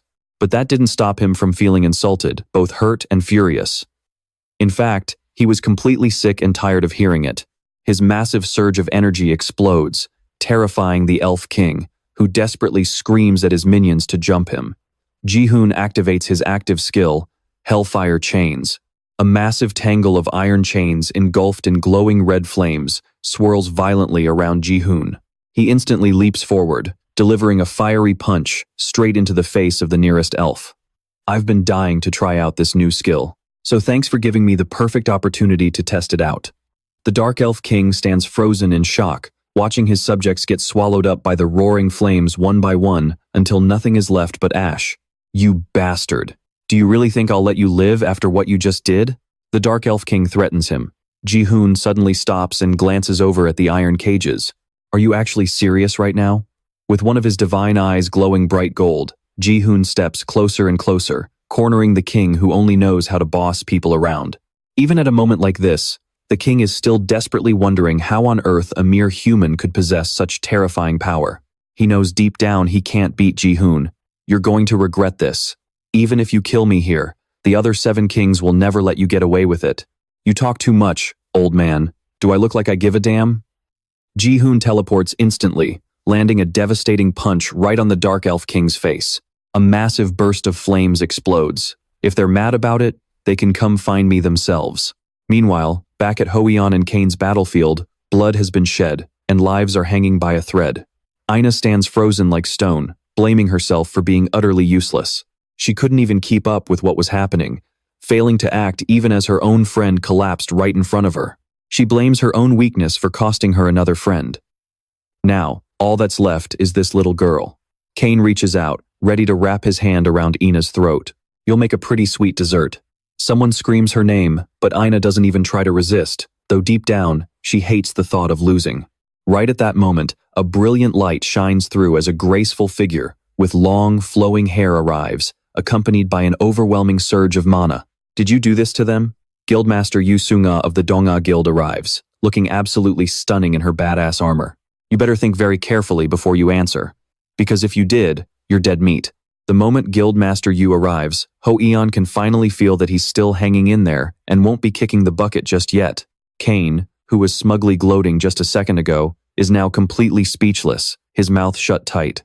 Yu Sung-ah asks him once more if he was the one who did this to her people. The guy starts breaking out in a cold sweat, unable to utter a single word. With Manager Park, Sung-jae, and Hoeon lying there half dead, there's no way he can deny it. Kane knows all too well, he has zero chance of defeating someone with such terrifying mana, but cowards like him always have a dirty trick up their sleeve. He plans to grab Kim Do-young, Ina, and the 2 weaker classmates to use as hostages, giving himself a better shot at winning. So, he doesn't hesitate to admit it was his doing. Is that so? I've never wanted to deal with monsters anyway. Yu Sung-ah activates her sacrifice skill, healing everyone's wounds simultaneously by consuming her own vitality. Kane's eyes widen in sheer disbelief. How could she possibly heal them that fast? Yu Sung-ah tells him that while a healer never abandons the injured even if they're enemies, he'll have the honor of being her sole exception right now. I really hate it when people hurt what's mine. Ignoring Kane's desperate pleas for mercy, Yu Sung-ah blasts him with a single, devastating blow, erasing him from existence forever. Kim Do-young realizes that wasn't even an actual skill, it was just a raw release of mana. Yet, it was more than enough to obliterate a monster like Kane. I need to check on these two first. Yu Sung-ah has already made her way over to Manager Park. Ina anxiously asks about his condition. Sung-jae is stable for now, but Hoeon is in critical condition. Upon inspection, Yu Sung-ah finds the boy has sustained severe internal damage that will take a long time to heal. He pushed himself way too hard, wielding power far beyond what his body could handle. His mana pathways are completely tangled up, and his mana-conducting nerves have suffered massive damage. If she had arrived even a moment later, Hoeon would have never been able to use mana again. After finishing his treatment, Yu Sung-ah also permanently loses 2% of her own vitality. Yu Sung-ah sighs deeply, thinking about how exhausting this skill is. If it weren't for Jae-hyun, she probably would have been 6 feet under a long time ago. Will Hoeon be okay? Do-young asks. Of course he will. Who do you think I am? Yu Sung-ah replies, though it'll still take him a few days to wake up. By the way, where is Jae-hyun? Guildmaster Yu asks, but the group is too terrified to answer. Finally, they reveal he went to the boss room all by himself. The silver-haired teen reluctantly replies. Yu Sung-ah freezes for a split second, but quickly flashes a smile and says, he'll be fine, so there's no need to worry. Do-young is still anxious, but he went there alone to kill the boss. How can you be so sure he'll be fine? Yu Sung-ah reassures him that Jae-hyun has as many lives as a cat. Since those dark elves rely on magic to attack, there is absolutely no way they can stand against him. Just as she said, the Dark Elf King was getting absolutely wrecked, spitting up blood, while Jae-hyun just stood by and laughed. If you're so mad, come get me yourself. Though, of course, you'll have to make it out of here alive first. But of course, with a gaping hole blasted right through his body, there was no way he was surviving this. The Elf King thought bitterly, unable to accept that someone like him was losing to a mere human, but before taking his final breath, he desperately wanted to warn his brethren about this guy. The Elf King struggled to his feet and tried to make a run for it, but Jae-hyun wasn't about to let him off that easily. He gave chase, and in a flash, leaped right onto the king's head and slammed him face first into the dirt. Where do you think you're going? You think I'm dying alone here? I'm dragging you down to Helheim with me. There was a secret art passed down only to the Dark Elf King, known as Frozen Soil. The Elf King was certain it was now Jae-hyun's turn to tremble in fear. He was going to show him what the gates of hell looked like. What a pleasant surprise, Jae-hyun smirked. The Elf King couldn't believe he was actually laughing. You used it at the perfect time. I didn't expect I'd have to use this thing here. He pulled out a blank card, and the system immediately asked if the player wanted to add Frozen Soil to it. Why wouldn't he? S-rank skill, Frozen Soil. Successfully added to the blank card. Jae-hyun then activated his absolute calculation skill, completely destroying Frozen Soil. Watching the shattered ice crumble to pieces, the Elf King's face went pale. How? How is this even possible? Jae-hyun grabbed the Elf King by his hair, pulling him up, and asked if he had ever heard the saying, know your enemy and know yourself, and you will win 100 battles. Then, he unleashed a flame, burning him from the head down. You have defeated the Dark Elf King, Canon. The system announced a great achievement. You have acquired the title, Dark Elf King Slayer. You should have known we were in different leagues, Jae-hyun remarked with a cold, expressionless face, giving a belated warning. You have received the material, Dark Elf King's essence. You have received the equipment, Dark Elf King's spiked armor. You have completed the second advancement quest. You have received a blank card. You have received a sealed magic script. You have received the active skill, Magic Tool Materialization. Taking this guy down really paid off with a ton of rewards. But Jae-hyun didn't have time to look through them right now. He rushed over to the iron cage to rescue his dying classmates, but only one of them was barely clinging to life. Without hesitation, Jae-hyun used his sacrifice skill to heal the targeted ally. As the light flashed, another hand reached out and touched his. Yu Sung-ah had arrived. Being a healer is a cruel job. A healer is happiest when no one on the team needs healing, but they are just as thrilled when they can save a teammate on the brink of death. Yu Sung-ah felt a bit emotional. Together, the two joined forces to treat the sole surviving student. A brilliant light filled the entire space. Meanwhile, inside his car, Kim Sok-ji was losing his mind over his failed plan. Even if you make it out alive, it's completely useless. All of you will die in agonizing pain. Just as he finished speaking, Jae-hyun was already standing right outside the car window, catching the troublemaker red-handed. So it was you, you bastard. 1 hour ago at the guild entrance, the silver-haired youth bowed to thank President Yu and Manager Park for everything they did today. If you're so grateful, you can come over to my guild later, right?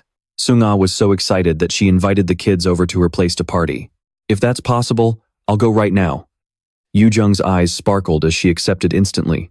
Jae-hyun reminded her that she needed to learn how to be a bit more serious in an atmosphere like this.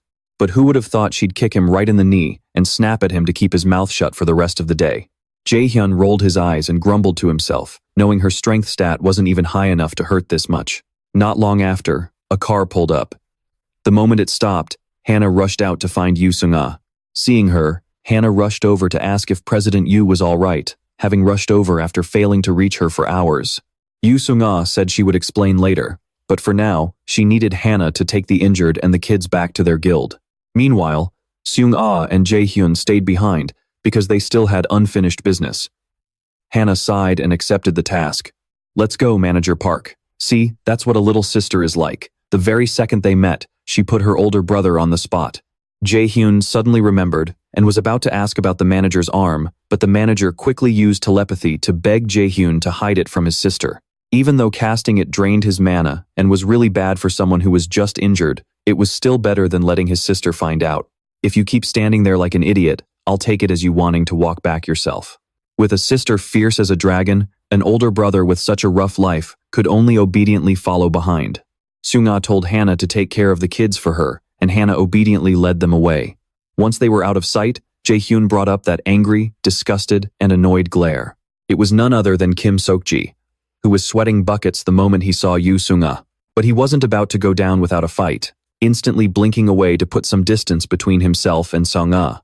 Of course, he didn't plan on just running away either.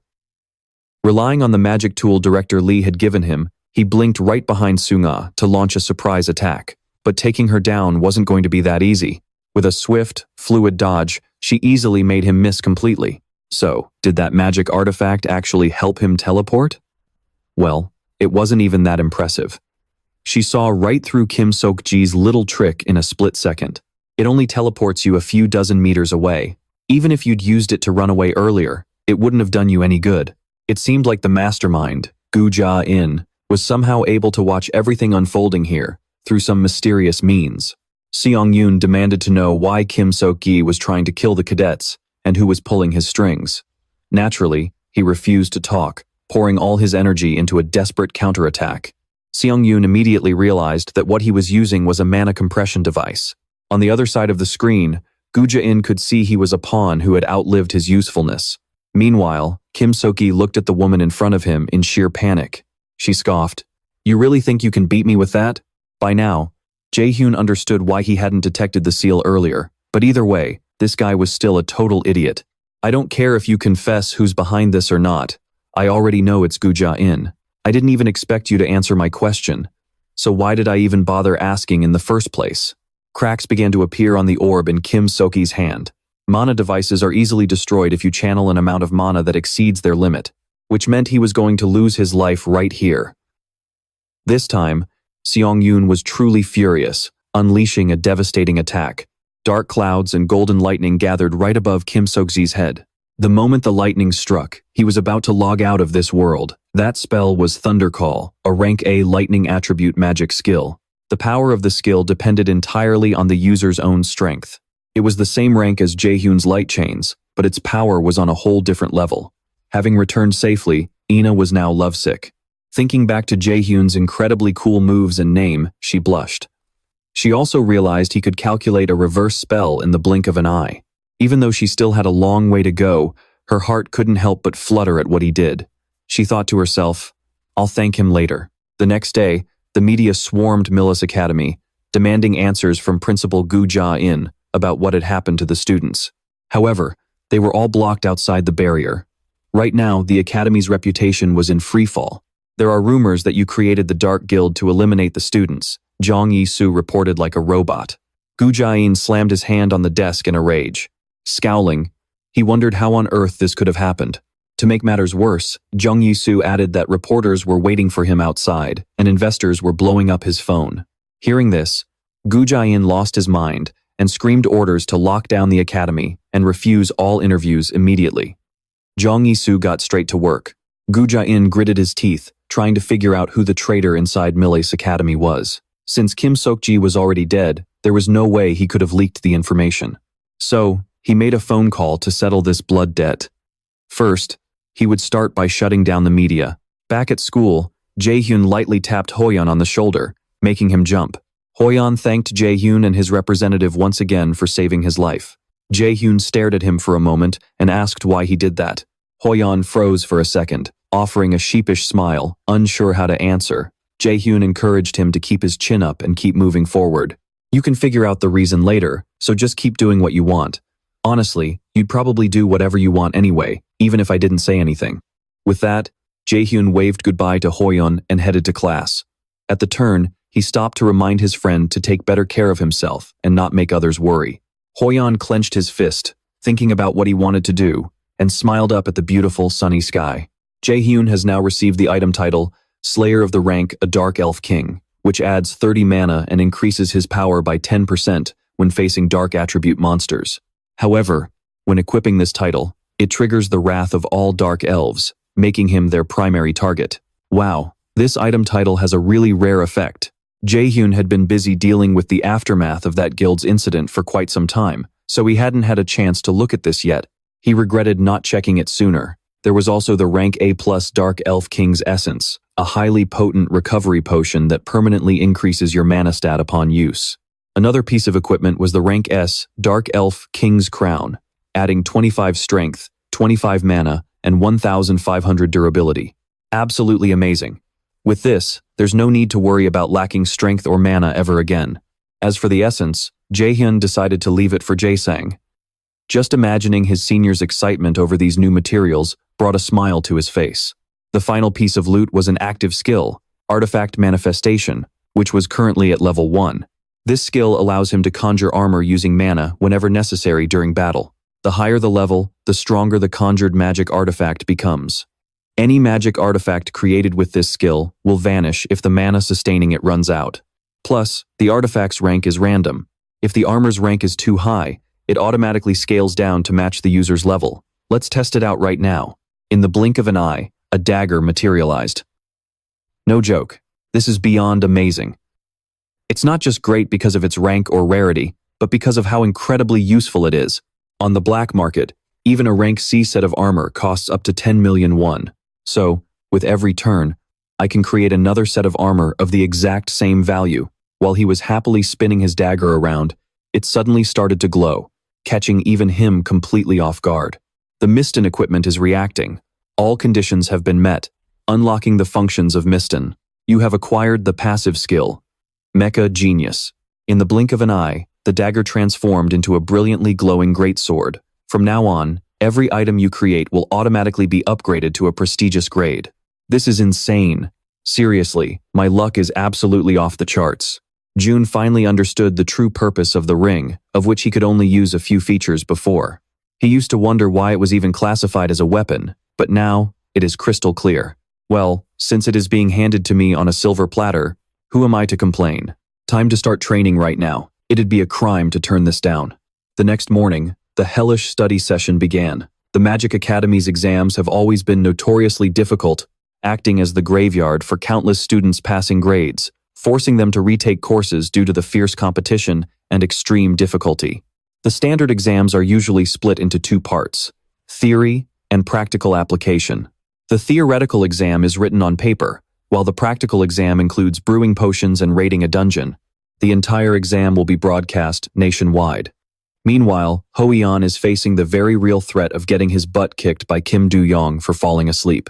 Without even wiping his drool, he scratched his head and apologized to Do-young, explaining that he had fallen asleep right in the middle of writing. Oh, is that so? Do you even realize there are only a few days left before midterms? If you fail this time, you'll be so traumatized by books that reading just one line will make you see stars, Kim Do-young scolded loudly. Ina buried her face deep behind her book, wishing she could just turn invisible. Jae-hyun looked at this and let out a wry smile, feeling utterly hopeless. This dynamic duo of black and white are both unbelievably awful at theory. Jae-hyun was the one who offered to tutor them since their growth would benefit everyone, but he never expected to find himself in this half-dead situation. Yep, they're doomed. Ho-yeon was already on the verge of tears. See you in the remedial class, Ina muttered, looking pale as a ghost. Kim Do-young slammed her ruler onto the desk, going full dark teacher mode. Are you two done talking nonsense? Sit up straight. The next two subjects are wavelength comprehension and structural logic. Jae-hyun stared at the ceiling and sighed. Even smashing his own foot with a rock would be less painful than sitting here. A few days later, students coming out of the exam room were complaining that the test was brutally hard, barely holding back from cursing out the school. But just 2 seconds later, they popped their eyes back in to check out a girl. She was one of the top scorers from the rookie hunt. Ina, Kim Do-young, and Min-han walked by. They were the top scorers of the rookie hunt, leaving the crowd to marvel that birds of a feather really do flock together. Even Hoon was part of this 4 squad. There was no doubt they all aced the test. The crowd couldn't help but feel incredibly envious. Meanwhile, Min-han sighed as he listened to them. Well, I guess being envied is still better than being hated. Du-young asked Ina how her exam went. She instantly looked like her soul had left her body, her face pale, and her eyes rolled back, as she said goodbye to this world. Kim Du-young sighed, acknowledging that the two had clearly tried their best. The problem isn't us. The problem is that Ina and Hoyeon just weren't built for studying in the first place, Minhan said bluntly, sounding totally exhausted. Hearing them whisper, Ina pouted in self-pity and snapped that she could hear everything. Well, if you can hear us, then use that energy to study harder. Of course, while some admired them, there were always those who found them to be an eyesore. A prime example was this guy, who gritted his teeth and swore he would defeat June this time. His friend next to him was completely speechless. This guy was talking big again. Please, just stay away from Jun, or I'll end up having to drag myself out to collect your corpse. But as it turned out, even the two top students had their share of pathetic moments. Seeing Du-young's face blackened by an explosion, Jun burst out laughing. But looking at that pitch-black pot, it was hard to understand why he was so smug. Jae-sang hadn't planned on speaking, but since Jae-hyun kept asking, he could only hesitate. Well, honestly, if you keep going like this, both of you are going to fail this class. You two really have absolutely zero talent for alchemy. Man, that comment did some serious emotional damage. Minhan couldn't help but curse. We've practiced so much, yet we're still terrible. We just need to avoid a failing grade at all costs. Jae-sang scratched his head in complete helplessness. Is there really no way you can help the two of us pass, bro? Jae-sang replied. There is still one way, but you two will have to use a special item. It is a creature known as the moon firefly, which only lives in extremely clean, pristine, unpolluted areas. This creature is so rare that, on average, fewer than 100 of them are sold on the black market each year. If you grind its outer shell into powder, you can maximize the effectiveness of any potion. To save themselves from failing the class, Minhan and Kim Du-young dragged themselves to see Kagon Sunday. The moment she saw them, she narrowed her eyes and asked, "What are you two doing here?" The reason she was so unwelcoming was, of course, because of their extremely tense clash from before. "I have a request for you," June proposed directly. "I am not doing anything for you. Get lost," Sun snapped, immediately dismissing him. "But are you sure about that, sis? Who do you think you are? You only. So you want me to give you some points, huh?" She pouted. "Cash, of course. We can write up a contract. 30 million. Kim Yoo-jung jumped in shock when she heard that. Where the hell would anyone get that much money? Even Kwon So-yul, the younger sister of the Golden Lycoris, grimaced at that ridiculous amount. "Of course I'll do it. You sure changed your mind fast." Kim Yoo-jung never expected it would be this easy to succeed. And so, the chaotic squad of 4 took a trip to Jeollabuk-do, near Mount Deogyu. Yoo-jung couldn't help but marvel at how fresh the air was. "Are you here on vacation?" Jae-hyun couldn't help but tease his friend. Jae-sang laughed helplessly and said, "They're exactly the same," while Se-yoon just sighed. Just an hour ago, they were still in their classroom, planning out the trip. "Well, that sounds good, but even with my search skill, I still need a trace to find anything. Do you have a plan?" "I'm bringing a talented alchemist, so you don't need to worry about that." Se-yoon asked who it was, and Min Jae-hyun glanced toward the door, where Jae-sang was peeking in before stepping fully inside. "Lee Jae-sang? Is he really the talented alchemist you were talking about?" Se-yoon expressed some serious doubt. The reason she knew him and reacted like that was because they had been on the same team during the freshman hunt. But an alchemist? I didn't see that coming. I thought you were hopelessly struggling in the physical combat class. Well, I was pretty clueless back then. The two were so busy talking that they fell behind. Jae-hyun and the others had already walked ahead and had to stop to call them over. Se-yoon complimented Jae-sang, saying he looked much different now and seemed really happy, before quickly jogging ahead. Jae-sang struggled to keep up. Moonlight fireflies were natural monsters commonly found in the real world. There are many theories about how these monsters live in packs and where their habitats are, but most people agree that the mana in the air and ground after the monster outbreak transformed regular creatures and plants into monsters. Because of that, Jae-hyun chose this spot as the ideal place to search for the fireflies. However, Se-yoon also reminded them that those fireflies rarely appear, but Kim Yoo-jung and Jae-hyun put all their faith and hope in Jae-sang. "If you say it's fine, then it's fine." Jae-hyun helplessly muttered. "Well," Jae-sang said he likes bugs. While Yoo-jung was still panicking and confused, Jae-sang suddenly yelled out that he found them. "These are traces of the moonlight fireflies." From here, it was Se-yoon's job. She activated her search skill to track the path and quickly located them. Just as Yoo-jung was about to scream, Jae-sang warned her that if she made too much noise, the moonlight fireflies would fly away. Stopping in front of a pitch-black forest, Yoo-jung expressed her doubts about Seo-yoon's Google Maps, but she was absolutely sure her skill wasn't wrong. There was no way in hell it could be. A pillar of light suddenly shot into the sky, containing millions of moonlight fireflies. This is it, but don't they look way bigger than normal fireflies? Well, they are monsters after all, so of course they're built different. Not only are they fat, but they're also exceptionally fast. Jae-hyun prepared to restrict their movements using his gravity skill. However, the fireflies weren't affected much. They're pretty tough for bugs. Jae-hyun, can you crank up the power? Seo-yoon asked. Jae-hyun didn't have enough proficiency to adjust the skill's output. Jae-sang worried they might lose the fireflies. No, we're catching all of them. We won't let a single one slip away. Right after saying that, Jae-hyun cast a magic net on the spot. The fireflies were easily trapped inside the spatial barrier Jae-hyun created. What are you guys doing? Catch them. Seo-yoon was still stunned by the mana barrier Jae-hyun had created. I knew you were a monster. Jae-sang excitedly rushed in to catch the fireflies. Yoo-jung, on the other hand, hesitated because she hated bugs. But Jae-hyun gave her no room to whine, shoving her right inside. Seo-yoon was the last one to enter with a container, giving Jae-hyun one last glance before stepping in. Once inside, she couldn't stop thinking, is there really any other student in the academy who can create something like this? Even a third-year student could never pull this off. She couldn't help but wonder, where on earth did this absolute monster come from? Hey, don't touch that. Startled, she turned around to find Yoo-jung struggling with the sticky slime of the moonlight fireflies. Jae-sang couldn't stop her in time, so he just stood there laughing. Cut back to Lee Jae-sang's potion-making workshop. Yoo-jung and Jae-hyun's cauldrons were still pitch black, just like their previous attempts, so they needed one final step, pouring in the powdered shell of the moonlight firefly. The potions began to transform, making Ho-yeon and In-na's eyes widen in amazement. I worked really hard on this, Jae-sang smiled proudly. It's being purified now. The purity should be at least. Before he could finish his sentence, his face fell. Both cauldrons had turned a bright, deep red. Min Jae-hyun excitedly remarked, "This is insanely fast. We actually succeeded in such a short amount of time." Ho-yeon and In-na also thought they looked amazing, but Jae-sang could only offer a strained smile. Jae-hyun's had a purity of 51%, while Yoo-jung's was 47%. He had no idea if that was even acceptable. The results came in just a few days later, and of course, they were not good at all. Kim Yoo-jung hung her head so low, her neck almost snapped. Min Jae-hyun's face went dark.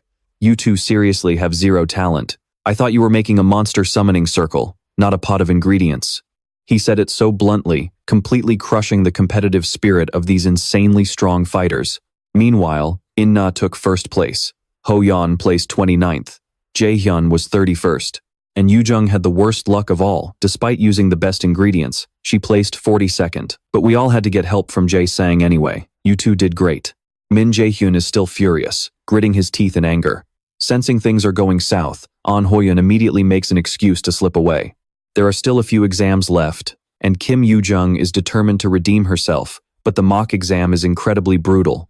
The Rank A simulated dungeon hunt for the freshmen is a cumulative test of everything they have learned so far, which makes it extremely tough. On top of that, there is an extra layer of difficulty. The matchmaking system is based on the students' current score values. Right now, Kim Yoo-jung is valued at 14. She is also thinking carefully to put together a solid team. Students have to form a team of 4 without exceeding a total value of 50. An Ho-yeon is at 17, while Seo-ina is at 15. Jae-hyun never expected his own value to be so high. In his past life, his value was only 6. Back then, he was thrilled to join a good team, but it ended in disaster. There is no denying that this matchmaking system is total garbage. So the top ranks get to choose the lowest ranks? Who gave them that right? While he is lost in thought, a white-haired guy walks up to greet him. Oh, look at that familiar face. It is none other than the guy who mocked Jae-hyun in his past life. In this life, he puts on a friendly front to try and recruit him. Chu Han-sung smiles warmly, while Jae-hyun remains freezing cold, barely saying a word. He suggests teaming up, claiming his score is lower than his actual skills. Since you are at 20, it must be hard to find teammates. Let me help you out. Min Jae-hyun stands up with a smirk. Guys like this are everywhere. just pathetic trash who kiss up to the strong and bully the weak. So he rejects him flat out. Chu Han-sung tries to save face, but Jae-hyun tells him to get lost. I can clear this test on my own. You are of no use to me. You are just too weak. Jae-hyun turns around and immediately partners up with two other classmates right in front of Chu Han-sung. If Chu Han-sung remembers correctly, those two were the ones who abandoned Jae-hyun in the simulated dungeon and fled. Yet here is Jae-hyun, standing there, saying he is worried they might reject him. Chu Han-sung grits his teeth in pure rage at being rejected. He stomps off in anger, silently swearing to make Jae-hyun regret this. Jae-hyun meets up with the two who abandoned him last time at a cafe. They know how pathetic they acted, but Jae-hyun does not plan to team up with them just to fail. The reason Kim Ji-na and Park Seong-woo got such low evaluations compared to their real skills is because they managed to retreat safely from the simulated dungeon. These two are the ones with actual value, not Chu Han-sung. But who is the final member of the team? The person Jae-hyun invited finally arrives, and it is none other than Kim Yoo-jung. She has definitely not forgotten that Kim Ji-na was the one who held her back. Hey, did you seriously call me here just to team up with these two? Meanwhile, Gu-jain is dealing with a flood of bad press about the academy after the news of a student's death was leaked. He is so furious that he starts smashing things. After pouring in a fortune and still failing to shut down the media, his rage is completely understandable. There is only one person who would dare stand against him, the master of the Lotus Guild, Yoo Sung-yoon, and he is absolutely sure she has a hand in this. With no other choice but to swallow his pride and lay low until the public cools down, he will proceed with his original plan as usual. It is all for Northern Europe. Back at the four-way meeting in the cafe, Kim Ji-na and Park Seong-woo cannot even bring themselves to look anyone in the eye. Fine, let us say I can overlook what happened. But did you seriously bring them here because you are actually okay with it? Yoo-jung asks. Look, I know it is hard for both of you, even though Ina and I were the ones who told you to run. But I need you to realize that this is the best option we have. Kim Yoo-jung reluctantly trusts him, but she still has one burning question. What is the real reason you chose them? You could easily get a perfect score all on your own. Jae-hyun has to admit his friend is incredibly sharp. He had two criteria for picking teammates for this exam. First, they must absolutely despise Gu-jain. Second, they must keep quiet about what happened in the dungeon. And Jae-hyun's ultimate target is Gu-jain. I plan to use this event to completely bring him down. That is insane. You are playing a massive game. Jae-hyun really wants to see what kind of connections Gu-jain will pull to wriggle out of this one. Soon enough, the day of the practical exam arrives. Instructor Park Ha-jun is the one in charge of the second part of the test. He is also one of Gu-jain's lackeys, stepping in to replace Kim. This exam is being broadcast live nationwide. This second phase is a golden opportunity for the students to showcase their skills to the world, but it also means they have to perform under the watchful eyes of the entire country. The moment has finally arrived, time to head into battle. Jae-hyun is the leader of Team D. Their squad is teleported to a desolate, wild plain. They need to clear all stages of the dungeon and return with the boss core. The mission for the first floor is to eliminate all monsters in the area and find the stairs leading to the second floor. While Park Seong-woo is still trying to figure things out, Jae-hyun points out that this place is modeled after Muspelheim. Seeing pillars of fire everywhere, Kim Yoo-jung agrees. Jae-hyun tells everyone to scout the dungeon first. We need as much information as possible to prepare for any unexpected situations. Plus, there is an item I need to go grab. Kim Ji-na asks out of curiosity what the item is. We are looking for ice grass, Yoo-jung replies. But staying in this heat for too long will exhaust everyone, not to mention how dangerous the fire here is. Seong-woo remarks that both Yoo-jung and Jae-hyun are incredibly skilled, but Jae-hyun just saw it as the absolute basics. Even though surviving the dungeon is a conqueror's #1 priority, he activated his mana detection skill to find ice herb, and then immediately led his team out. Once they found the ice herb, Ji-hoon told everyone to gather as much as possible and keep it in their inventories. Since he remembered Siwoo saying he aced his alchemy class, Ji-hoon left the potion making to him. The system announced that viewers would be entering the room soon, warning them to watch their language. Drones arrived to record them. Ji-hoon wasn't a big fan of this setup, but it did have its perks. Putting that aside, 4 monsters were approaching them. They were C-rank beasts. Ji-hoon ordered everyone to deploy Formation B, and they immediately got into position. The monsters turned out to be these walking chunks of lava. Paril Gu took the initiative to taunt them. Ji-hoon warned everyone to keep their distance and be careful, because if they touched those lava chunks, they would explode like bombs. Kim Do-young already had a water arrow ready in his hand, but Jae-hyun still hadn't given the order to attack. He just said, "Not yet." Just as the viewers started pouring in and chatting, Jae-hyun shouted, "Now!" Kim Do-young immediately fired his water arrow, taking down one of them. Kim Jina was also busy casting her fire magic. Meanwhile, Minhan was quietly calculating that there was no better place than this to use the ice herb. Standing in front of the camera again, he smiled smugly. "You shouldn't rush the climax too early. You have to wait until things reach their absolute peak to let it explode." So for now, Jae-hyun only resorted to casting an ice rain. As the ice rain crashed down, the chat room went absolutely wild. No one could believe a rookie could be this overpowered.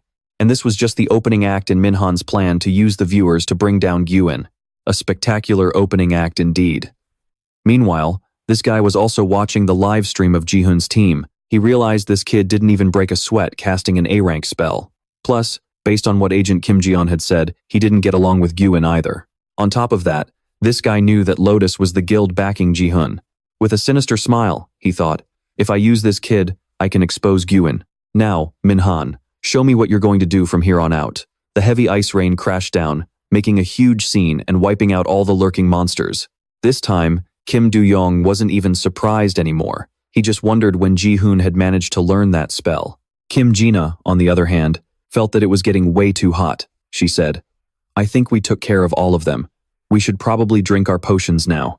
Jae-hyun waved his hand and agreed. Nobody was going to argue with that. It was too hot here, so they needed to find a cooler spot. Parelgu pointed to a cave, saying less energy was leaking from there. Jae-hyun agreed that he was right, so they started setting up their tents. Meanwhile, Gina was using her wand to fire water arrows at those moving chunks of lava. Hoyan was also using his swordsmanship skills to clear out the lava. He wondered, "Is that all of them?" Gina also felt that if this was it, this dungeon was way too easy, she added. "I also think the monsters are weaker than expected. It actually feels easier than the simulator dungeon." Hearing those two talk made the guy behind them absolutely furious. Don't they know they could fail with just one mistake? Meanwhile, Hoyan engaged in close combat with the lava slimes without taking a single scratch. Life really isn't fair. Hoyan also thought they had finished clearing them all out. Gina agreed, saying they needed to pick up the pace. The other two guys in the team looked at each other in panic, thinking that if even those two were saying that, then Minhan must be an absolute monster. Jae-hyun's team had finished setting up their tents and were brewing the medicine. Saiwoo estimated, "I think it'll take about 1 hour for the potion to be ready." Parelgu stared at the pot, while Jae-hyun thought that was fine and plenty of time. "I'll try to finish it as fast as possible," Siwoo said with a smile. Kim Do-young threw his head back, complaining about the heat and muttering that this dungeon really was modeled after Muspelheim. Jae-hyun took the opportunity to tease his friend. Their bickering made Kim Jina laugh, commenting on how close they were. Kim Do-young felt like pulling his friend's hair out, annoyed that he was trying to act like they weren't even close. Thinking back, she realized that what happened in the simulator dungeon wasn't really their fault, but her fear had completely taken over, clouding her judgment. "Hey guys, I want to discuss our next plan." Right at that moment, Jae-hyun spoke up to pitch his next scheme. Once he finished explaining, Do-young had some doubts about the plan's feasibility, but Jae-hyun was highly confident in their success rate. With the clock striking 12:04, it was the perfect time to stir up some trouble. The moment Minhan turned his back, he began casting his magic. The connection to the Mongtae Plains is unstable. Voice restrictions have been lifted. The livestream chat room instantly went into total chaos. Everyone was excitedly guessing whether Jae-hyun had already started the hunt. They wondered why there were only 2 of them, and where the other 2 had gone. "My team members are all doing fine, so don't worry," Jae-hyun said, smiling at the viewers. They were also surprised to hear his voice, and only his voice. This reaction was exactly what he had anticipated, so he didn't hesitate to explain. "I tampered with the structure of the Mongtae Plains just a little bit. It's great to meet you all. I'll be starting the real stream now." On the other side of the screen, Gyun was also watching Jae-hyun. While back here, Jae-hyun was still talking non-stop. "What's the point of this stream if you guys can't even hear my voice, right?" Park's face turned pale as he asked Gu Ja-in if he was really okay. The chairman waved it off, claiming he was fine and only had a slight headache. But the area between his brows had already turned pitch black. This should have been impossible, because the virtual planes were created by countless mages. He and the Academy's instructor mages had built it themselves. It was hard to fathom how Min Jae-hyun had managed to interfere with it. Chairman Gu, I think we need to punish Min Jae-hyun, HUNTS suggested. This was exactly what Gu Ja-in wanted to do, but he couldn't, because there wasn't a single rule covering a situation like this. He could only force a helpless, awkward smile. After all, who would have thought a mere cadet could alter the structure of the virtual planes, which had been designed by numerous high-level academy mages? Still, Gu Ja-in tried to calm himself down. Academy cadets were strictly forbidden from leaking sensitive information to the public. Breaking this rule meant immediate expulsion. The moment the kid signed that pledge, his hands were tied. But while he was still riding high on his confidence, Jae-hyun called him out directly. Chairman Gu Ja-in? Oh, right. A lot of you are curious about him, aren't you? Well, you all know what happened. The same thing went down with the association during that accident. See? There are so many things being swept under the rug. Gu Ja-in froze on the spot. Am I worried about getting expelled? You really don't have to worry about that. Should I tell you who the chairman cherishes the most? He only cares about the strong who are still breathing. Power and strength, that is the law at Miles Academy. Now, do you guys really think Chairman Gu Ja-in would expel me? This blatant provocation drove Gu Ja-in absolutely insane. He finally realized that Min Jae-hyun had been planning this from the very beginning. He could only blame himself for noticing too late. Instructor Park Ha-jun, the moment this test is over, expel Min Jae-hyun immediately. And as soon as the media coverage dies down, hire at least 2 veteran A-rank hunters. We are going to eliminate Min Jae-hyun. The old man was determined to make Jae-hyun pay a heavy price. If he expels me despite my amazing grades, then he's going back on his word. Would he really do something like that? The online community erupted in excitement, eagerly discussing the drama surrounding the notorious chairman, Gu Ja-in. This was exactly the outcome Min Jae-hyun wanted. Now that the media had turned against him, he couldn't wait to see how the chairman would try to cover it up this time. Flashing back to a moment earlier inside Team D's tent, I'm going to modify the formula of the subspace. We have to make sure the viewers can hear us. Yu Jung stared blankly, completely lost. The first step of the plan is to drag Gu Ja-in down in front of the public. We can get the viewers on our side by giving them exactly what they want, Jae-hyun explained. But Yu Jung wasn't sure if this was a good idea, fearing the chairman might retaliate and put them in danger. Jae-hyun reassured her not to worry, since they had the viewers backing them up. Besides, there was no rule explicitly forbidding them from tampering with the formula. And now, it's time to start the real dungeon raid stream. This is a special event we've prepared just for you. So please, sit back and enjoy. Someone in the chat praised Jae-hyun's hosting skills, saying he sounded just like a professional streamer. Even so, Yu Jung still felt a bit intimidated by the audience. Her words were overheard by the viewers, sparking another wave of lively comments in the chat. Kim Yu Jung pouted, complaining that she was fragile and found this whole thing exhausting. Jae-hyun encouraged her to hang in there for the sake of the plan. Yu Jung knew that, but some hurdles were just too hard to overcome. Jae-hyun understood exactly how she felt. He had wanted to end his own life countless times because of online haters in the past. But things were different now, and they had more important things to focus on. The two of them approached a lava waterfall. Jae-hyun told the audience that he would show them the hidden area of the subspace right here. They wasted no time getting to work. Kim Yu Jung activated her thief and gale skills, while Jae-hyun utilized gravity.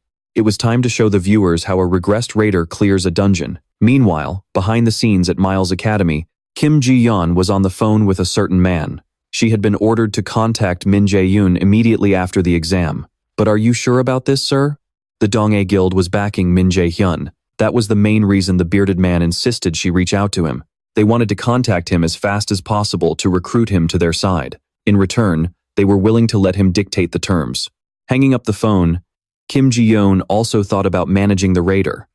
Having Jae-hyun on their side would definitely bring long-term benefits. But the problem was that Gu Ja-in was also after him. She needed to observe the situation carefully before making her move. Back in the dungeon, Jae-hyun wrapped his arm around Kim Yu Jung's waist and said, "Let's go," before soaring through the air like a bird, a scene that should have been straight out of a romance novel. It ended up looking more like a wrestling match, which the viewers absolutely loved. As Jae-hyun stood firmly in midair, Yu Jung couldn't hide her excitement. Jae-hyun told her to hold on tight and start chanting her spell, warning her not to make any mistakes with the timing. Yu Jung replied, "Got it. Just don't let go of me, okay? If you drop me, I'm a goner." With that, Jae-hyun tucked Kim Yoo-jung under his arm and leaped swiftly upward. In his mind, he felt immense respect for the person who had originally discovered the hidden area here.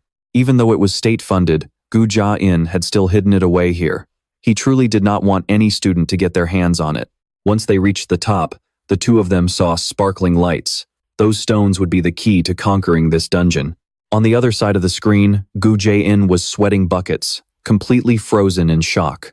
The viewers in the chat room were incredibly excited, wondering how Jae-hyun could know the locations of the footholds when they were completely invisible. Did Gu Jae-in really make this so his students could discover it on their own? Read one totally sarcastic comment.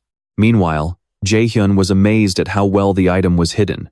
Even though he already knew where everything in the dungeon was, he still had to act surprised.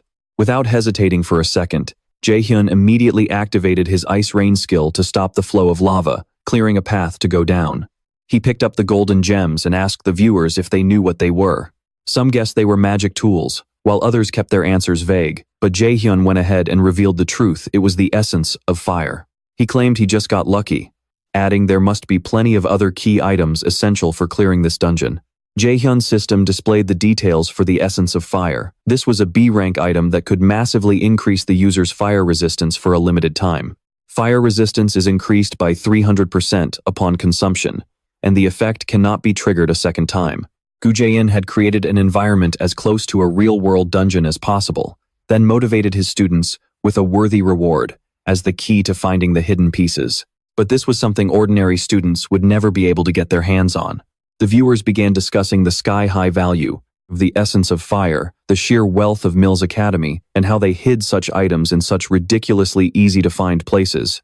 Time to get moving. Jae-hyun had no intention of stopping his exploration after finding just one. I'd love to see the look on Gu Jae-in's face right now.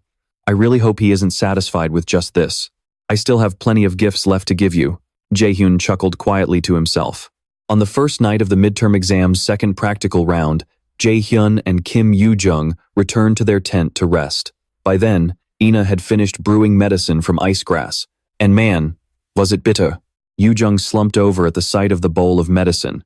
Jae-hyun warned her, I know it tastes awful, but you have to drink it. It's going to make clearing this dungeon a lot easier. How could Kim Yoo-jung not understand that? The problem was, this devilish medicine was practically impossible to swallow. Seo Ina tried to encourage her, saying that anything good for your body is bound to taste bitter. Kim Yoo-jung stared at the medicine, grit her teeth, and downed it in one gulp before completely collapsing. Are you trying to poison her, or what? Jae-hyun looked at Seo Ina suspiciously. No way. Either way, they were about to finish the first floor. Now, they just needed to find a way down to the second floor and speed up their preparations. Meanwhile, in the academy's control room, the instructors were working tirelessly. How's the situation looking, Instructor Park Ha-jun? Kim Ji-yeon walked in to ask for an update. Park Ha-jun snapped back, asking why she was even here when he was the one in charge. Did she really not trust him to do his job? Kim Ji-yeon shrugged and answered bluntly. That's exactly right, leaving Ha-jun scowling like he just swallowed a lemon. Kim Ji-yeon silently cursed him for being such an idiot. Once Kim So-hee was removed, all administrative control over the second practical round should have fallen into her hands.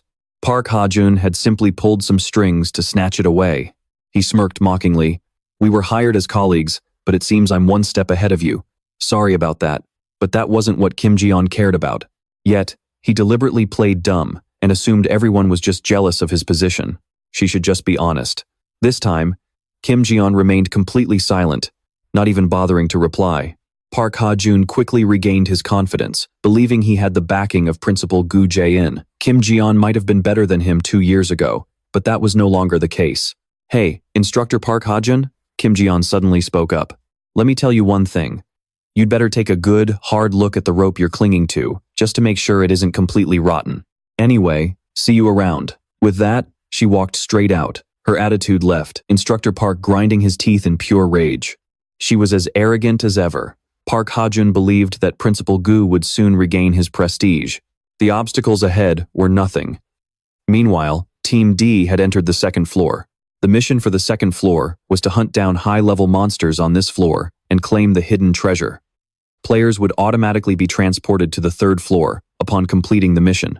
Meanwhile, in another realm, This white-haired guy was asking Odin if he still looked like someone from a lower dimension now. He said one thing, but Odin saw right through him. Are you talking about that powerful enemy? Wow. You really are boring. Whitehair thought Odin was being too impatient. Since the other guy was just a mortal, it wouldn't take them long to eliminate that obstacle. But what comes next? Would he be stuck on the Bifrost Bridge acting as a gatekeeper all over again? I will handle that powerful enemy myself, so you don't have to worry about a thing. After all, you are nothing but a seed born from pure evil. Baekdeongi couldn't help but sigh at how incredibly foolish both gods and humans really are. That's right, nothing is going to change, and it never will. I'll show you that's absolutely true soon enough. Meanwhile, Dong-hoon makes his way up to the second floor. Kim Jina complains that this place is even hotter than the first floor, making her wonder what on earth is waiting for them here. Ki So-yul also finds the quest in this place to be a huge pain. Although Dong-hoon knows the way like the back of his hand, he still hesitates. 1 hour ago, the team managed to find the stairs leading up to the second floor, inside a blocked-off stone cave. I never expected there'd be stairs leading to the second floor in a place like this. Kim Jina sighs as they walk, wondering why there isn't an obvious path. After all, the way back down is already buried deep under the sand.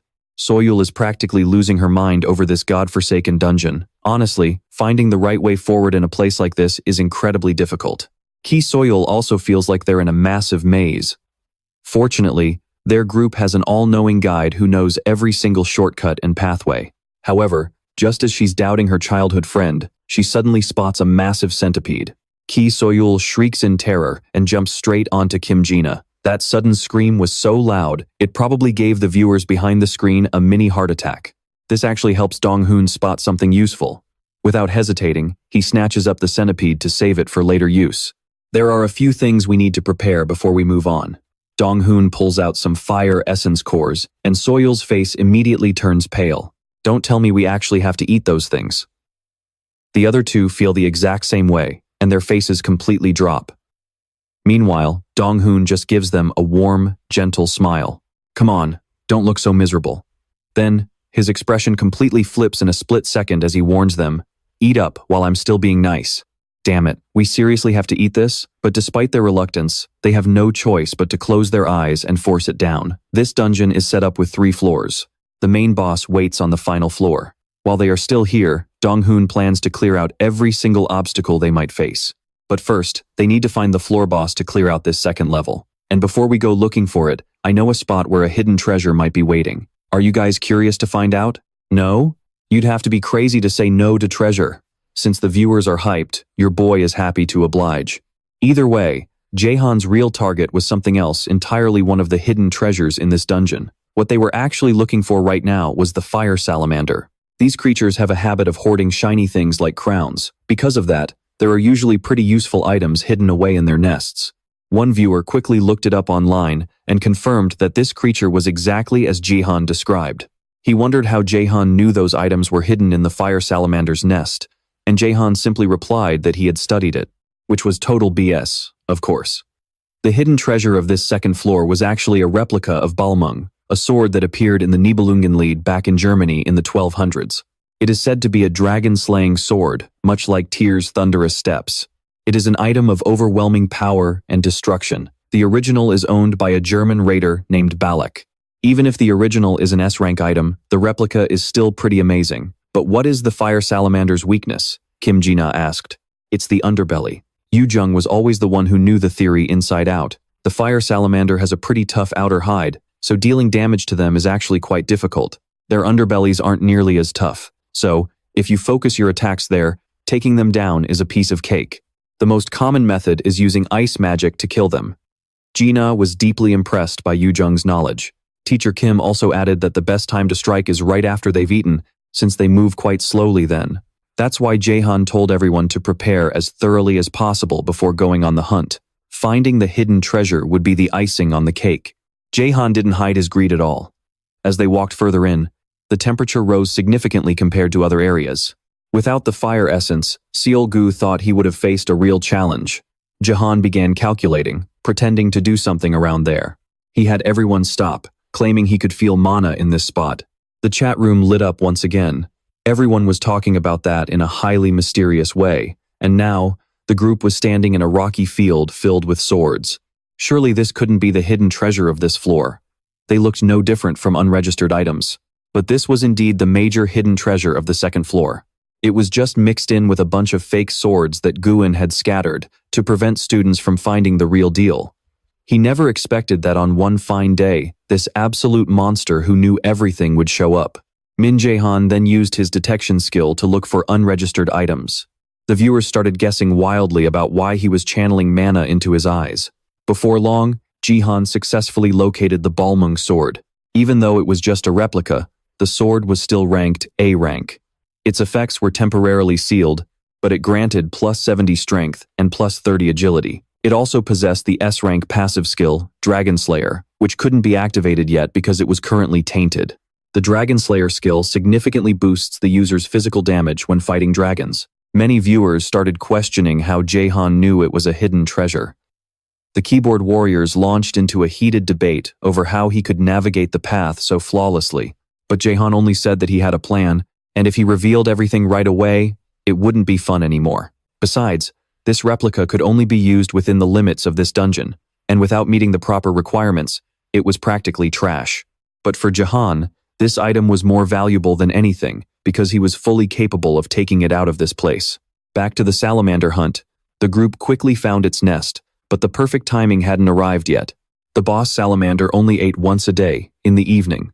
Yu Jung worried that delaying would make them easy to spot, since the fire salamander's sense of smell was highly sensitive and they might be attacked first if they kept standing nearby. And that was the exact reason they had to catch that centipede earlier. Seeing Jae-hyun about to leave, Yu Jung immediately pulled him back, saying, "You're the most important person here." Kim Yu Jung was practically moved to tears.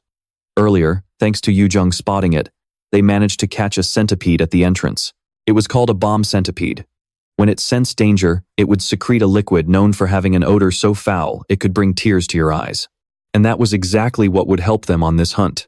Seol-gu and Jina were assigned to hide behind a rock, while Yu Jung was the one to lure the boss fire salamander. "You promised, okay?" Before sacrificing herself, she turned back to look at Jae-hyun with a dark expression. "Of course. Who do you think I am?" The guy gave a highly reassuring smile, but deep down, he knew he was screwed. The thing was, before setting up the formation, Jae-hyun had assigned her a task. Upon hearing it, her face turned as white as snow. She cried a river, repeatedly said she hated bugs, and refused to touch the centipedes. Min Jae-hyun leaned in close to her ear and whispered, "I have an item that Master Ryu Seo-eun really likes. Once we're done with this, I'll give it to you." Kim Yu Jung's serious face returned in an instant. But the truth was, he only planned to hand her some random item, and if she found out, she would definitely end him right then and there. So he probably needed to prepare something that actually looked decent. But first, he had to take care of the business at hand. The viewers were seriously worried about whether this plan would actually work. When it comes to pulling off this plan, don't worry about a single thing. We have a mage right here who specializes in wind magic. That's right, it's Kim Yu Jung right here. She slams her staff onto the ground and begins directing her magic, releasing a gust of emerald green wind. The viewers are starting to panic. What on earth is she trying to do by manipulating the scent and redirecting it toward the nest? Some are saying that kind of stunt is only possible for someone with incredibly precise mana control. Others are amazed by the impressive display, but they can't help but feel a little sorry for the monsters having to deal with such a devious trick. Basically, humans are just full of dirty tricks. Back to our unfortunate salamander. After breathing in the scent of the zest bomb, its eyes start tearing up. The first step is a success, and the miserable salamander is crying its eyes out, roaring and trashing everything in sight. Does everyone remember the plan? Seo-ina and Jina nod in unison. Their job is to wait there and move the second Jae-hyun gives the word. Without a moment's hesitation, Jae-hyun hurls a Tier 2 ice spear straight at the beast. Choking on its own tears, the beast breathes out a stream of fire. Jae-hyun was waiting for this exact moment. As it spews flames, he hurls the sword he just picked up, driving it cleanly right into its stomach. The poor creature is utterly clueless, standing there dazed as tears keep streaming down its face. Kim Yu Jung is cheering so loudly that even the audience is left baffled by her reaction. Did Jae-hyun change careers to host a lizard meat mukbang? Aside from crying, the salamander isn't doing much else. But hey, this is just the beginning, so sit tight and keep watching. Jae-hyun flashes a mysterious smile at the viewers. Meanwhile, someone else is watching with their jaw practically on the floor. Gu-min can't believe a rookie student would know about this trick, especially when he purposely left it out of the curriculum. The flame salamander king thrashes around before spewing an even massive stream of fire. On Jae-hyun's command, Seo, Ina, and Jina charge forward with their shields to block the blast. The sword that was thrust into its stomach is spat back out, glowing with a brilliant shine. The viewers are completely losing it. The corruption has been purified. The seal on his passive skill, murderous intent, is finally unlocked. The chat immediately explodes with excitement. This is exactly what Jae-hyun expected. He explains that inside the core of a salamander lies the power of purification, which can be used to cleanse corrupted items. However, the flames of purification only work while the monster is still alive, making it extremely difficult to pull off. But with the ability to materialize magical artifacts, a trick like this is actually a walk in the park. Jae-hyun makes the viewers feel like they aren't watching a rookie's live stream at all, but rather a seasoned senior's stream. Seeing him hold a sword, everyone starts wondering if he's planning to build a magic warrior class. Jae-hyun instantly activates 3 skills at once: haste, agile movement, and gale, chasing down the lizard as it tries to escape. With one decisive strike, he cleaves off one of its legs. The moment he lands, Jae-hyun triggers his ice field skill, generating sharp spikes that thrust upward from below, forcing the beast to expose its belly. Seizing the opportunity, he leaps forward with his sword, thrusting it straight down into its stomach. With the hunt finally over, the viewers are collectively thanking God, even the ones who aren't religious. Some feel that being a magic warrior isn't just his class build, it's his true nature. Meanwhile, Seol Anhan is munching on snacks while posting about the true identity of the rookie, Jae-hyun. Her long, detailed post draws in tons of viewers. President Yu reads the post as well and chuckles. "So this is why you made that proposal to me? You're a crafty one, aren't you?" Well, it wouldn't be Jae-hyun if he didn't have a few tricks up his sleeve. An hour before entering the dungeon, he had told her about something interesting that would happen during the midterm exams livestream. But Seung-ah pointed out that involving the guild carried too much risk. So, he asked her to just sit back and watch how his plan unfolded. Once she felt it was worth getting involved, she could make her move. And just as he and Seol Anhan calculated, the president didn't disappoint. "Contact the reporters. Right now, I think Gu-min's ship is about to sink." Exactly as Jae-hyun planned, the views on Seol Anhan's post are skyrocketing faster than weight gain after a New Year's feast. She still doesn't get why Jae-hyun made her do this stunt. In truth, he had approached her for a favor before the second round of the exam began. Being left in the dark only makes Anhan even more curious. But hey, reading comments, praising her looks is pretty fun. Time to grab some more snacks and keep watching. Back in the dungeon, Jae-hyun has found an overpowering ring, a B-grade item that can potentially reach A-grade. For a brief moment, it can amplify mana to boost magic. The wearer will learn the overload skill. However, its level is still low due to the missing overpowering stones, and the overload stats are unstable because the item is incomplete. Overload is an A-grade skill that amplifies mana to boost magic power by 1.5 times for 5 minutes. The user cannot use mana for 5 minutes after using the skill because the overpowering stone is missing. This is the item the Academy put up as the prize for the midterm exam. Even though it's incomplete without the overpowering stone, it's still a pretty sweet piece of gear. Jae-hyun wanted everyone to play rock, paper, scissors to decide who got it, but they all agreed to just hand it over to him. Well, in that case, he isn't going to play polite. After grabbing their rewards, the team moves on to the next floor. On the 3rd floor, the protective barrier will drop in 1 minute, and the boss battle will begin. The students are told to get ready. Yoo-jung taps on the barrier, muttering that it feels like thin glass that could shatter at any second. But the moment the monster on the other side throws a single punch, she immediately freaks out and backs away. Seo and Ina are just as terrified. Yoo-jung is so scared she trips and falls right onto her butt. This thing is way too massive. Jae-hyun, completely oblivious, asks what's wrong with her, leaving a flustered Yoo-jung to awkwardly lie and say the barrier is super strong. Ina asks Jae-hyun if he has a plan, and he instantly replies, "Nope, we don't need a plan because I'm taking this thing on by myself." And just like that, the lava golem boss is unleashed.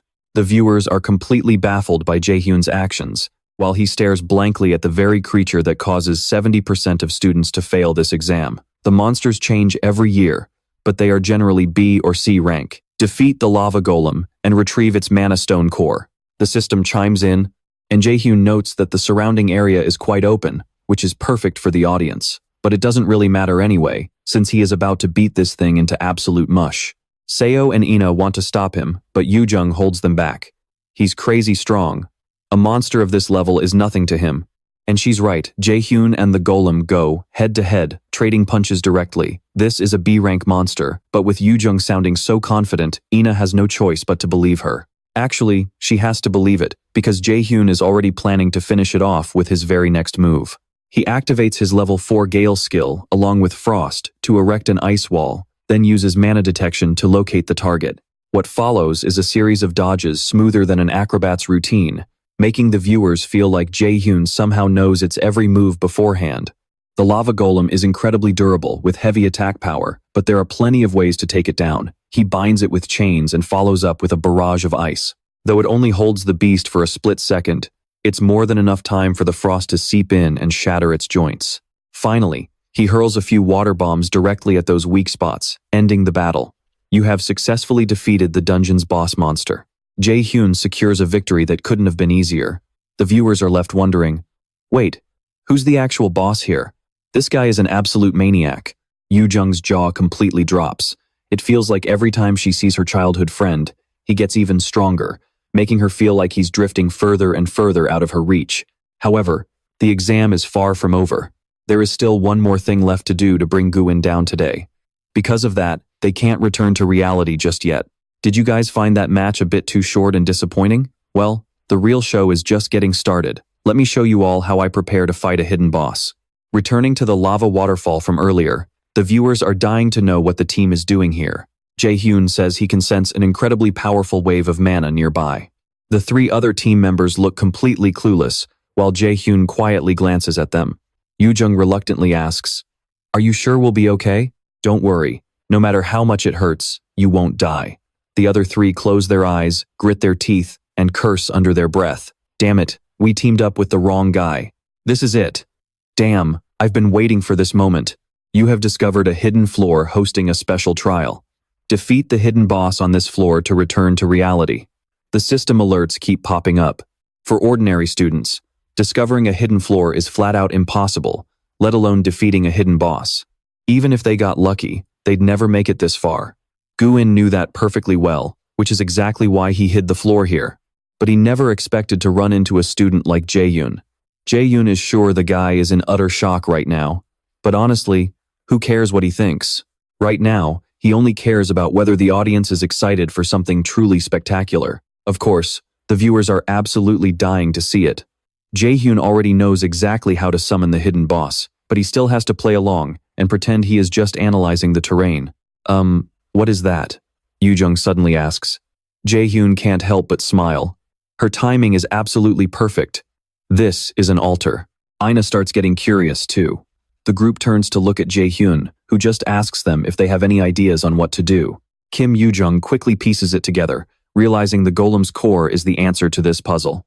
Jae-hyun then places it onto the altar. The magic circle immediately activates. Get back! Jae-hyun quickly warns the others.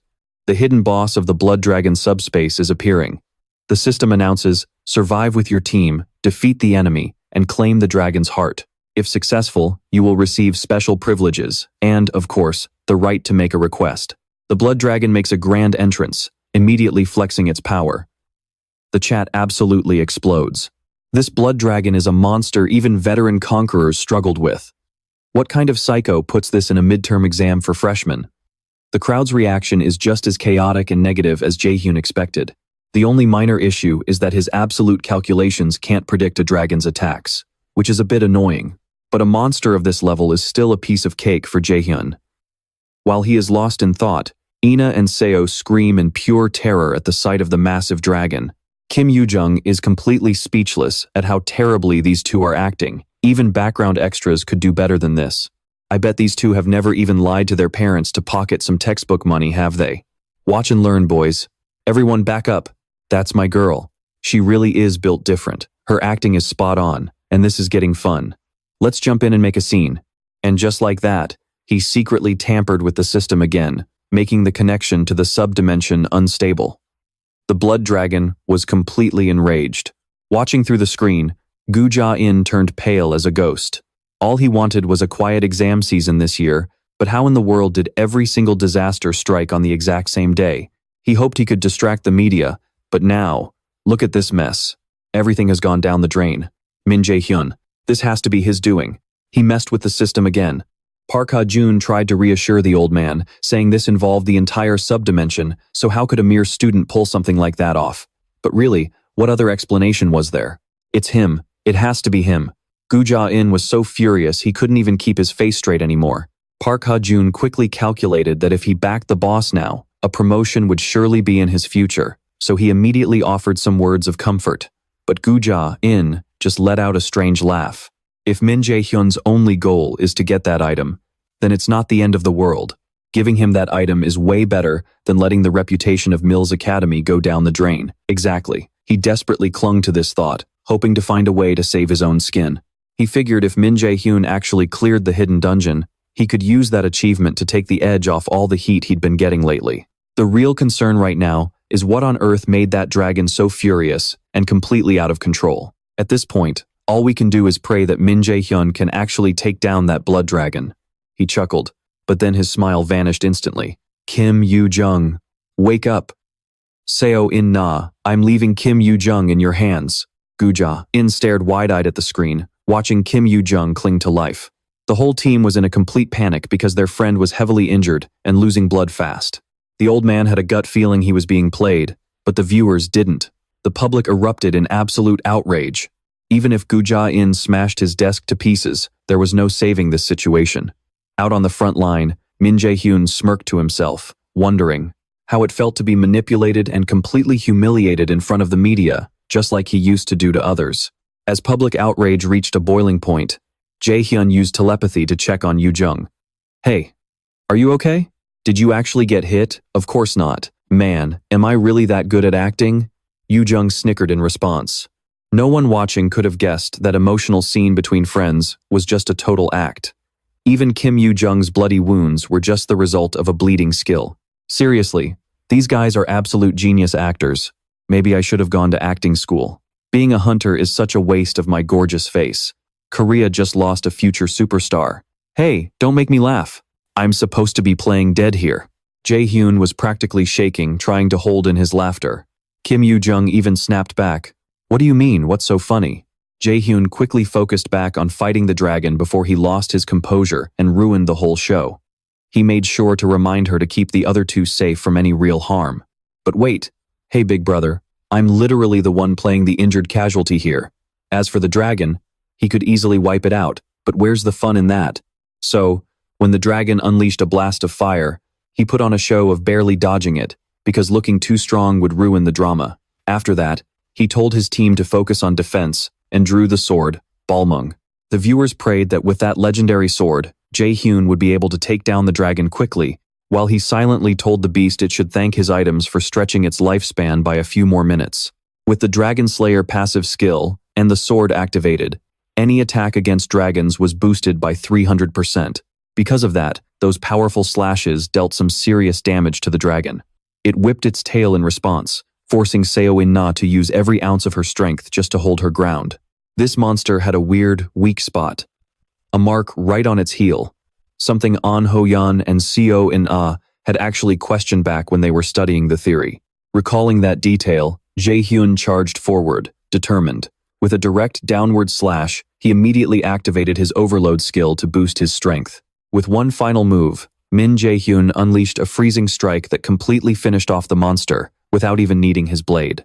The power of this attack was absolutely massive, and with him putting extra juice into it, the entire cave was frozen solid. The viewers instantly started debating whether that was an A rank or an S rank skill. But at the end of the day, the fight was over. As he put on a show of being exhausted from the attack, Min Jae-hyun smirked to himself, hoping Gu Ja-in would absolutely love this little gift. His temporary relief was short-lived, as disaster struck immediately after. Gu Ja-in screamed at the top of his lungs into the phone, desperately trying to explain things to his partners, but all of them shut him down, telling him that his chances were completely gone, and they were cutting ties with him once and for all. Not a single soul believed him. Park Ha-jun couldn't block the media or the reporters either, because someone had already beat them to the punch. In a fit of blind rage, Gu Ja-in slammed Park Ha-jun right into the wall. He knew Jae-hyun had someone powerful backing him, but it was too late. His chance to turn things around was completely gone. The Lotus Guild had already leaked the documents. And just when he was wondering about Min Jae-hyun's backer, they arrived. The files had been personally sent over by their representative, Yoo Seung-yoon. What they brought was the official paperwork detailing the disciplinary actions against Mill Academy and the warrant for Gu Ja-in's arrest. To put it simply, the students were pushed to the very brink of danger. The mastermind, Gu Ja-in, pulled the strings and took direct action, even bribing high-ranking politicians for his own personal gain. An emergency arrest warrant was issued immediately, gaining full backing from the other guilds. Because of this, the management of the National Raider Association approved the document, making any attempt to revoke the arrest warrant completely void. With the dust finally settling, Gu Ja-in was arrested on the spot. Meanwhile, Jae-hyun and his crew were completely swarmed by reporters eager for an interview about the recent incident. Due to the Academy's non-disclosure agreement, I can't say much. However, this is already the third time. I don't want to see any more students or any of my friends lose their lives. He didn't say much, but every single word delivered a devastating blow. That's all I have to say.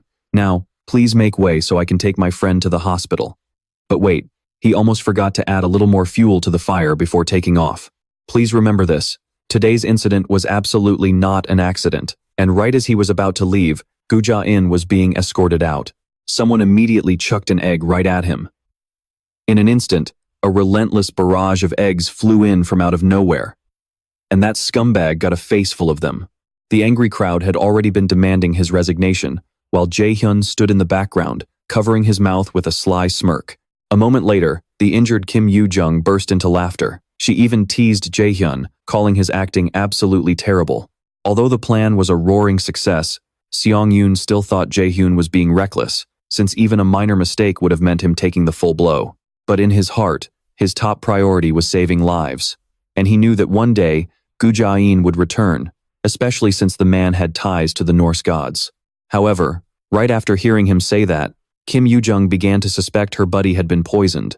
Watching the two of them bicker, Seong-yoon realized that deep down, this young man was still just a kid. Even so, she had to break the news that a press conference would be held in 3 days. That would be the place where they would finally finish off Gu Ja-in. Meanwhile, at the National Raider Bureau headquarters, the manager was absolutely thrilled. Kim Ji-yeon would also be returning to the bureau soon if everything went smoothly. He had already known about Gu Ja-in's arrest beforehand and was fully prepared. 3 days later, the Manhwa Guild officially held their press conference. Today, Jae-hyun was dressed in a sharp suit, with his hair slicked back, looking incredibly handsome but radiating a cold, detached aura. Guildmaster Yu saw him loitering around and thought he was nervous, but it turned out he just hated crowded places. At this point, Mirius Academy was basically in the palm of his hand. Furthermore, because Jae-hyun was collaborating with the Raider Bureau, no one would be able to stand in his way anymore. The time had come, and it was finally time to put an end to all of this. Today's press conference was hosted by Yoo Seong-yoon, manager Song Ji-sok, and Min Jae-hyun. All the reporters stared at Jae-hyun, their eyes practically burning with the desire to grab a sensational headline. The first reporter kicked off with a question, asking if Gu Ja-in had intentionally tried to murder the students and used an accident as a cover-up. Seong-yoon confirmed it, stating they had gathered complete proof of his crimes by manipulating Jong Isu to retrieve the documents needed for their plan. What's more, this wasn't his first time breaking the law. He had pulled similar stunts multiple times. On top of that, a massive amount of funding had been funneled into Mirius Academy. There were still many other suspicious matters that hadn't been fully uncovered yet, and they were still actively being investigated. Just like that, the dark truth was brought to light. Toward the end of the press conference, someone asked Jae-hyun if he was Seong-yoon's student. Exactly, Min Jae-hyun readily admitted. The only reason I was able to reach this level today is thanks to her guidance. When someone asked if he had been hiding his talents all along, Jae-hyun explained that he simply didn't want to draw attention to himself. Another reporter wanted to know when they had signed the contract, to which Jae-hyun replied it was only a few months ago, calling himself incredibly lucky. Personal questions started piling on rapidly. Jae-hyun paused for a moment, not wanting to get swept up in their pace. Seong-yoon quickly stepped in to save him from the pressure. A few days later was the inauguration ceremony for the temporary principal. the four troublemakers finally had a chance to gather, expressing relief that everyone was safe and sound. Although Gujayan's scandal wasn't completely over, the Manhwa Guild and the Raider Bureau were both lending their support, so there was nothing to worry about. Both Ho-yeon and Ina felt that they were still too weak and wanted to become stronger. Kim Yoo-jung shared the exact same sentiment. Jae-hyun agreed that their mindset was correct, but since this was ultimately his own battle, it was best not to let them get dragged in too deep. He himself needed to grow much stronger if he wanted to stand a chance against the Norse gods. Right then, the stage lights flashed on, and a familiar figure stepped onto the stage, leaving Kim Yoo-jung completely dumbfounded. Professor Kim Ji-yeon was the new principal. This wasn't a shock to Jae-hyun at all, since he and Guildmaster Yu had already worked everything out with the management beforehand. Because of that, he had already gotten his shock out of the way. If Yonhwa were to take over, it would stir up too much controversy, so having the Raider Bureau handle it made things much easier. Since the other professors had all been expelled, Kim Ji-yeon was the obvious choice to take the seat, and above all, she was trustworthy. Kim Ji-yeon officially greeted the students in her new role. And now, Min Jae-hyun found himself dragged along to karaoke with his friends. He thought he would finally get some well-deserved rest, but somehow, he ended up stuck in this godforsaken place. But there was no helping it. He was the one who had blabbed and promised his troublemaking friends they would go singing once the exams were over. So when Kim Yoo-jung led the charge to collect on his promise, there was no way he could wiggle out of it. Ho-yeon had even enthusiastically booked the fanciest room in the area, and that is how we ended up right here. Next up was Jae-hyun's turn to show off. Too bad his singing was pure poison. It completely froze his friends in shock, and even outsiders were about to call the cops thinking it was a terrorist attack. Well, at least it proved he's still human, and nobody's perfect. Even the karaoke machine must have struggled big time just to give him a score of 10. And he probably had to push through with everything he had just to finish the song. The ultimate lesson here? Never invite this guy to karaoke again. Or if you do, absolutely do not let him touch the mic. Next up was Ina's turn, but when he handed her the mic, a tiny accidental touch with her crush made her drop it completely. Luckily, Jae-hyun had lightning-fast reflexes and caught it just in time. Jae-hyun asked if she was okay, since he had never seen her this clumsy before, carefully holding out his hand to give her the mic. Ina shyly thanked him, saying, "I'm so embarrassed, so don't expect too much from me, but I'll definitely sing better than Ho-yeon, so don't worry." Jae-hyun thought to himself that her confidence was good enough, and no matter how well Ina sang, he would cheer her on. But to everyone's absolute shock, she turned out to be amazing, so good that it blew everyone away. Meanwhile, Heimdall had arrived at his destination. Spotting a black cat on top of a high-rise building, he turned his head for just a second, and it was gone. He continued on his way. Once he reached a secluded spot, he called out for the stalker to show themselves, saying there was no point in hiding when he already knew they were there. Hela showed up immediately, claiming she wasn't tailing him but just stopped by to say hello. This time, you Norse god rebels actually pulled off something big, didn't you? Heimdall let out a soft chuckle. It's nothing compared to the realm of Odin and the Norse gods. But Hela's response was far from humble. Are you still putting your useless hope in him? Believing that the great enemy of prophecy will show up and free you all like some hero? Heimdall began to mock her. Believe what you want, but keep your nose out of other people's business. He scoffed at the absurd idea of a mere mortal taking down all the Norse gods and demanded that Hela step aside. Naturally, she refused to budge. Are you trying to ignore me? Besides, you can't even use your full power here, so I'm the one with the upper hand. Heimdall warned her that if she wanted to take his life, she'd better be prepared for a double suicide. But she had no intention of doing that. My job is just to buy some time. Back at the karaoke room, "Oh my god, I had no idea your voice was this incredible," Kim Yoo-jung exclaimed with wide eyes. Ho-yeon even thought she was a professional singer. Ina, have you ever taken vocal lessons before? Jae-hyun couldn't hide his curiosity either. When Ina mentioned she had never studied music, everyone was completely blown away. Is it really not that bad? Ina asked, looking lost. Are you kidding? If that was bad, we'd walk on our hands. The other three chorused in unison. With that, Kim Yoo-jung took the lead and rushed up to pick another song for Ina to sing. Ho-yeon jumped in next, catching Ina off guard before she blushed red from all the enthusiastic support. This was only the second time in her entire life that she had ever sung for anyone else. Watching his close friends fool around and have fun, Jae-hyun realized these were rare moments of peace in his life, and taking some time to just relax and enjoy this feeling wasn't bad at all. The next day, Jae-hyun returned home and gave his mother a gift. She was both surprised and delighted, deeply curious about what was inside. It was a bank book. "Yes, Mom, it's my allowance money." Looking at the balance in the book, Jae-hyun's mother realized while other kids his age were busy partying and having fun, her boy was completely different. "Jae-hyun, did you earn all this money yourself?" "Yes, Mom, I'm giving it all to you." Finally, Jae-hyun was able to say what he had been holding back for so long. He just wanted to hug his mother tight and tell her that her son had finally made it. In his past life, Jae-hyun had been too busy to care for her. But he had changed so many things after regressing. His main goal now was to protect his family and friends, while also destroying Odin to end all of this misery once and for all. He would never let that old bastard tear away everything he loved. "From now on, you don't have to worry about money anymore, Mom." She was so moved that she threw her arms around Jae-hyun. "You must have gone through so much pain, haven't you? I know everything." Hearing his mother's comforting words, Jae-hyun couldn't hold back his tears. Right at that moment, someone knocked on the door. Jae-hyun quickly wiped his tears and went to check. To his utter shock, Ina was standing right there, with Kim Yoo-jung grinning triumphantly behind her, proud that she had successfully pranked her friend for the first time. "What are you two doing here?" "Oh, my family is throwing a barbecue party, so we wanted to invite you over."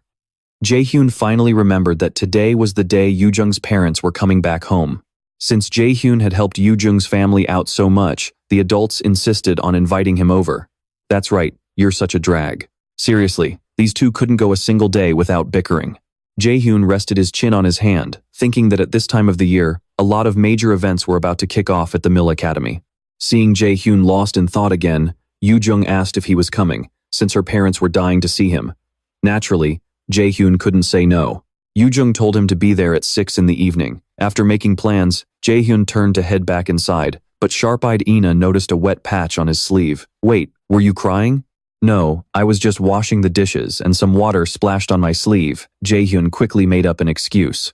Once they left, he had to admit her eyesight was sharper than a hawk's. Looking up at the massive chandelier, he realized Kim Yoo-jung's family was filthy rich. Ina, who was hanging out in the living room, was the first one to spot him. Ji-hoon couldn't help but wonder why she was here. Did Kim Yoo-jung drag her along? "Because I don't have anywhere else to go." Hearing that, Ji-hoon suddenly remembered that Ina didn't have a family anymore. That was exactly why Kim Yoo-jung brought her over. Man, his friend could be surprisingly thoughtful when she wanted to be. "Oh, long time no see, Ji-hoon." It was Kim Yoo-jung's parents calling out. Even before his regression, the two of them had always treated Ji-hoon incredibly well. Right as he thought that, her dad put him in a headlock. "Look at you, kid, you've grown so much taller." "Uncle, you can compliment me without choking me, you know? So, is Yoo-jung still bullying you? You used to come to me crying every time she beat you up." Mr. Kim nudged his elbow teasingly, only to get kicked in the shin by his precious daughter, telling him to cut the chatter. Still, the old man couldn't help but worry that if his daughter kept acting like this, she'd never get a boyfriend. "What do you think, Ji-hoon? Want to volunteer to be her boyfriend?" Since he was right there, Mr. Kim didn't waste any time pitching the idea. That one sentence made three of them totally flustered. Yoo-jung can be a bit stubborn, but she's really kind and smart. Seeing her dad starting to ramble, Kim Yoo-jung gave him a sharp pinch. "Dad, stop joking around. If you're so free, go do some house chores. You too, Min-jun." Her dad wanted to cry. "Is this girl my daughter or my mother? Why does she always boss me around like this?" Dinner was finally served, and Ji-hoon couldn't help but admire the spread. "Wow, Mr. Kim, your cooking is amazing." Her dad proudly boasted that he used to be a professional chef, so this was a piece of cake for him.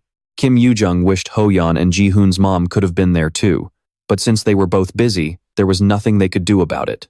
"We can just all gather next time." Yoo-jung's dad finally sat down at the table. "Anyway, thank you for helping Yoo-jung with her midterm exam." Ji-hoon humbly said he didn't really do anything. Since the whole thing was just a show, seeing her dad take it so seriously made him feel pretty guilty. Kim Yoo-jung smiled and gestured for him not to worry. Her mom also chimed in, saying she was glad to see him doing so well. "Actually, I was really surprised when you said you were joining the magic class. I wonder if you did that just to be close to Yoo-jung. Even if that's not the case, thank you anyway. But wow, you're getting handsomer by the day. I wish my daughter would bring home a boyfriend like you to meet us." While Kim Yoo-jung and Ji-hoon were laughing along with her parents, their playful banter made Ina feel so sad that she put down her chopsticks.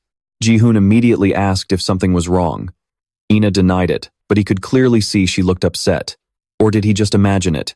Meanwhile, things were not nearly as peaceful in another house. Do you have any idea what you've done? And for what? You saved those dying students out of pure pity? You idiot. Mr. An didn't hesitate to lash out with incredibly harsh words. He had almost been thrown in jail just like Jin, and it was all thanks to his precious son, which made him absolutely livid.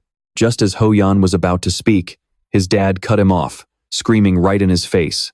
An, Ho-yeon, you must become the greatest conqueror in South Korea. Everyone must kneel at your feet. No matter what, you have to bring that Jae-hyun down. Just stop it.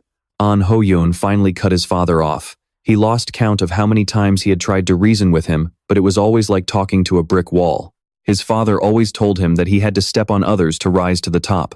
But remembering the friends who had been genuinely good to him, he made up his mind. I don't want to live my life the way you want me to. This is my life. Do you even know what you're saying? The man lunged forward to grab him, but Ho-yeon firmly pushed his hand away. Live your own life, Dad. Live an honest one. With that, An Ho-yeon turned around and walked away, ignoring his dad screaming at his back.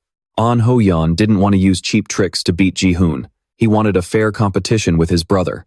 Back at Kim Yoo-jung's house, Jae-hyun tilted his head in admiration. Your parents are so lovey-dovey. Going on a late-night movie date? Yoo-jung said they had been married for ages, but they still acted like newlyweds. Jae-hyun noticed it was almost midnight and was about to leave, but his friend insisted he stay a little longer. If I stay, your dad will scold me. Kim Yoo-jung looked confused. I don't think they'd like me staying late when they're not even home. I bet I'll get a whole lecture when they get back. Kim Yoo-jung shrugged, saying that as long as they weren't doing anything bad, it should be fine. Ina agreed with her. Even so, Jae-hyun was determined to leave right at midnight. Actually, there's something I'm really curious about. Can I ask? Ina gathered her courage and asked, Are you two dating? Jae-hyun held his head and waved his hands frantically. Haha, I have no idea how you could even think that. Cute, to him? Kim Yoo-jung blushed furiously. No way. Ina mentioned they looked so close, and her parents seemed to think so too, but in their own eyes, they just had no bad blood and only saw each other as friends. Hearing the explanation, Ina blushed and mumbled, I'm sorry. In the blink of an eye, it was past 12 o'clock, and Jae-hyun stood up to head home. On his way home, feeling a sudden pressure, he turned around and asked, If you want something, just spit it out already. It's late, aren't you going to leave me alone? You're not surprised at all. Did you know I was coming? Last time, I felt a massive surge of mana that no human could possibly possess. Then I'll make it quick. Jae-hyun, you must complete the second trial as quickly as possible. We can't afford to hesitate anymore. Odin has already made his move. At that moment, the Norse gods were gathering, plotting to lure Jae-hyun into a trap. Sitting right in the middle, Odin asks if there is any news about Heimdall yet. Thor just tells the old man that he's worrying over nothing. Sure, the prophecy might have mentioned him, but he is still just a pathetic human. What could a bunch of worms like them even do anyway? Another god agrees with Thor. Even though they are not all-powerful in Midgard, the human realm, they are still gods, and there is no way mere humans can ever defeat a god. Oh, but look at the one being drained dry in the dungeon. The prophecy has never been wrong. Odin, do you really think humans are a threat to you? As the supreme king of gods, you are overthinking this, my love. The purple-haired goddess is clearly very proud of her husband. Humans are creatures that constantly learn and grow. I have seen people like that before. Odin has always been a cautious man, which is exactly what makes him so dangerous. To him, knowledge is sometimes gifted to the weak, not the strong. We still cannot eliminate our ultimate enemy just yet. The power of the prophecy can only protect him for another 10 years at most. But we cannot rule out the possibility that he will become even more powerful during that time. And that is exactly why we sent Heimdall to the human realm. He is strong enough to crush a mere human, thereby stopping the greatest enemy of the Norse gods. Besides, somehow, the power of the prophecy protecting their greatest enemy is gradually weakening. Perhaps we won't even have to wait another 10 years. We might soon be able to end him with our own hands. Odin's lover walks over and pats his shoulder, reminding him that every single plan must be meticulously calculated. Still, Odin does not let his guard down. Not a single prophecy has ever said they would triumph over their own destiny. As you wish, my lord. Back in the dark alley, Hela is explaining to Jae-hyun that the power of the prophecy is starting to fade. He has no idea why this is happening, especially since it was supposed to remain stable to prevent his past life from repeating itself. The reason is quite simple. Sending you back in time consumed way too much of the prophecy's power. Even for the gods, traveling back to the past is a major taboo. Honestly, Hela is actually surprised that the power of the prophecy has even managed to last this long, and she cannot help but wonder, who had to pay the price for all of this? Right as she finishes speaking, a piece of ancient language flashes through Jae-hyun's mind. In short, he realizes that he needs to pass the second trial to become stronger. Hela is pretty pleased with how fast he catches on. She then suggests they head somewhere else to finish their chat. There, they can talk about the trial he is about to take and the enemy he will soon have to face. Heimdall? Jae-hyun is completely caught off guard. He never expected his opponent to be that pale-skinned god who can see into the near future and carries a massive horn. Hela is surprised that Jae-hyun even knows who he is. Well, as their ultimate enemy, Jae-hyun made sure to do his homework and study up on the gods. But the real issue is that Heimdall is already here. Will he even have enough time to take the trial? Don't worry, I have already bought you some time. Thanks to Hela, Heimdall is currently having a pretty rough time. How dare she trap me, the great Heimdall, in a place like this? Do not think you can keep me locked up in a pathetic excuse for a prison. Heimdall shouts and curses, but he is still helplessly bound by dark, shadowy tendrils wrapping around his pale body. Hela had to burn through a lot of her power to pull this off, so she really hopes Jae-hyun makes the most of this opportunity. So, where is this trial going to take place? Right on cue, an emergency broadcast cuts in, announcing that, unfortunately, the 11th raid on the Great Ruins has ended in yet another failure. Balak from the European Association will be joining the next raid. Although this event brought high hopes, the first trial, called the Proof of Aptitude, was once again impossible to pass. The association even admitted they are not very confident about their next attempt. And that very place is Iceland, the heart of divine mythology, which hides the secrets of the giants' great ruins. Those great ruins were actually custom-made for Jae-hyun, carefully designed to train him into someone who can defeat Odin once more. Wait, did she just say once more? Even Hela freezes, not quite sure why she used that word either. Well, there is no way Jae-hyun would know. In any case, if he cannot pass the Proof of Aptitude, he won't even be able to set foot inside. The Proof of Aptitude? Exactly. And you are the only one who can successfully pass it. Once you beat it, the path into the Great Ruins will open up right before your eyes. Meanwhile, Balak is already in Iceland, watching that exact news broadcast. He looks absolutely furious. Scratch that. He is not just furious, he is completely enraged. Balak screams in frustration, asking what kind of cursed ruins this is, that even someone like him cannot get into. Camilla, are you sure the mages researched this thing thoroughly? Camilla tells him to stop doubting others, and advises him not to let his competitive nature get the best of him. Besides, since this is the only great ruins in the entire world, she is also determined to conquer it no matter what. Balak clutches his head in sheer frustration, grumbling that he has to prove his worth just to get inside, but it didn't say squat about how to actually open it. Camilla didn't know either, guessing there might be a key or something. Camilla was only joking, but Balrak was wound up so tight, looking like he was about to rip his throat out. A few days later, right before Jae-hyun set off for the Great Ruins in Iceland, he made a quick phone call to have someone back home reassure his friends so they wouldn't worry. The prep for this trip was pretty rushed. First, Jae-hyun used mana stones to upgrade his weapons to the absolute max. He also raised his own level to over 30. The person he trusted with this favor was director Kim Ji-on. For this trip, Jae-hyun even brought Hela along, that pitch-black cat snuggled right inside his hood. Meanwhile, Balrak went on television, declaring that the European Raiders Association would conquer the Great Ruins in Iceland, no matter what. And we will not let anyone stop us. This meant the Great Ruins were under Balrak's heavy guard. This would be the first time Jae-hyun had to face an S-rank raider. So, that's the real dragon-slaying sword, Balmung. Hela, on the other hand, thought she could now closely observe this grand enemy. Let's see if your decision was the right one. The ruins of Loki are mysterious tombs that suddenly popped up all over the world. Once the raiders excavated them, they turned out to be hiding spots for ancient artifacts. This was a chance to get much higher-grade items than those found in dungeons. Because of this, the competition among raiders flocking here grew fierce, forcing governments to step in. Hela whispered to Jae-hyun that the Mistletoe bracelet on his wrist was the very thing they had hidden deep inside the ruins. You don't think this is all just a coincidence, do you? How you suddenly ended up with Mistletoe out of nowhere, while the ruins are being raided one by one? Jae-hyun figured she was talking about those glowing lights from back then. Come to think of it, that strange light was the root cause of everything. He looked at Hella with a puzzled expression. Hella asked, "Why are you looking at me like that?" Jae-hyun smiled, turned away, and said it was nothing, though he'd been wondering about something for a long time. Were those ruins made by the giants? Yes. 10,000 years ago, their guardian and Thor's rival, Hrungnir, created them. It was for the great enemy in the prophecy, and the countless humans who would stand against Odin's army. That's also why the ruins are packed with puzzles. In legends, giants are depicted as wise beings. They say they were highly confident, even when standing before the Norse gods themselves.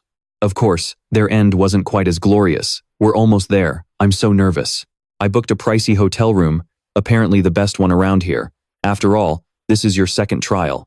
Hella got all flustered, saying, "I haven't slacked off at all. I've prepared everything I possibly could, checking if the Norn system's translation feature is working fine, and bringing along some top-tier items too." Before heading out, Jae-hyun used an A-rank dark ore to upgrade his dark armor to A-rank. Mistletoe activated the passive skill, Armor Crafting Genius, pushing his dark armor straight to S-rank, which then evolved into Hell Armor. This item boosts physical and magic resistance by 350, pushes the active skill Stealth to level 3, and adds the Dark Synchronization passive skill. The A-rank Dark Synchronization skill synchronizes the user with dark energy, creating afterimages that can dodge enemy attacks. It grants an extra 20% chance to dodge enemy attacks, plus a one-time 100% dodge chance, though it doesn't work against light attribute attacks. Hella glared and pouted, saying, "We pulled some tricks too. You mean the key? I didn't have time to try anything else. It is what it is. Nothing we can do about it now." A few hours later, Jae-hyun finally arrived at the hotel. This is a special place that only allows awakeners to stay. Of course, even without that rule, a single night here costs 50,000 won, and nobody in their right mind would want to sleep right next to the ruins. If there were any exceptions, it'd only be the archaeologists. On his way to his room, Jae-hyun ran into Balrak, a member of the European Association who wanted to conquer the giant ruins. Jae-hyun didn't expect to run into them so soon either. "What the hell are you?" As they brushed past each other, Balrak suddenly asked in a pretty rude tone. Even though he was the true owner of the dragon-slaying sword, Balmung, and the president of the European Raiders Association, Jae-hyun didn't give a damn. "Is there a problem?" Before Camilla could even step in, Balrak lunged right in front of Jae-hyun. Sparks flew as they stared each other down. "How old are you? Where are you from?" Balrak asked. Jae-hyun remained silent. Camilla quickly rushed over, telling Balrak to watch his attitude, and stepped in to pull them apart. "What do you think you're doing?" "Oh, sorry about that. Go on ahead. He's just got a bit of a nasty attitude." Camilla pushed Jae-hyun along, casually gossiping about how his wife had dumped him. Balrak gritted his teeth and growled, "That's enough nonsense." Camilla warmly apologized again as she saw Jae-hyun off. Once he was out of earshot, she frowned and said, "Balrak, I told you to be careful. What are you going to do if you ruin the association's reputation like this? I know you're tense because of our last failure, but don't take it out on a kid." "No, that's not it," Balrak said with a dead serious expression. "That kid didn't make a single sound when he walked. He knows how to completely hide his presence at will." Back at Mills Academy, blood-curdling screams echo through the principal's office once again. It turns out Kim Yoo-jung called Jae-hyun's friends over to explain his sudden trip abroad.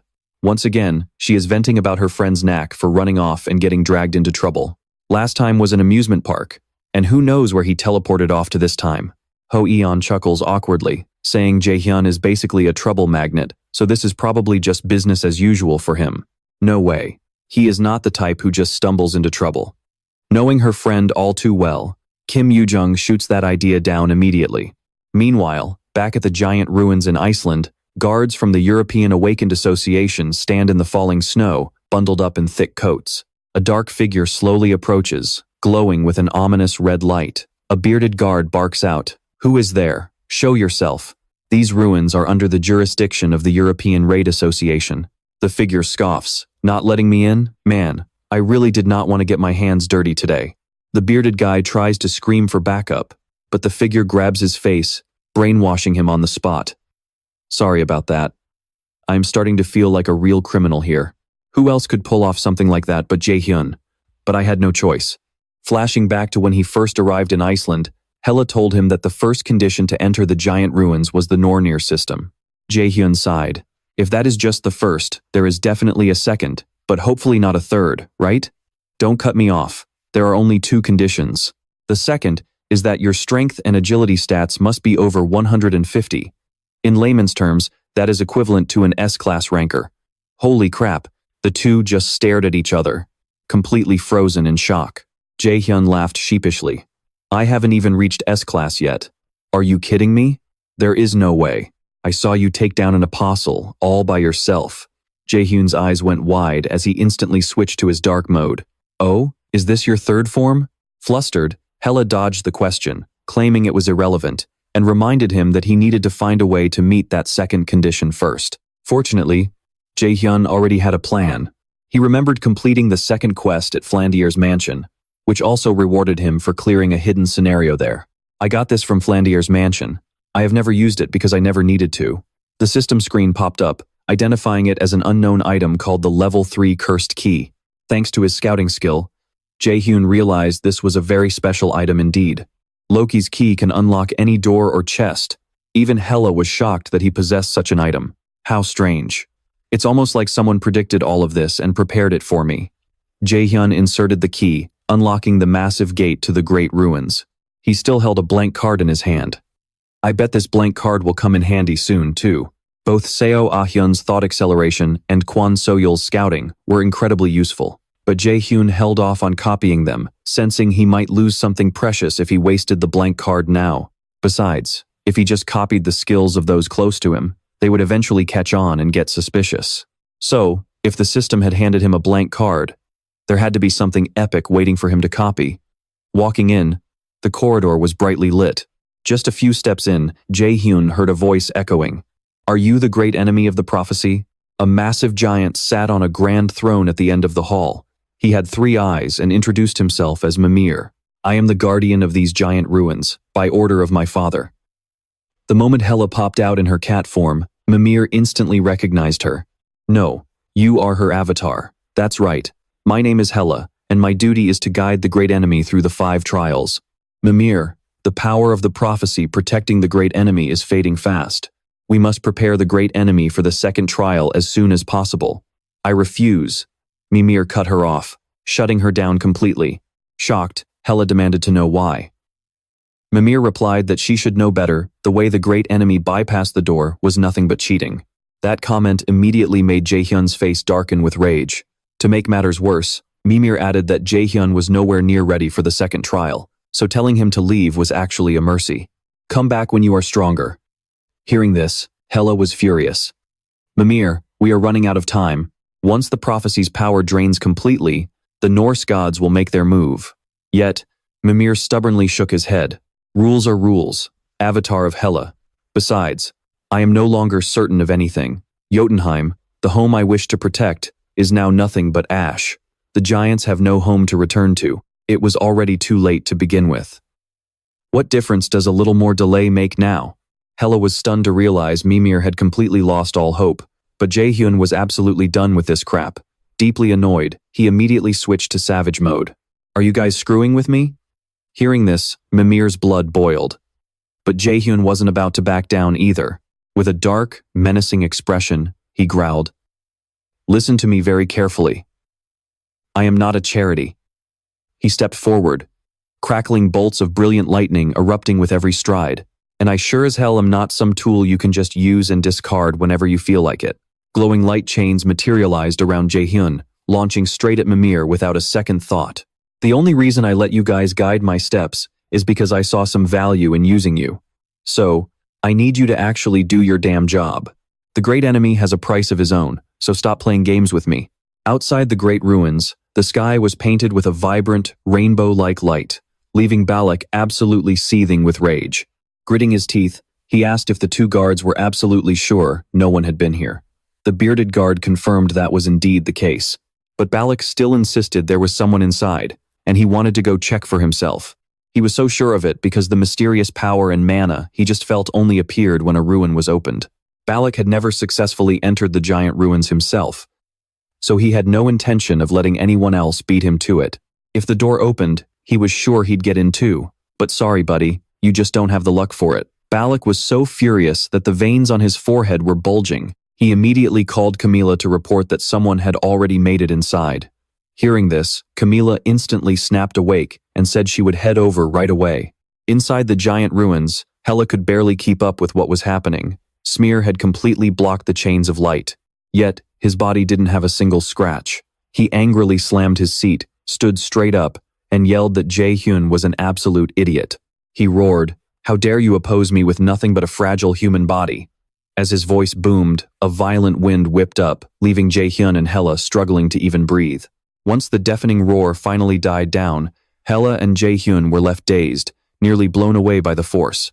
Yet, the kid just smirked. "Is that all you've got to say? I've heard that line so many times, I'm sick of it." In this situation, he was quickly weighing his options. Whether he gave up the trial to flee and die fighting some other threat, or ended up dead right here, it made absolutely no difference. That meant he only had one real option left. He had to give it everything he had. "I refuse to die filled with regret again, like I did before my regression." "Foolish challenger," Smear growled. His 3 eyes glowed brightly like headlights, and he brought his hands together in front of his face, as if offering a prayer for Jae-hyun's soon-to-be-lost soul. "I will show you no mercy." Suddenly, a sharp, drill-like object emerged from a tier in space, hovering directly above Jae-hyun's head. Without a moment's hesitation, the massive drill plummeted from above. "Hey, are you guys seriously teaming up with the enemy to fight the gods? Because it looks like you're just walking straight into a death trap." Meanwhile, Jae-hyun stood completely frozen. The very second the drill grazed the top of his head, it turned into a flash of light and vanished. Absolute calculation skill activated. Jae-hyun's divine eye flared to life as Smear's 3 eyes glared down at him. Active skill, Gale, activated. Jae-hyun lunged forward with explosive speed, zeroing in on Smear's chest. Only then did Smear realize that his own heart was the target. This challenger actually thinks he can defeat me and make it past this point. Does this idiot even have any idea what kind of monstrous beings he'll have to face in the future? Talk about pure arrogance. Smear reached out with his massive hand. A blinding flash of light erupted. Jae-hyun leaped incredibly high to dodge it. When he opened his eyes, Smear's hand was already sweeping toward him again. Smear wondered what could possibly drive this young man to be so reckless. As for Jae-hyun, he felt an overwhelming pressure that was identical to facing his father, Ho-jin. It was clear proof that the opponent standing before him was someone he simply couldn't defeat. Even so, the chains of light shot out, and Jae-hyun grabbed hold of them, ready to risk it all. He had zero intention of sitting around waiting to die, so he fought back with everything he had, figuring he might as well go down in a blaze of glory. Ice and earth skill activated. The soul of a dark elf, tightly bound in chains, materialized as ice spread rapidly across the floor, quickly reaching Smear's feet. The giant instantly recognized it as a secret technique of the Dark Elves. He had no idea how Jae-hyun had managed to learn it, but there were still way too many openings. With just a single punch, he shattered the ice into a million pieces. Jae-hyun was briefly taken aback, but a thrill of excitement quickly spread across his face. "You did exactly what I figured you would." Flames erupted from his hands, burning intensely. "Maybe you're just a bit too predictable?" Level 5, Fire Strike activated. Level 5, Air Burst activated. The shattered fragments of ice suddenly froze in midair. Countless fireballs materialized around Jae-hyun, ready to launch. They blasted the ice fragments forward, sending them hurtling towards Smear like a volley of bullets. Seizing the opportunity, he activated Level 3 Stealth. Through the thick smoke, a faint glow emanated from where Jae-hyun stood. Smear sneered, thinking there was no way such cheap tricks would ever work on him. He stomped his foot, summoning a powerful gust of wind that instantly blew the smoke away. But once the air cleared, the boy was nowhere to be found. He had completely vanished without a trace. Where on earth did he go? Hela quickly played along, transforming into a small black cat and ducking behind some jagged black pillars. Smear scanned the area, taking slow, cautious steps. He had no idea our protagonist was hiding in an incredibly sneaky spot, a tiny crevice right under his feet. The moment the giant drew near, Jae-hyun burst out of hiding with an unbelievable move, lunging forward with a slash that sent sparks flying. Meanwhile, back at Rusel's office. "That boy, Min Jae-hyun, is he your student?" A blonde woman with piercing red eyes and a gaze that seemed to look right through a person, asked Rusel. "Yes, he is. I assume you've already seen his interview? Let's get straight to the point." The blonde woman didn't waste any time. I'm here because of Min Jae-hyun. Being able to recognize talent is a merchant's greatest asset. That is exactly what Jae-hyun told me. Is there really any need to repeat this pointless conversation? Oh, there's no need to be so hostile. I am more than willing to pay a fair price. Jae-hyun is not a piece of merchandise. The fang of Nidhogg. What if I were to give that to you? Yoo Sung-yoon thought to herself. She had heard that an administrator managed to get their hands on the fang of Nidhogg, but she never expected this woman to offer an S-class item just to make a deal. You really want Jae-hyun that badly, don't you? It's a bold move, but I'm not exactly blown away. Still, it looks like she isn't playing around. We never play games when it comes to our clients. But tell me, if I refuse, do you plan on using this to try and control Jae-hyun yourself? Guildmaster Yoo Sung-yoon, you'd make a fine merchant. The blonde lady smirked with amusement. You certainly have a sharp eye, don't you? Yoo Sung-yoon replied, keeping her usual unreadable smile. And if Lotus falls, do you still plan on trying to recruit Jae-hyun? President Yoo Sung-yoon, you're a brilliant businesswoman. You know how to read the room. You'd be better off just chasing after Jae-hyun instead, Yoo Sung-yoon said with a genuine smile. Well, we prefer to settle things the easy way. The blonde lady stood up. I'll be waiting for your decision then. Yoo Sung-yoon just smiled without saying a word. The blonde lady chuckled and headed straight for the door. Once she was out of sight, Yoo Sung-yoon let out a scoffing laugh. Word on the street is that she's planning to steal my guild members. Yoo Sung-yoon's expression turned ice cold. Meanwhile, back with Jae-hyun. A flaming blade struck right in the middle of Ymir's chest. Jae-hyun put everything he had into this attack. But even with a slash like that, Ymir's chest was like reinforced concrete, completely unscathed. Ymir brushed his hand over the spot he'd just been struck. Is this the path you have chosen? Great enemy, Odin is far too powerful, and so are the other gods of Aesir. No matter how hard you struggle, nothing will ever come of your efforts. Ymir looked at Jae-hyun with eyes full of anguish. Do you truly believe you can still move forward? It is better to just sit still and do nothing at all. Jae-hyun shot back immediately. At that exact moment, he activated 3 skills all at once. Using the active skill, Materialize Magic Artifact, to conjure a mana sword, and triggering the passive skill, Armor Smithing Genius, raising the rank of the crafted item by 1 grade. Ymir remained lost in his despair. You know nothing, great enemy. Don't you realize that everything you're doing is absolutely pointless?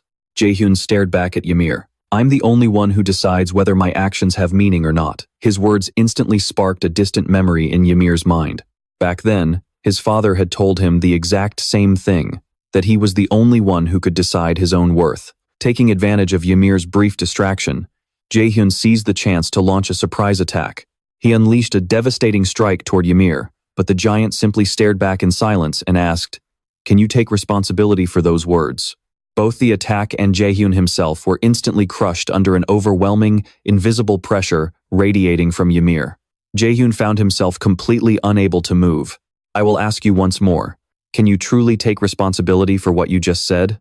The crushing pressure forced blood to leak from the corners of Jae-hyun's mouth. Cursing inwardly, he desperately racked his brain. Think, how do I beat this monster? How the hell do I take him down? Right then, the heavy pressure vanished into thin air. Wait. What is going on? You said you are the only one who decides the meaning of your actions. However, only those with true power have the right to make that choice. I shall give you 1 chance. If you can prove your worth to me, I will let you pass. Hela was completely caught off guard by Ymir's sudden change of heart. Seriously, he was so stubborn a second ago, and now he's pulling a complete U-turn. I can barely keep up. Jae-hyun wiped his nose, ready to show what he was made of. Then let's make a bet. I'll take your strongest attack head on, just once. What do you say? Hela quickly stepped in, panic-stricken. What on earth are you saying? Seriously, if I don't stop this idiot for 1 second, his mouth runs faster than his brain can think. You two are giving me a massive headache. He possesses immense divine power, and you right now are, before Hela could even finish, Ymir readily agreed. Very well. The moment the words left his mouth, he raised his hand to strike. I, Ymir, shall be the judge. Ymir drew his weapon. Do you truly possess the strength to determine the meaning of your own path? And are you truly one who can stand against destiny? Stop this instant, Hela screamed at the top of her lungs. If this keeps up, our last shred of hope will be completely wiped out. How have we not even laid a finger on Odin yet, and this team is already trying to kill each other? But Ymir wasn't listening. Telling Jae-hyun to brace himself, he hurled a massive staff, 8 times larger than a regular pillar, straight at him. A blinding flash of light erupted through the chamber. When the dust settled, all that remained was a massive gouge in the wall. Is that enough for you? Jae-hyun was still standing there, alive and well. Shadows swirled around him, acting as a protective shield. The passive skill, shadow harmonization, had successfully triggered. From this point forward, the skill had a 20% chance to activate. Seeing Jae-hyun completely unharmed, Ymir smiled and began to clap. The massive, solid wall behind him slowly began to shift, revealing a hidden passage. Go on. This place was made for you. Are you sure about this? A coincidence can happen twice, but 3 times is impossible. Now, go. Jae-hyun strode forward confidently. Even Hela couldn't help but be amazed. What a bizarre human. But before Jae-hyun could fully cross over, Ymir gave him a quick warning. 3 trials of wisdom await you ahead. I understand. Are you not afraid? Do I look scared? Ymir let out a long sigh of relief. Thank goodness, I finally get to retire. My duty ends here. The rest is up to you now, great enemy. Hela quickly scurried to catch up with Jae-hyun. Seriously, this kid has long legs, walks incredibly fast, and never waits for anyone. As they walked, Hela couldn't help but ask, how on earth did you pull that off? Who knows? I'm not really sure myself. Thinking it over, Hela figured Ymir had simply given up. While that was true, the reality was that Jae-hyun had actually changed him. Just like that, Jae-hyun and Hela head straight to the next challenge. Welcome, the great enemy of the prophecy. Right in front of them stand identical twin sisters, blindfolded with bandages. We are Norn, tasked with guarding the first trial of wisdom. We've been waiting for you. Jae-hyun, from now on, I can no longer interfere. You have to be careful. Hela warns him. All right, Jae-hyun feels it's a pity she won't be helping, but whatever. After all, this is only the second set of trials he has to face. The Norn twins give a mysterious smile and begin to explain the rules. One of us is an angel, and the other is a demon. The angel always tells the truth, while the demon only speaks lies. One of us represents the gate to heaven, where the angels reside. Hearing this, Jae-hyun looks like he's listening to some cliché soap opera. The 2 sisters continue their explanation, and the other represents the gate to hell, where the demons dwell. Noticing his expression, Hela whispers, "What's with that face? You look seriously disappointed." Sigh, it's just. This isn't what I expected. No matter which gate you choose, you will still proceed to the second stage of the trial. But if you choose the gate to hell, hordes of undead will continuously block your way. Oh, now that sounds interesting. The Norn smiles. Now, we will allow you to ask only one question, so make good use of this opportunity. Finding the right path with just one question. This is a classic riddle. But honestly, no matter which gate he chooses, he can still move on to the next stage anyway. Interesting. I'll ask my question. There is no need to rush. You still have plenty of time to think. No, I don't need to think it over. Then, which of us do you wish to ask about where our gates lead? One of the Norn sisters stands up to make a formal introduction. Meanwhile, Jae-hyun's mind is racing. The riddle is called Angels and Demons. Well, it's pretty famous, so it probably goes by other names. The solution is common knowledge, too. If you ask them which gate leads to their home, the angel will point to heaven, and the demon will also point to heaven. Is this the gate you choose? The Norn asks. Jae-hyun gives a calm, confident smile and says nonchalantly, "No, I'm going into that gate instead." Jae-hyun points to the opposite side. "Could you open this one? What on earth?" Hela has absolutely no idea why this guy made such a choice as he casually walks straight into the gate of hell. With a look of utter disbelief, Hela asks, "Are you out of your mind? Why did you do that? Why would you choose the demon's gate? Haven't you ever heard the saying, no pain, no gain while you're young? That's ridiculous." Exactly. Who in their right mind would voluntarily choose the harder path?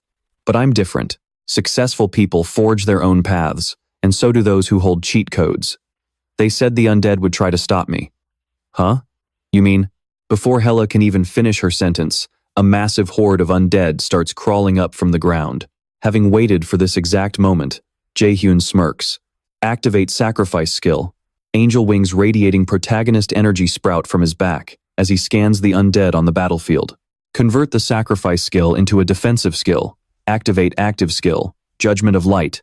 The blinding light of truth pierces right through their bones, vaporizing the undead instantly. Jae-hyun's level up notifications start popping up like crazy. All this sweet experience. This is the real heaven. Look at how much he's enjoying himself. Hela pouts. What a devilish human. He's definitely the real demon here. Outside, the two Norn sisters are also judging him. He has made both the foolish and yet the wisest decision. In unison they say, "Just as you prophesied, Master Mimir." The gate, crackling with terrifying lightning, marks the end of the path of hell that Jae-hyun is walking. Soon enough, he emerges from the gate with a look of pure disappointment on his face.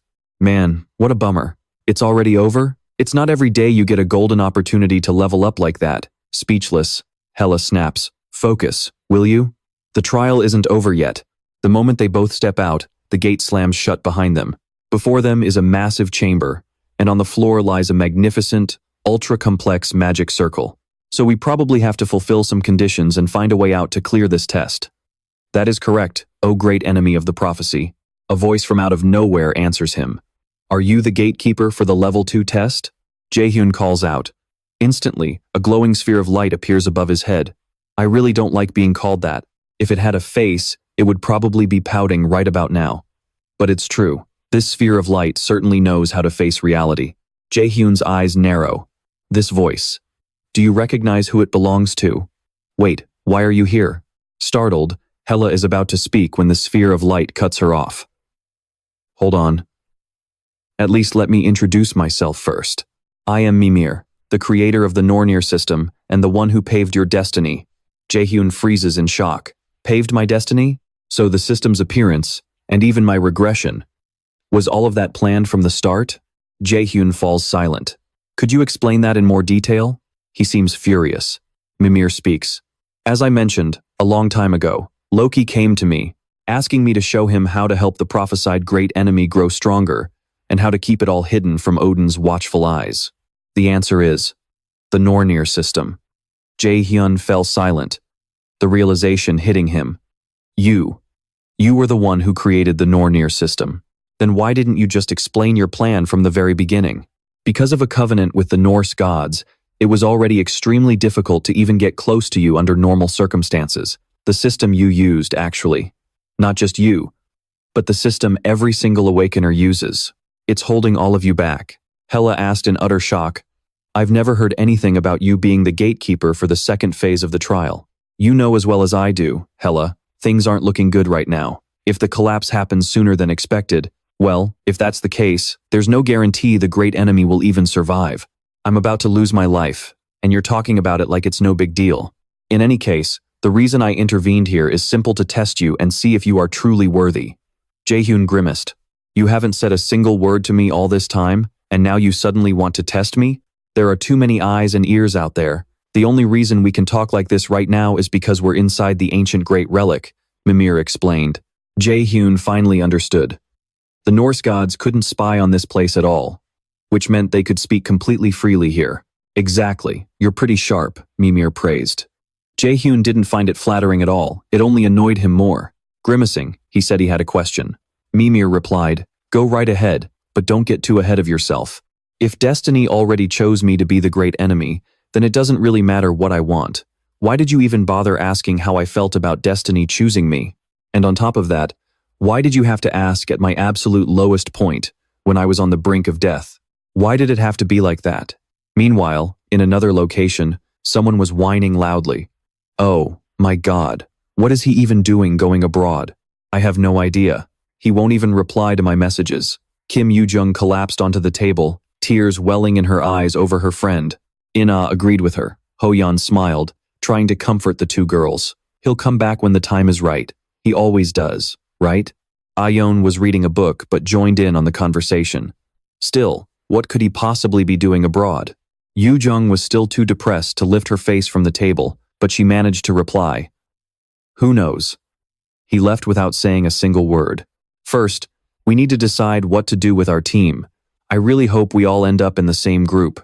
In-ah agreed completely with Ho-yeon's idea, smiling softly beside them. Thinking of how incredibly handsome Jae-hyun looked when he smiled, In-ah gave a quiet nod. Ah-yeon suddenly looked very smug. Ah, no wonder. I kept wondering why Jae-sang was constantly rambling about potions or whatever else to use as bribes. It's because of all the benefits Jae-hyun gets as the top student in his class, right? Are you seriously planning to just lie there? Yoo-jung asked skeptically. Whatever. I just want to be on a team with. breaking off mid-sentence, her face flushed red as she suddenly got embarrassed, lifting her head and breaking into a cold sweat as she tried to salvage the situation. Of course, who else could even tolerate him? Ah, Yeon agreed, thinking back to all of Jae-hyun's devilish antics. Exactly. I only want to team up because we're friends, Ho-yeon explained. But besides that, we'll get more funding and access to a bigger room. You're not even a student here yet, so how do you know all of this? Yoo-jung looked at Ah-yeon, completely puzzled. The young girl turned up her nose with pride. I'm enrolling soon, so obviously I did my research beforehand. Ho-yeon offered a bright, cheerful smile. But what if you end up failing the entrance exam? His words were like a bucket of cold water. Ah-yeon froze solid.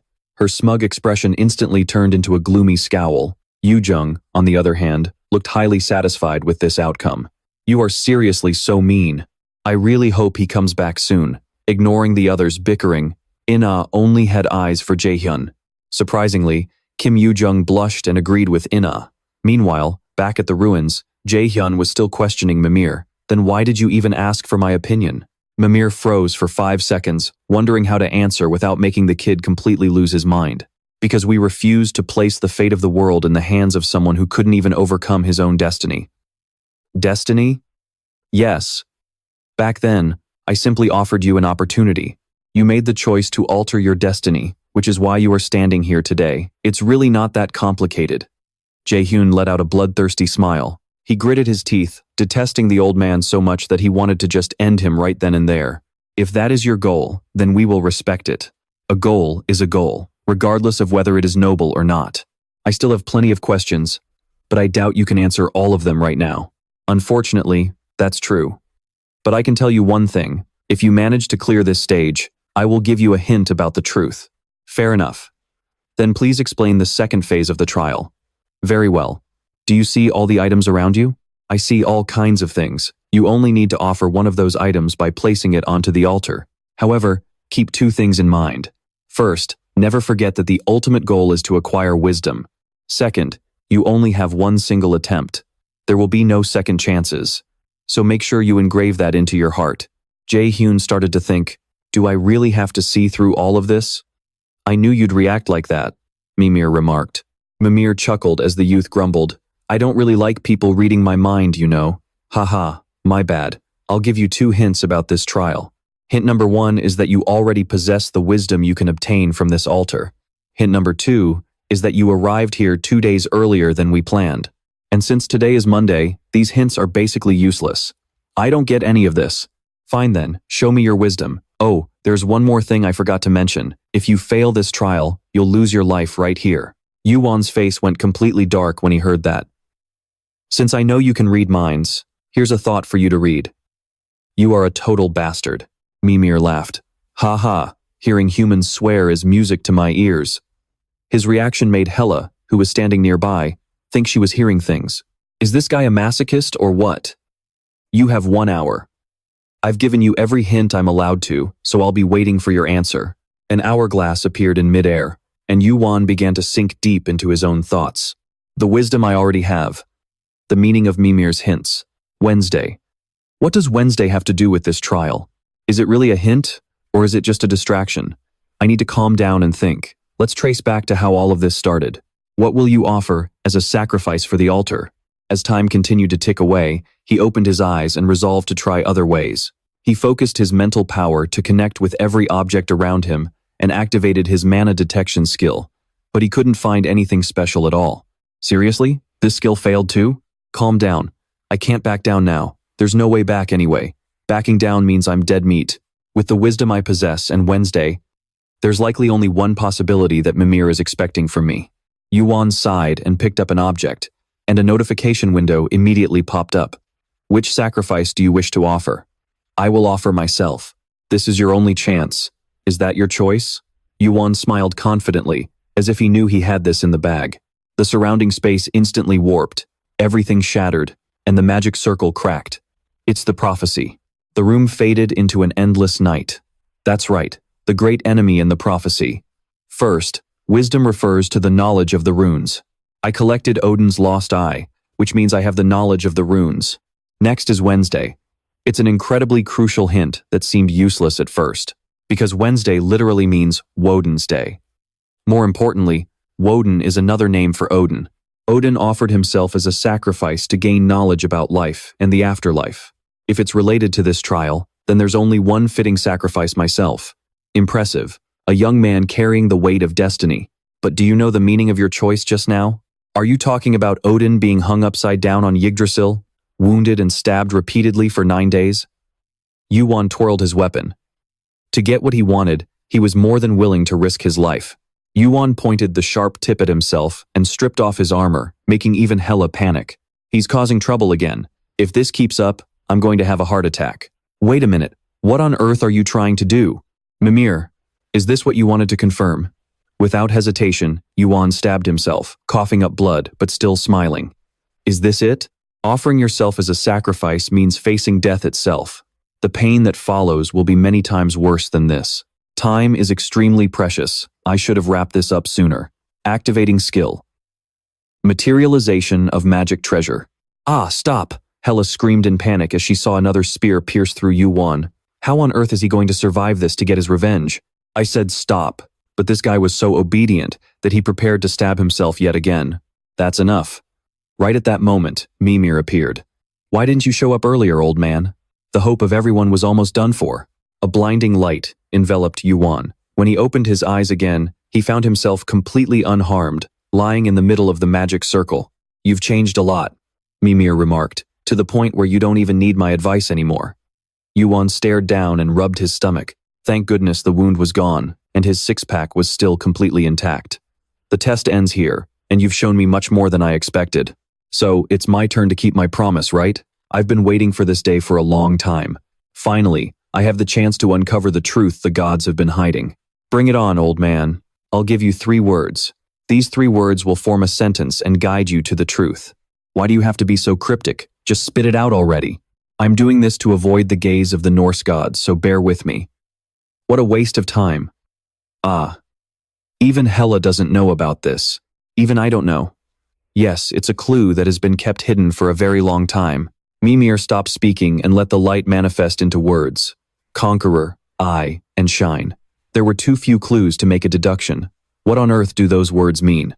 I'll give you one last piece of advice. Review the system over and over, and you will definitely uncover the truth. Well then, until we meet again, Hela, I wish you luck as well. With that, Mimir vanished. Well, being the arch-enemy nowadays doesn't just require strength. You also need brains. That is a pretty tall order. But Jae-hyun couldn't help but think that at first glance, those 3 words seemed to be talking about him. Being a conqueror was his job. The eye was indeed Odin's lost eye, and his present was looking much brighter than his past. Everything felt so much more real than back when he was clueless, eventually losing his life just to act as a human shield for someone else. But why was it shining? And why should he doubt the system? Hela patted Jae-hyun on the shoulder. I'll also think about the meaning behind Mimir's words. Let's go. Next, Jae-hyun came across a mirror. Arch-enemy, you have passed all the trials. The final part is waiting for you. Is this giant mirror the final trial? Yes, the system confirmed. This was the mirror of Urd, the first of the 3 Norn goddesses. It is a relic that reflects the past.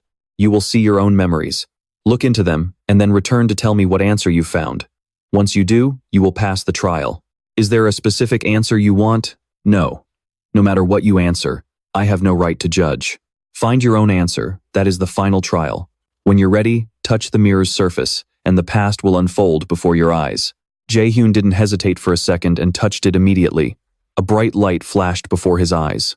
A girl resembling the Norn twins from the first trial appeared. Only she had red hair. You have finally made it to this place. I have waited a very long time for you. A blinding aura shone behind her. Jae-hyun was stunned. Call my name again? Yes, I am Urd. This is a destined meeting and also an inevitable reunion. I have waited for you for so long, trying to hold on to this shattered past. This is a fragment of the past that an ancient existence wanted you to see. Let me guide you through the first fragment. The scene shifted to a fortress of massive stones towering into the sky. Jae-hyun had no clue where on earth he was.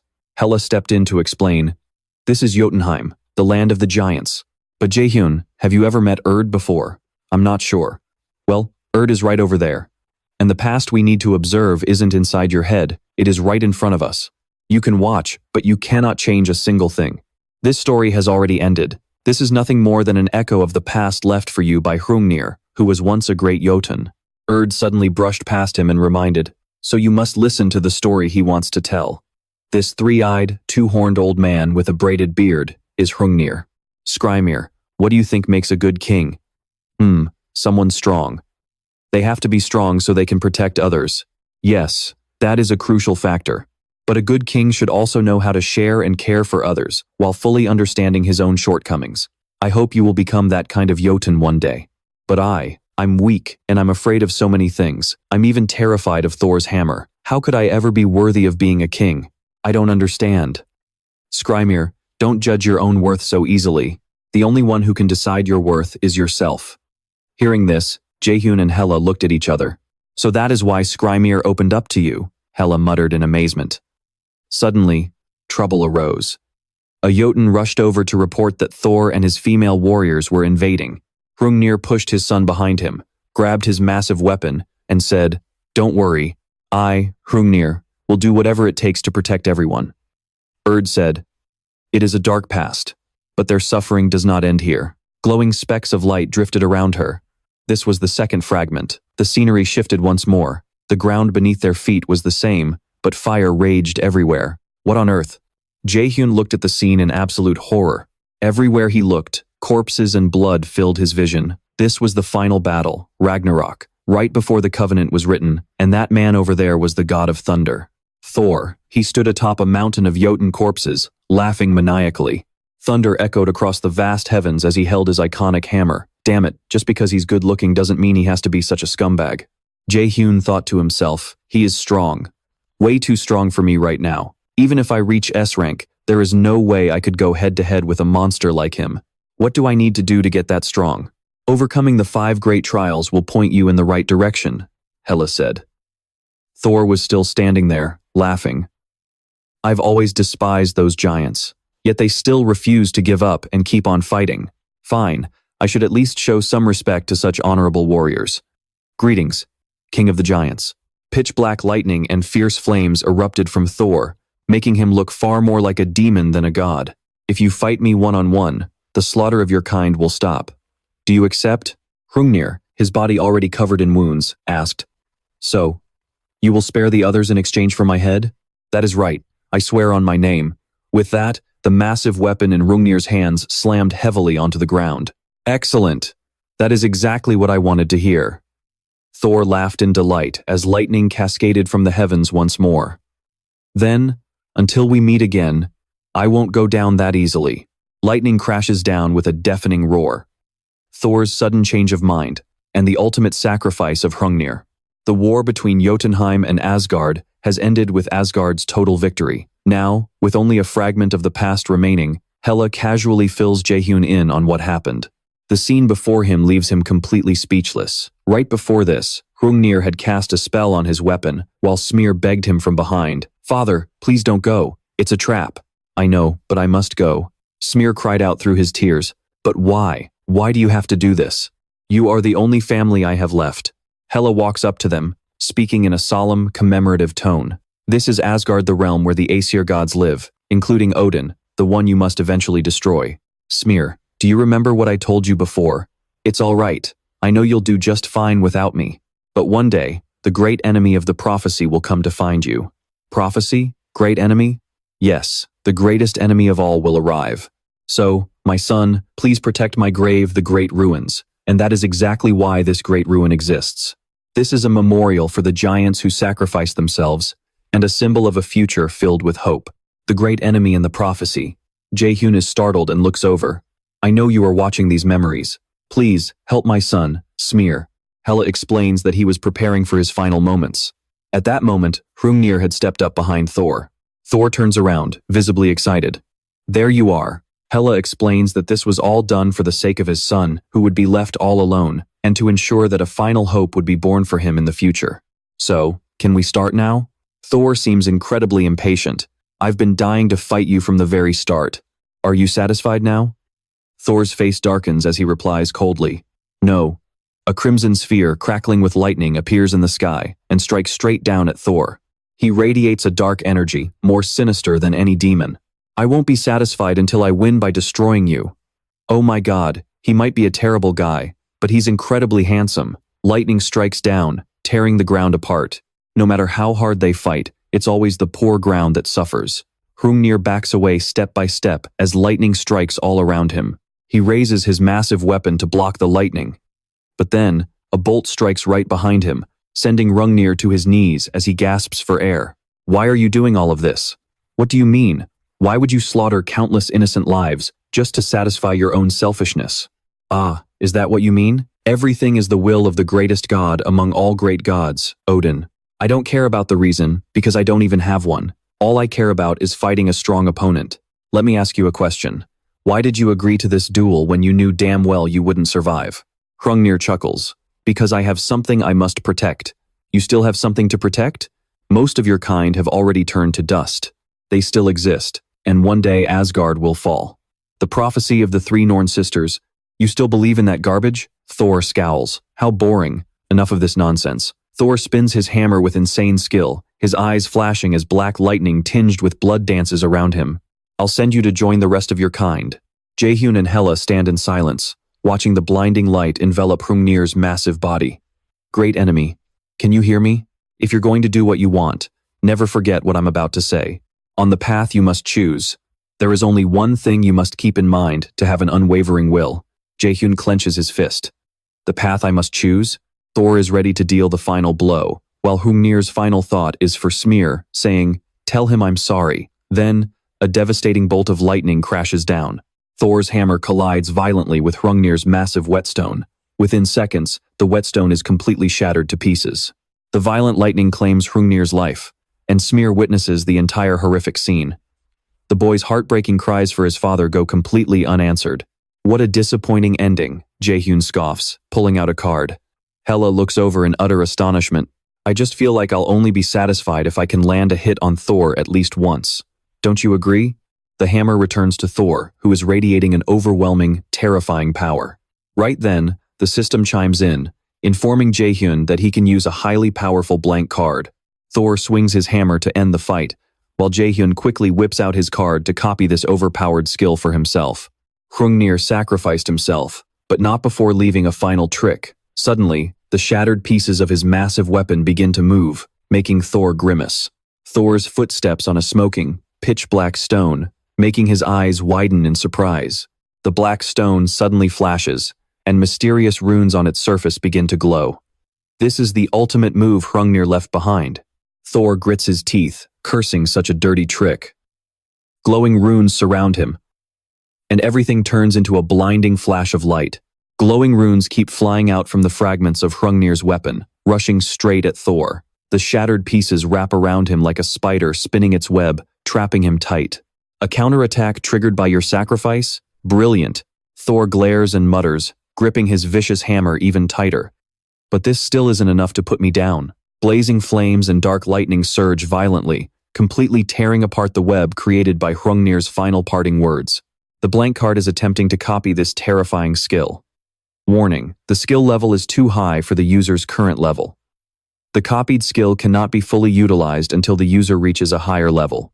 Thor's dark lightning blasts the shards of Hrungnir's weapon into pieces. Everywhere he steps is left a complete war zone. But Hrungnir's ultimate move is not just that. Thor thinks it is over, but nope. A massive shard comes flying from behind, and Thor quickly spins his hand to smash it with his hammer. The rock shatters, revealing a tiny orb of light inside. To Thor's absolute shock, the orb of light flies straight at his head to draw some blood. Even Jae-hyun is left speechless by this move. Thor gets rammed so hard by the orb of light that his spine almost snaps, unable to even dodge it. By the time he stands up straight, his forehead is dented in, and he is still in complete shock, looking as if his soul has literally left his body. The dent in his forehead makes Thor cry out in pain as he staggers forward. Is this what you were aiming for from the very beginning? Thor holds his bleeding forehead. An item that suppresses my power. I take back what I said about this not being fun. Thor gives a twisted laugh, saying, "You are very interesting." Inside the city gates, Smear stands there witnessing everything. He is crying a river of tears. We did not know if our ultimate enemy would actually appear, and even if they did, we were not sure what kind of person they would be. If my father's sacrifice was in vain, what should I do? Jae-hyun stands there, in silence. The card in his hand flies up. Do you want to copy the Thunder God's passive power onto the blank card? Hela is so shocked, she almost falls backward. Wait, how is this even possible? Can a blank card be used on someone inside a memory?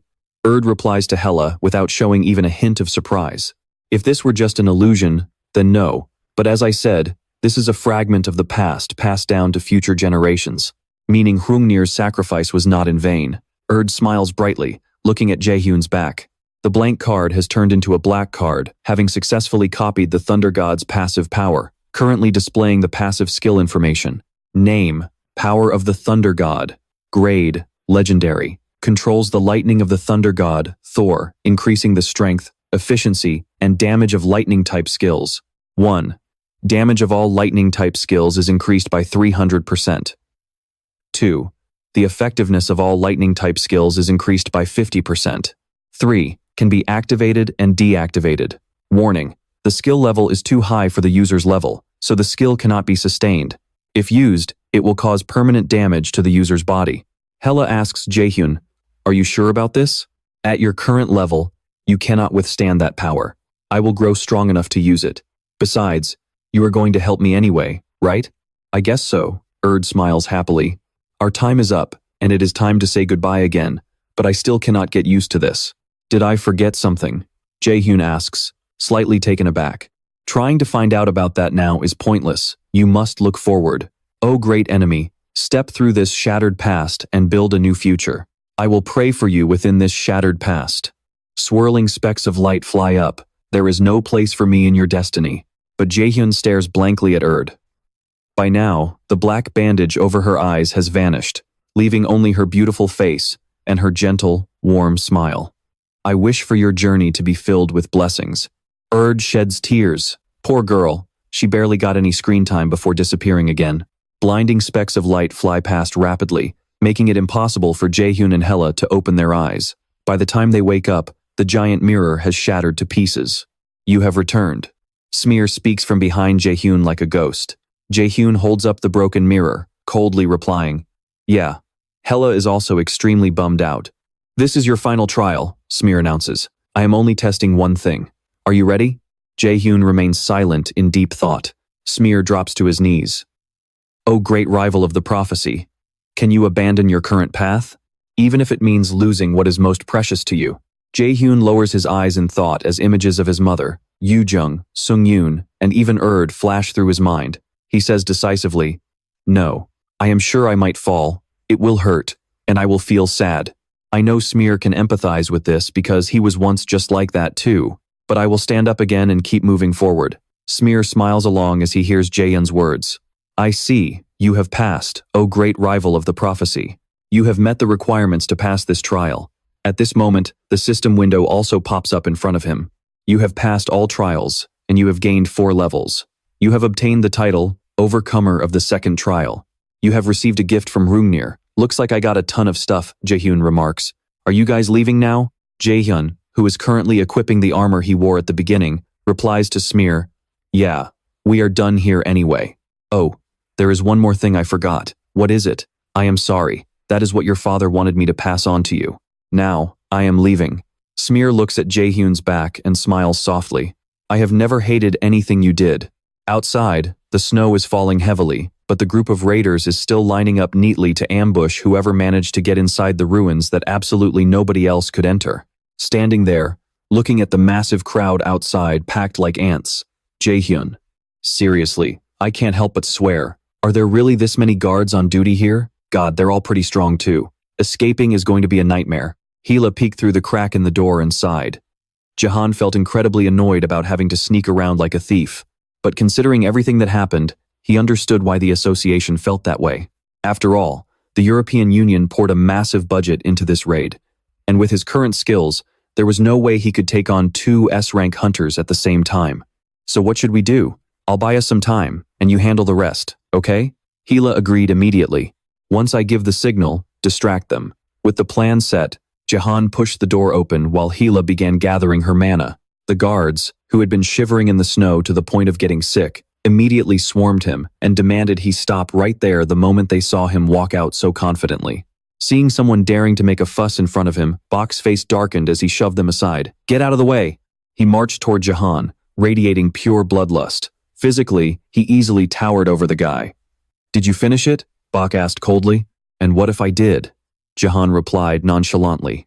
Instantly, a massive broadsword was pressed right against Jahan's neck. Bok glared at him coldly, not forgetting to glance at the door behind him. Since he couldn't feel any magic radiating from inside anymore, this guy really had cleared it. But how? While Bok was busy staring at the great ruins, Jae-hyun focused his attention on Bok's weapon, the Dragon Slayer Balmung. This thing wasn't a fake. It was a genuine S-rank artifact. Suddenly, a rather wicked idea popped into his head. From the very beginning, this place was meant only for me. No matter how many times you try, you'll only end up failing. Are you saying we're inferior to you? The veins on Bok's forehead bulged with anger. Who knows? You're the one who said you couldn't even step inside. Jae-hyun didn't back down at all. He casually brushed the blade away from his neck and mocked him to his face. Because you're just not worthy. Bok's blood boiled instantly. You piece of trash. I originally wanted to bring you over to my side, but I've changed my mind. I won't kill you yet. There's still plenty I can squeeze out of you. Jae-hyun quietly thought that the rumors about this guy were spot on. Just a little teasing, and he's already flying off the handle. Bring it on. I'm not afraid of a fight. Let's see if you actually have what it takes. Jae-hyun drew his weapon, realizing that thanks to this blockhead, he was going to get what he wanted pretty easily. Do you think I'm just going to stand here and watch you play your little games? Bok roared, but he was quickly frozen in shock. Right in front of him was another Balmung, looking just as genuine as his own. Equipped item. S-rank Dragon Slayer, Balmung, the favorite blade of Siegfried. Effects. Strength plus 100. Agility plus 50. S-rank passive skill. Dragon Slayer. What's wrong? There's no rule saying two Balmungs can't exist. Jae-hyun pushed Bok back. Losing the upper hand for the first time, Bok's eyes went wide with rage as he gnashed his teeth. With a swift flick of his wrist, he slashed right at Jahan's face. Jae-hyun only smirked. This just proved that the guy was panicking and losing his cool. A surge of lightning began crackling beneath Jaehyun's feet. Bok unleashed a flurry of slashes, but Jae-hyun dodged them all effortlessly. Huh, you're a lot slower than I thought, Jae-hyun mocked. Bok bit his lip in fury, his eyes burning with anger. But he quickly took a deep breath, trying to calm his thoughts. Even among the S-rank conquerors, very few could easily dodge his sword strikes. What on earth is this guy? The other conquerors watching the fight were completely dumbfounded. Right at that moment, a witch came flying in on her broomstick. Camila leapt down to the ground. Be careful, that sword doesn't just look familiar. The magic radiating from it is identical to your Balmung. Bok listened, keeping his glare locked on Jae-hyun. That only makes me more curious about you. I won't kill you, but your limbs, on the other hand. Wait, don't say that. You're giving me PTSD. What? How stupid. I mean, keep your mouth shut. I read an article saying you just got divorced. Could it be because of that lady in the black cloak? Hearing this, Camila frowned. You're crossing the line. The real reason Bok's wife divorced him was because of his terrible personality and how incredibly boring he is. Whose side are you even on, Camila? Bok gripped his Balmung tightly again. Fine. We can continue this chat in the interrogation room. Just then, Hila used earth teleportation to silently appear right next to Jae-hyun. I'm ready. You should wrap this up. Sorry, but you're going to have to wait. You! Hila was left completely dumbfounded too. Jae-hyun gripped his Dragon Slayer Balmung. It wasn't every day he got to trade blows with an S-rank conqueror like this. Active skill, super speed, activated. Equipped item, incomplete B-rank Transcendence Ring. Temporarily amplifies mana and boosts magic power.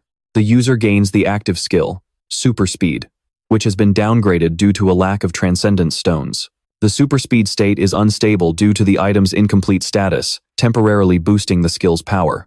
A blazing surge of mana was poured into the Balmung. Warning, you will not be able to use mana for a period of time after using this skill. Camila's face paled as she felt Jahan's magical energy suddenly shift. Bok stepped back, but before Camila could even stop him, the guy in front of them vanished, charging straight at Jae-hyun like crazy. You idiot, this is why your wife dumped you, Camila muttered, though she still stepped in to help himself by activating the Magic Force Field active skill. But with just a sharp glare from Jae-hyun, the shield Camila had cast on Bake instantly shattered into pieces. No way. Meanwhile, Jae-hyun was lost in thought. In his memories, Baek was ridiculously strong, and that hadn't changed. There was only one way to get stronger in a short time, and that was to fight even stronger opponents. Jae-hyun swung his tech sword, clashing violently with Baek. Baek roared as their two powers, one red and one blue, slammed into each other with intense fury. The massive burst of energy sent snow and ice flying everywhere. Camila had to brace herself with all her might just to avoid getting blown away. A moment later, a figure shot out from the thick smoke. As Baek fell, a panicked Camila quickly cast a spell to catch his massive body, knowing she could never support his weight with her raw strength. Jae-hyun had literally blasted him into oblivion. He finally hit the ground with a loud crash. How is this possible? Camila ran over in absolute shock. Baek lay motionless on the ground, coughing up blood, which completely terrified her. Had the leader of the Guild Alliance really been beaten this badly? Camila bit her lip, realizing they couldn't just let a monster like him roam free. Meanwhile, Jae-hyun coldly turned his back, preparing to leave. Camila screamed, "Where do you think you're going?"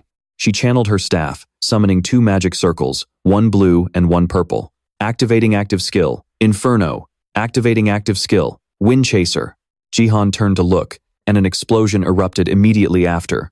You cannot use mana for a period due to the restrictions of the high-speed active skill, the system coldly warned. Jae-hyun cursed under his breath as two ghostly hands reached up.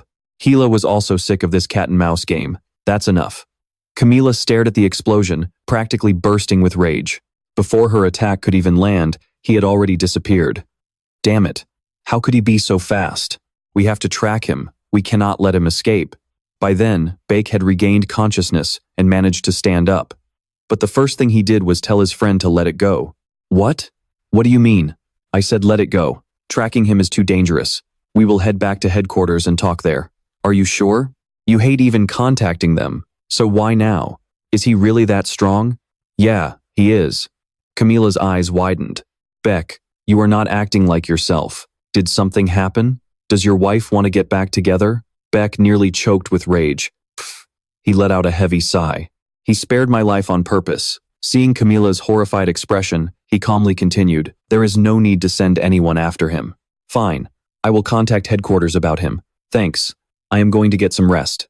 Baek thought to himself, I do not know who you are, but we will definitely cross paths again, and I will not lose to him a second time.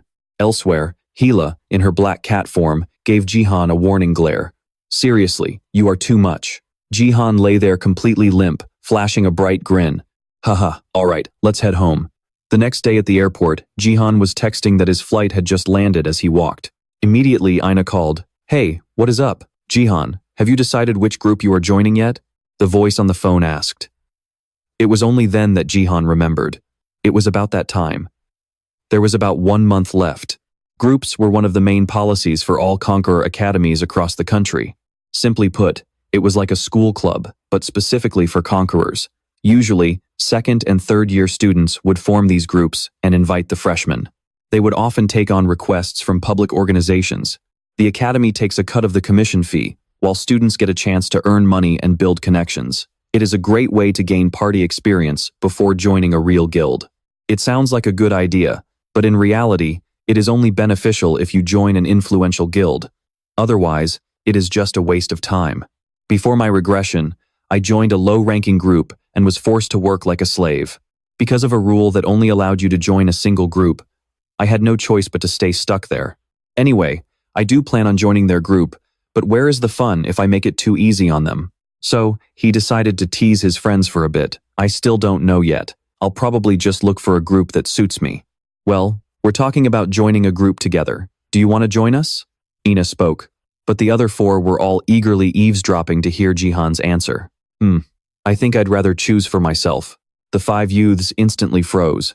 Hearing no response, Jae-hyun wondered if he had hurt Ina's feelings, and that was just 1 second before disaster struck.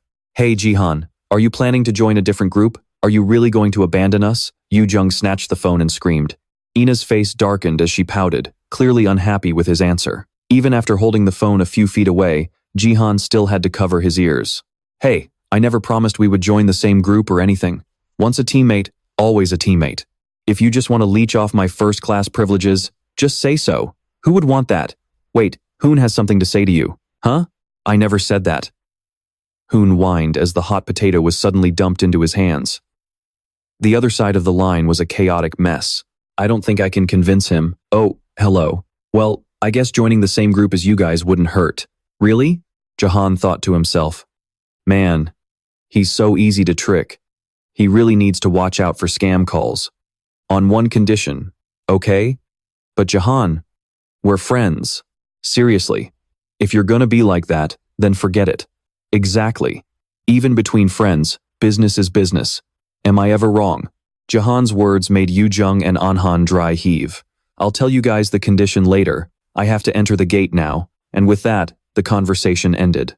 Hila had also just woken up after a nice nap inside Jahan's hood. He was thinking that if joining the party was about to happen, then that event was also just around the corner. The outdoor camp was scheduled for the same time as the party registration. The location was a sealed zone in Daegu. Where MS Academy stood was only a fraction of this sealed area. There were still plenty of monsters outside the academy. MS has always organized these annual outdoor camps to take down as many monsters as possible. After passing through the gate, Jae-hyun headed home. Finally back, he immediately flopped onto the sofa. He'd only been gone a short while, but it felt like 100 years. It made sense though, considering everything he'd been through. So, why don't we check out the gift? The moment those words left his mouth, Hila shivered, her fur standing on end. What's wrong? Jae-hyun asked. Hila suddenly transformed into her human form, looked at him with a smile, and said, Do you remember how I bought you some time? Jae-hyun gasped. You mean, Heimdall broke free? On the other side, the blood-red sky suddenly cracked open. A pale hand reached out, its arm tightly bound by black threads. Then, a figure squeezed through, and Heimdall leapt straight down. Damn it, a mere clone dared to restrain me. He looked around at the desolate, abandoned landscape. Is she trying to protect humans from me? Heimdall covered his face, laughing maniacally. How dare you get in my way? Just then, a monster coiled its legs and leapt, showering Heimdall with dirt and rocks from above. It quickly landed right behind him. The pitch-black monster stared at Heimdall with confusion, then bared its razor-sharp teeth, preparing to bite his head off. His face darkened. I see. Heimdall clenched his fist, and the monster was instantly deleted. I've got an idea. Let's play. I really look forward to meeting you, the great enemy of the prophecy. I'll test you myself. That's strange. Why would Heimdall go there? Where did he go? The area near MS Academy is a forbidden zone. Do you happen to know why? Jae-hyun was in a complete panic. That's exactly where MS Academy is planning to camp. I think I know what he's after. Heimdall has the ability to see the future and find out who his enemies are, so he probably went there to see who it is. It looks like my friends have been dragged into this mess. Hila looked at him with concern. I figured as much, Jae-hyun said as he stood up. There's no time to rest anymore. I need to prepare as much as possible to face him. Jae-hyun pulled up his system window, hoping Gangnia had prepared something good for him. Open Gangnia's gift. Following the notification, a vial containing a blood-red liquid appeared. You have received the consumable item, Giant's Essence Blood. Jae-hyun took the vial. The consumable item was called Giant's Essence Blood, S+ rank. The blood of giants contains both wisdom and power. Using it increases strength and intelligence. Both stats will increase by 30. Cannot be used unless the minimum requirements are met. Minimum requirements. Both strength and intelligence stats must be over 150. This item is exactly why I need to get an S rank on the test. After all, if he wanted to hit S rank on the test, both of his stats had to be over 150. But the system wasn't done yet. You have received the passive skill, Gangnia's Wrath. The details of the new skill popped up. Jahan's eyes lit up as he read it. Passive skill, Gangnia's Wrath, S rank. All damage dealt to Norse gods and Valkyries will be doubled. Hila walked over and asked him what he thought. She grinned smugly. That's why I told you to hurry up and finish the second trial. Jae-hyun fell silent for a moment, then smiled and said, I know. He casually patted Hila's head like a cat. It's a good thing I quickly cleared those smaller goals earlier. His sudden head pat caught Hila off guard. Her fur bristled, and she leaped several feet away. What do you think you're doing? Seeing the aura radiating from him, Hila shifted back into her human form. Don't worry, I know a way to help you. The next afternoon, lightning crackled in the forest, looking just like Thor's thunderbolts. After forcing himself to unleash that massive burst, Jae-hyun suffered a severe backlash, causing blood to drip from his mouth and nose. He ran a hand through his hair, exhausted. This isn't easy at all. Of course it isn't, Hela called down from the treetop. The skill you received is mythic tier. S rank and unique rank are nothing compared to it. If you don't level up enough and gain sufficient strength, you'll end up destroying your own body by using it, Jae-hyun pondered. He had to learn how to use this mythic skill from the Grand Ruins as quickly as possible. On his way back, a notification popped up, offering Jae-hyun a way to level up. Special quest, Raven Hunt. Eliminate all of Odin's ravens attacking you and the Norse Resistance Coalition. Target, 1 out of 5. Difficulty, S, rank. 1, time quest reward. 1, blank card. Quest completion reward, rank up. This was his only option right now, but it felt pointless since he was so short on time. Permanent physical damage, Jae-hyun muttered, thinking of the price he'd pay for using a skill beyond his level. I can accept a sacrifice like that, but it still doesn't solve the root of the problem. Is there another way? I'll have to think. Right then, a car horn blares right in their ears. Looks like you have a guest. Is that so?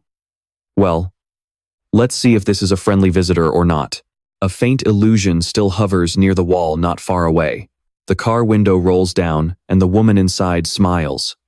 Oh, looking sharp. What a coincidence, Min Jae-hyun, running into you here. Jae-hyun recognizes her as the leader of the Curator Guild, Baek Ji-hyun. I heard you just signed with the Lotus Guild. Are they treating you well? He figures he already knows exactly why she's here. Nice to meet you, but aren't you way too busy to just bump into someone like me by chance? Ji-hyun lets out a fake laugh. Then can I call this fate? Jae-hyun pauses for a moment, then scoffs. Fate? He leans close to the car window, giving her a cold smile. That's my least favorite word. Have you been digging into me behind my back? Sensing the tense atmosphere, Hela quickly slips into his hood. Looks like a personal matter. I'll stay out of this and find somewhere else to play. Under the reddish sky, a shadow hiding behind the wall gradually takes shape. It is Park Jung-woo, the manager of the Lotus Guild. Seeing the sharp look in Jae-hyun's eyes, the leader of the Curator Guild smiles bitterly. I guess you already figured out that I was tailing you. It's pitch black out. Why do you want to see me at this hour? Jae-hyun asks casually, crossing his legs. Ji-hyun gasps in admiration. Straight to the point, huh? I like that. Without hesitating, she adds, we want to recruit you. I've already made my choice, and you know that, don't you? I'll give you Nidhogg's Fang. Jae-hyun is stunned. Is Nidhogg's Fang the actual item I'm thinking of? She wants to give me a priceless S-rank item? Meanwhile, at Hell's Shrine, the actual goddess sits beside her divine beast. So you've come. Aren't you afraid you'll regret this? Hela smiles, looking completely free of regrets. Goddess Hel, please lend me your power. Hel watches Hela with interest. You understand, don't you? You are merely a fragment of me. There is a massive difference when trying to wield the entirety of my power. Even if I share a portion of my power with you, your body might not be able to handle it, and you could die the moment you use it. For a mortal vessel to house the power of a god, it means you will have no future left, even if you survive using my power. Hela seems to already know her ultimate fate, yet she remains completely resolute. I am the guide of the 5 great trials, the compass that allows the challenger to move forward. Everything I have was prepared specifically for him, and the prophecy has already set things in motion from the moment this quest began. Hel frowns. That is no reason to sacrifice yourself. Actually, there is another reason. I'm just curious. Hela beams. How will that human, Jae-hyun, keep pushing forward when crushed by despair? What lies ahead for him next? Even if you are no longer around to be a part of that story? Yes, her sheer stubbornness leaves Hel completely speechless. There is no stopping someone this crazy. It seems you've made your decision. Very well, I will share a portion of my power with you. Black smoke begins to swirl in Hel's palm. No matter what path you choose, I hope you find happiness. Having received exactly what she wanted, Hela beams with a brilliant smile, as if she isn't about to walk straight into her own grave. Back in the city, Seo Ah-hyun is still busy carrying out her mission. So, from what I can see, it looks like Guildmaster Baek Ji-hyun is trying to win over Jae-hyun. But Jae-hyun isn't exactly the type who's easily swayed, is he? Yoo Sung-eun taps her fingers anxiously on the table. That's probably something money can't buy. Haha, perhaps it's not me, but Lady Baek Ji-hyun who sees Jae-hyun's potential as even greater. Guildmaster, are you really just going to let this happen? Manager Park asks worriedly. I might be overstepping here, but Jae-hyun could become the brightest star in history. Shouldn't you protect him at all costs? Haha, oh please, you've changed so much. Have I ever let anyone steal what's mine? Yoo Sung-yoon's smile fades as her eyes turn sharp as daggers. Seriously, nobody should try to steal her boy. Meanwhile, Baek Ji-yeon leans in close to Jae-hyun. So, what do you say, Jae-hyun? I think we'd make a great team. Don't you agree? Hey, this is our first time meeting and you're already being this bold. Aren't you moving a bit too fast? Do you even know how a negotiation works? The mere fact that you're still sitting here means the negotiation has already begun. Jae-hyun nods, acknowledging her point. Baek Ji-yeon continues. All right, since we both want something from this meeting, let's get straight to the point. Bring it in, she orders. The secretary behind her nods robotically. Jae-hyun looks over as the chest containing Nidhogg's fang is quickly brought forward. The item radiates a massive amount of dark mana. Wait, in my past life, this weapon was the second most expensive item on the Hunter exchange, right after the Dragon Slayer sword. Come to think of it, it's absolutely priceless. How on earth did she get her hands on a treasure that money can't even buy? Looks pretty expensive.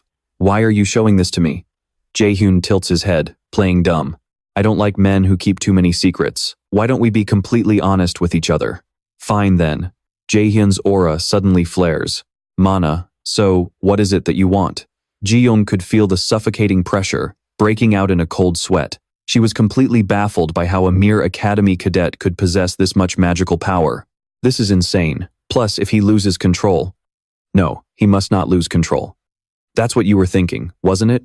Jae-hyun asked, his face darkening. Right now, he looked incredibly sinister. Ji-yoon never expected this punk to read her mind so easily.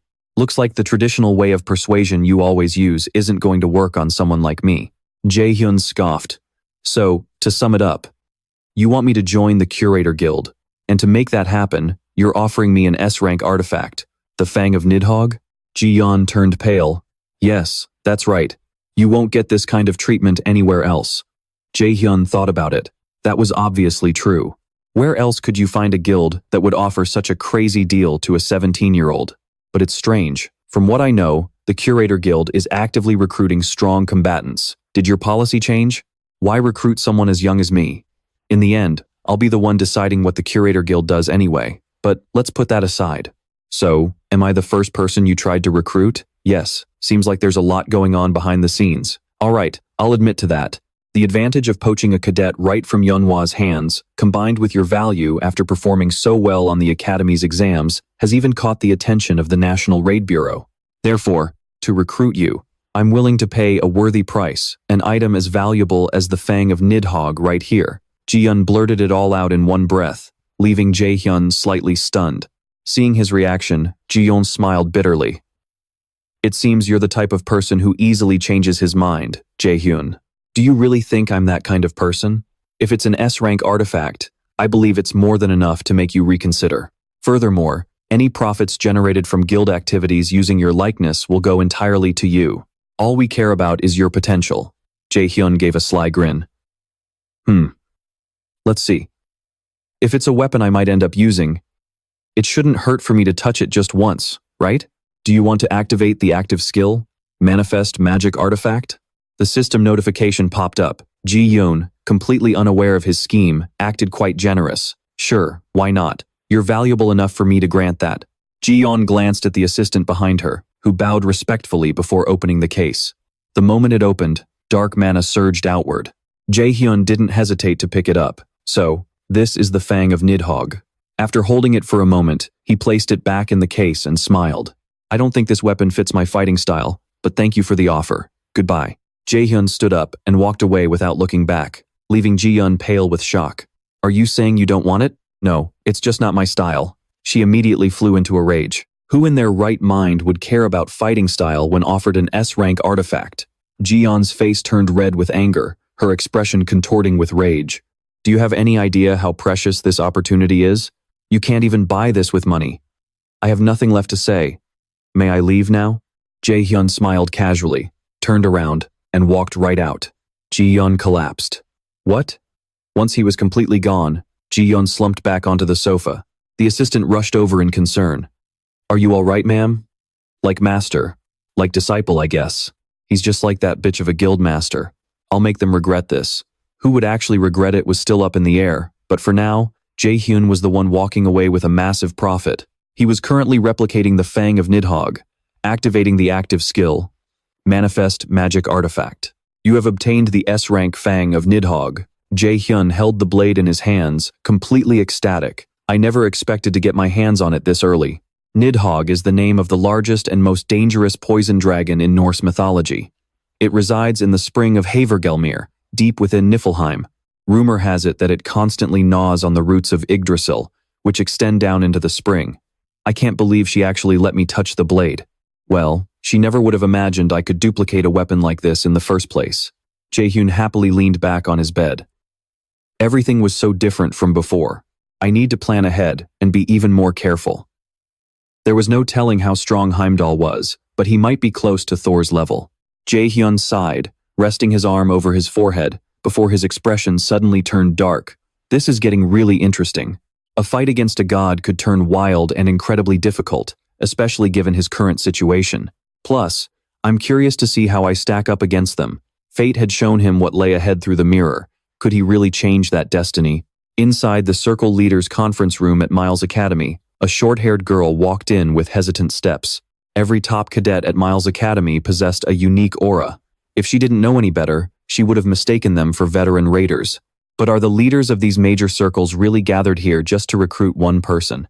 We're taking Min Jae-hyun, so the rest of you might as well give up. Jung-hyun, the leader of the Academy's top circle, spoke up. No, it's our turn this time. Your group took all the best new students last year. There's no way I'm letting Min Jae-hyun go this time. Isn't there a rule that raiders, mages, and martial artists don't interfere with each other's business? So you should give up on Jae-hyun. Han Jian immediately fired back. She was the leader of the Sung-Yoon Circle. This is the Mages Association Club, founded by Ryu Sung. Shut up, everyone, snaps the scowling white-haired guy. What? Magic class? Have you not been paying attention to the news at all? The guy's a combat mage.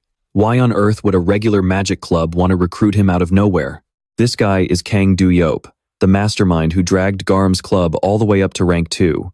She absolutely idolizes all three of these powerhouses. That is exactly my point. Min Jae-han is the perfect fit for our club, she insists. That is total nonsense. Do-yeop snaps, throwing a fit. So let's play fair and let Min Jae-han choose whichever club he wants. He can just approach the one he actually likes. Jia suggests. Ha, as if it's that simple. The problem is you're just too stupid. Did you already forget why we had to gather here in the first place? Do-yeop mocks her with a loud laugh, sending Jia into an absolute rage. What? Stupid? As if a total meathead like you has any room to talk. And just like that, their discussion devolves into a shouting match, looking like they're about to throw hands. Nobody is willing to back down, and it's all to recruit the star student, Min Jae-han. These clubs get a ton of attention and funding from powerful outside guilds. Plenty of these organizations are keeping a close eye on them and their members. To secure the top-performing students, these guilds are constantly pouring resources into the clubs they sponsor. Because of this fierce competition, the club presidents have always managed to maintain a delicate balance of power. But while things used to be perfectly balanced, Min Jae-han's sudden appearance changes everything. Now, he's seen as a major threat by all these guilds. He has the power to completely shatter the peace they've kept for so long. The short-haired girl can't help but wonder, just how insanely strong is this guy to have everyone this worked up? Well, how about this? What is it? We'll make an offer to Min Jae-han directly, and if he accepts, we'll let everyone else know. But whichever club manages to recruit Min Jae-han won't be allowed to take his friends along with him. And they'll also have to forfeit at least 2 other major academy events. The white-haired girl proposing this is none other than the president of Cheon's 3 Rings. Her club is the least famous of them all, but she's managed to build it up entirely on her own. Sounds fair to me, Do-yeop says, rubbing his chin. The club that gets him definitely needs to face some restrictions. Count me in. Same here, Hanya agrees. All right. Let's wrap up today's meeting then. June announces with a smile. The short-haired girl is left in awe. This gorgeous leader is seriously impressive, getting all the biggest power players in the academy to go along with her plan. As for our short-haired girl, she's got a killer article in the bag. She's snapped plenty of photos and overheard a ton of juicy gossip. Meanwhile, somewhere else, Ryu Haiha receives a highly suspicious offer from Aina. What? You want me to go?